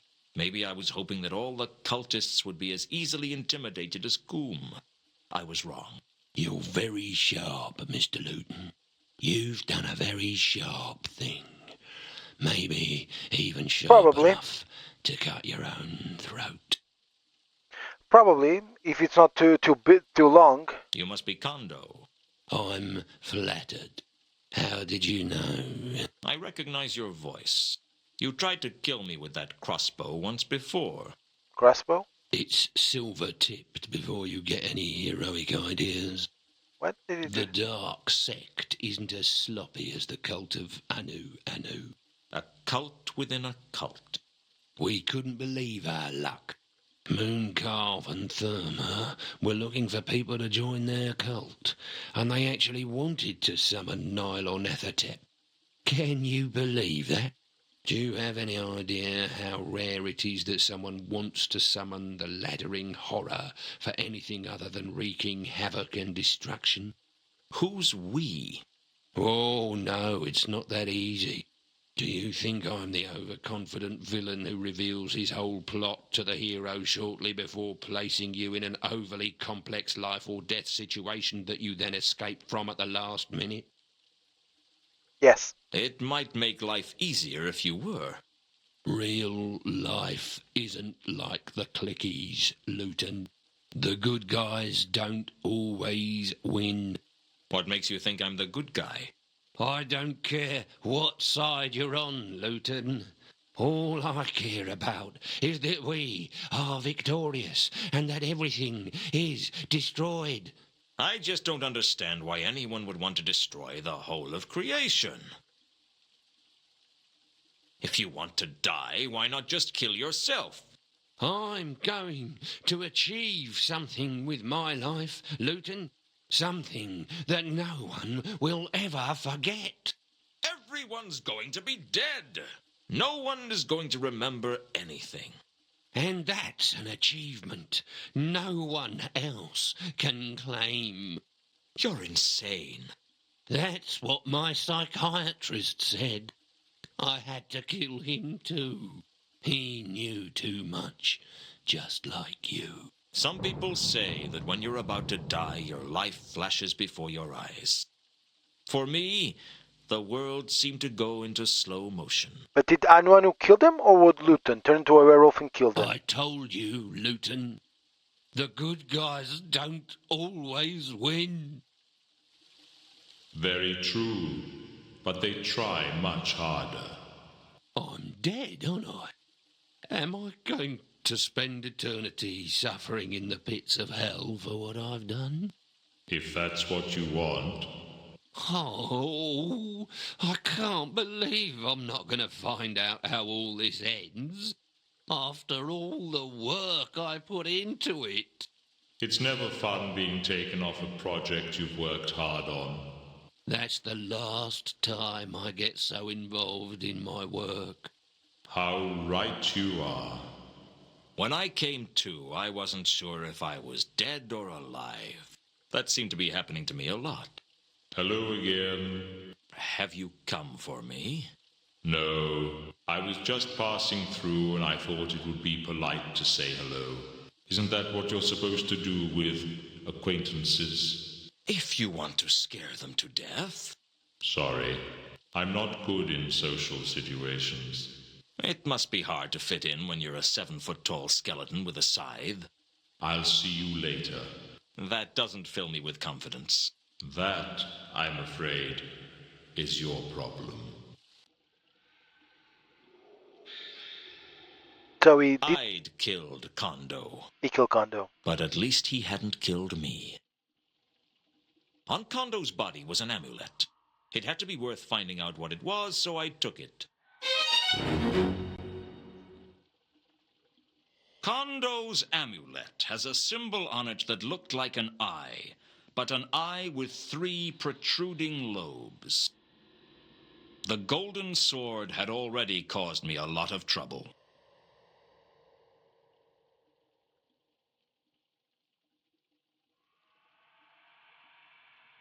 I had a feeling it was going to cause a lot more before long.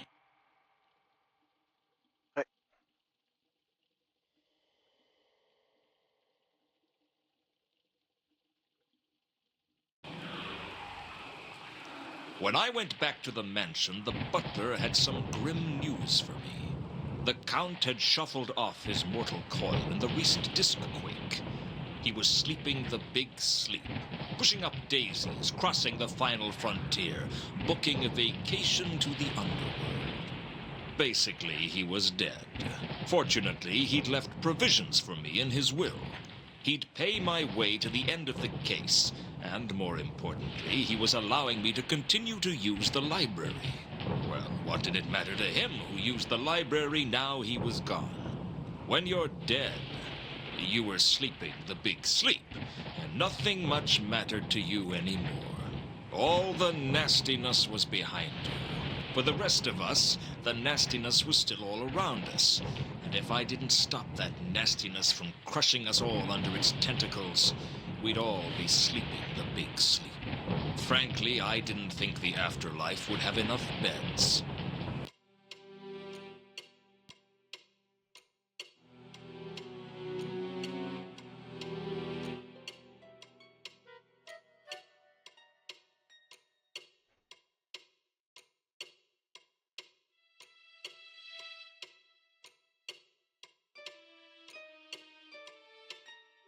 I had a look through the Necrotelecomnicon discussed for students to see if I could find any more useful information. It wasn't long before I found the phrase that had been inscribed on the wall of the sepulchral temple. Quod nescient eos interficit. It turned out to be the motto of an ancient cult, the dark sect of Nylonathotep, whose emblem was the triple-lobed eye. The tome told me a little of the history of the cult. It seems the mad cultists of the laddering horror had conspired to destroy all creation, but their attempt failed. Obviously. And they were believed to have faded into obscurity. I had a suspicion that's exactly what the cult wanted people to think. According to the book, the cult had a sacred artifact, a source of great power known as the Radiant Trapezohedron, which could destroy Nylonathotep or give him dominion over all things, if it fell into his tentacles. There was no description of it, although the author seemed to think it was something small. There was something about a cult plotting to destroy all creation that disturbed me. I had a feeling you couldn't reason with people like that.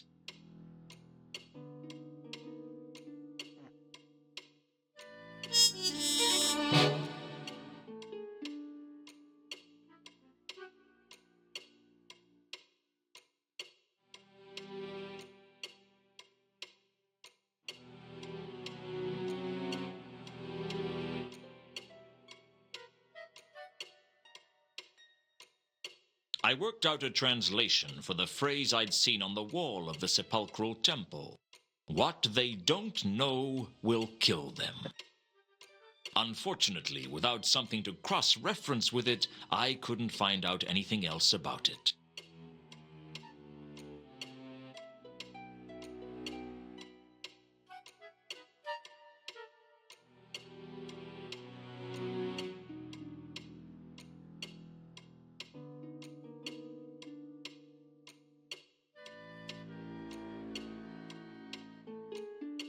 I looked for another reference to the Radiant Trapezohedron and found it in the Encyclopedia Tennius. Apparently, 400 years ago, the Order of the Sacred Tulip swore to find the trapezohedron and prevent it from falling into the hands of the Dark Sect. Legend had it that one knight swore to never rest until he was sure it could never fall into the hands of the Dark Sect. According to the encyclopedia, he eventually found the trapezohedron and brought it to Ankh-Morpork, where he was buried alongside it. Wait a minute. What Two Conquer is looking for is this, not that stupid jewel. He's looking for this. I get it.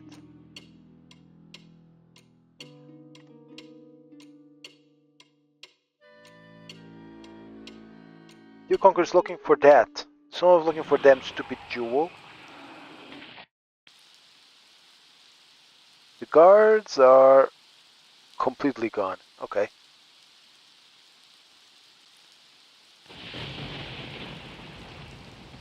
Okay.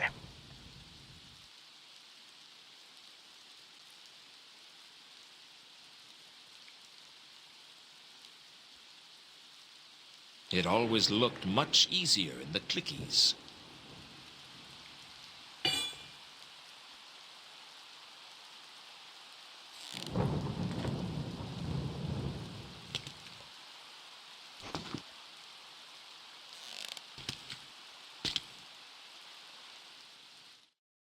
When I went back to Leonard's cell, it was lacking a large part of the wall.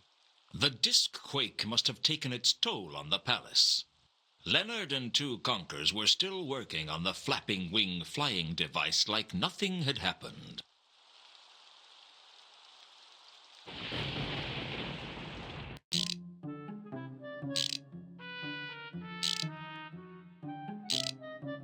Just a few more questions, if you wouldn't mind.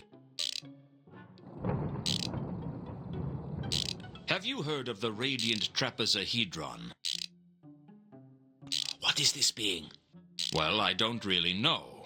It's a source of great power. That's the only thing I'm sure about. What is being a trapezohedron to mean? It's a type of crystal in which all the faces are trapeziums. And a trapezium? A type of quadrilateral with no parallel sides. No, that's a trapezoid. No, a trapezoid has two parallel sides of different lengths. That's a trapezium. No, it's not. Where are your family from anywhere near Genua? My grandfather was. What's that got to do with anything? Genuine geometry has slightly different definitions to Ephebian geometry. I tend to go by Legibus's definitions in his geometries. Have you read it? This trapezodendron. Trapezohedron. All sides would be consisting of squashed squares. Well, that's a slightly crude summary, but essentially correct. That's it! That's the jewel I am being seeking. Really? Much yesness. Just like that is being, but with gold platings. And you were looking for this, right? How close were you to finding it? I am of some sureness that it is to being in Ankh-Morpork, and I am of the believing that this arrangement of stars is of great importantude in its discoverage. Can I see that? Please, take if you wishing. I am not to be having much chances to look myself now.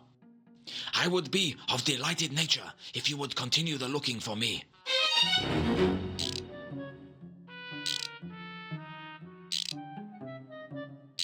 Two Conquers had given me a star map that was supposed to lead to the jewel he was looking for.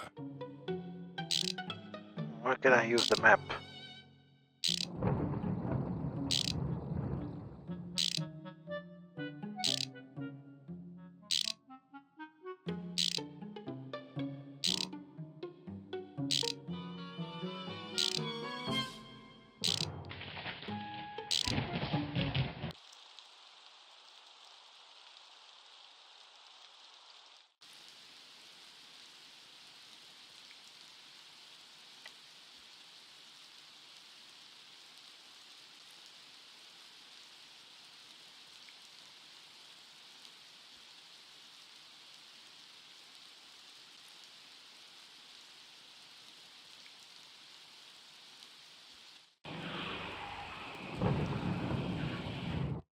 The Temple of Small Gods seemed deserted when I returned there.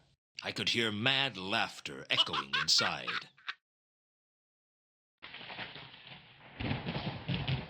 Mooncalf? Is that you? Leave this place! Begone! All are cursed! All will be destroyed! It was Mooncalf, all right.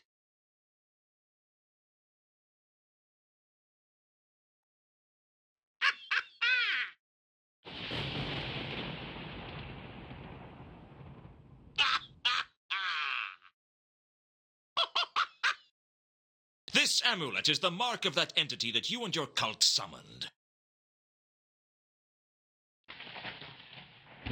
I found it on Kondo's body. Does it mean anything to you? It means that Kondo is a traitor. He won't be the only one. They all hate me.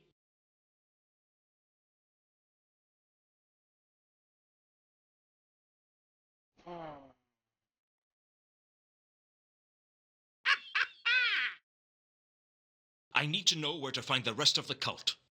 Where can I find them? Dead. All dead. They're not all dead. I've already seen Carlotta and Kuma. They're alive.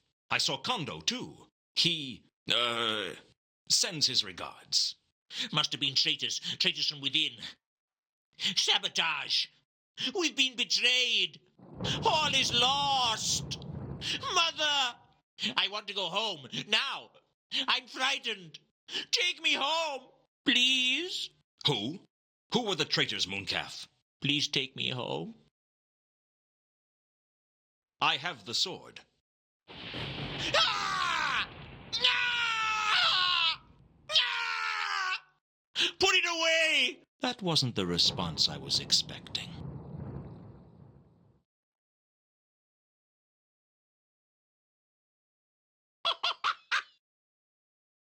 Kondo wasn't a follower of Anu Anu at all. He worships the laddering horror. I think he might have been mad. Madness. Yes. Sweet singing in my ears. Seems to be fashionable at the moment. Now listen to me. I need to know who else might have been a double agent. Who? Who? I'll tell you who. They all hated me. Especially Foyd. Foyd? The troll? Yes. The troll. I never liked him. I don't trust trolls. Where is he now? How would I know? He wouldn't tell me. He never liked me. Nobody liked me. Did he say anything to you? He said he was going to change his identity, make a run for it. Such a coward. Stupid troll. What about the rest of the cult? Where can I find them? It's too late for everyone. Nothing can save us now. Where's your faith? Don't you believe that Anu Anu is the god of gods? No.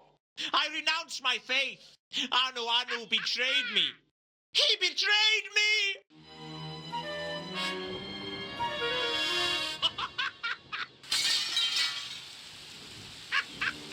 Mooncalf jumped screaming through the stained glass window and began to climb the temple. I could hear Mooncalf ranting as he climbed up the outside of the temple. I give my faith to one God, and it brings about the destruction of everything. Okay. Gods are nothing but trouble.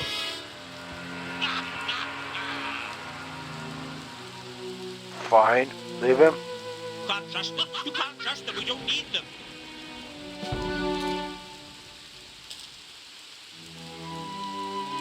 They need us more than we need them. Yep, that's about it. I'm letting atheism into my heart as my savior. Atheism saves no one. I am a born-again atheist. Born again atheist.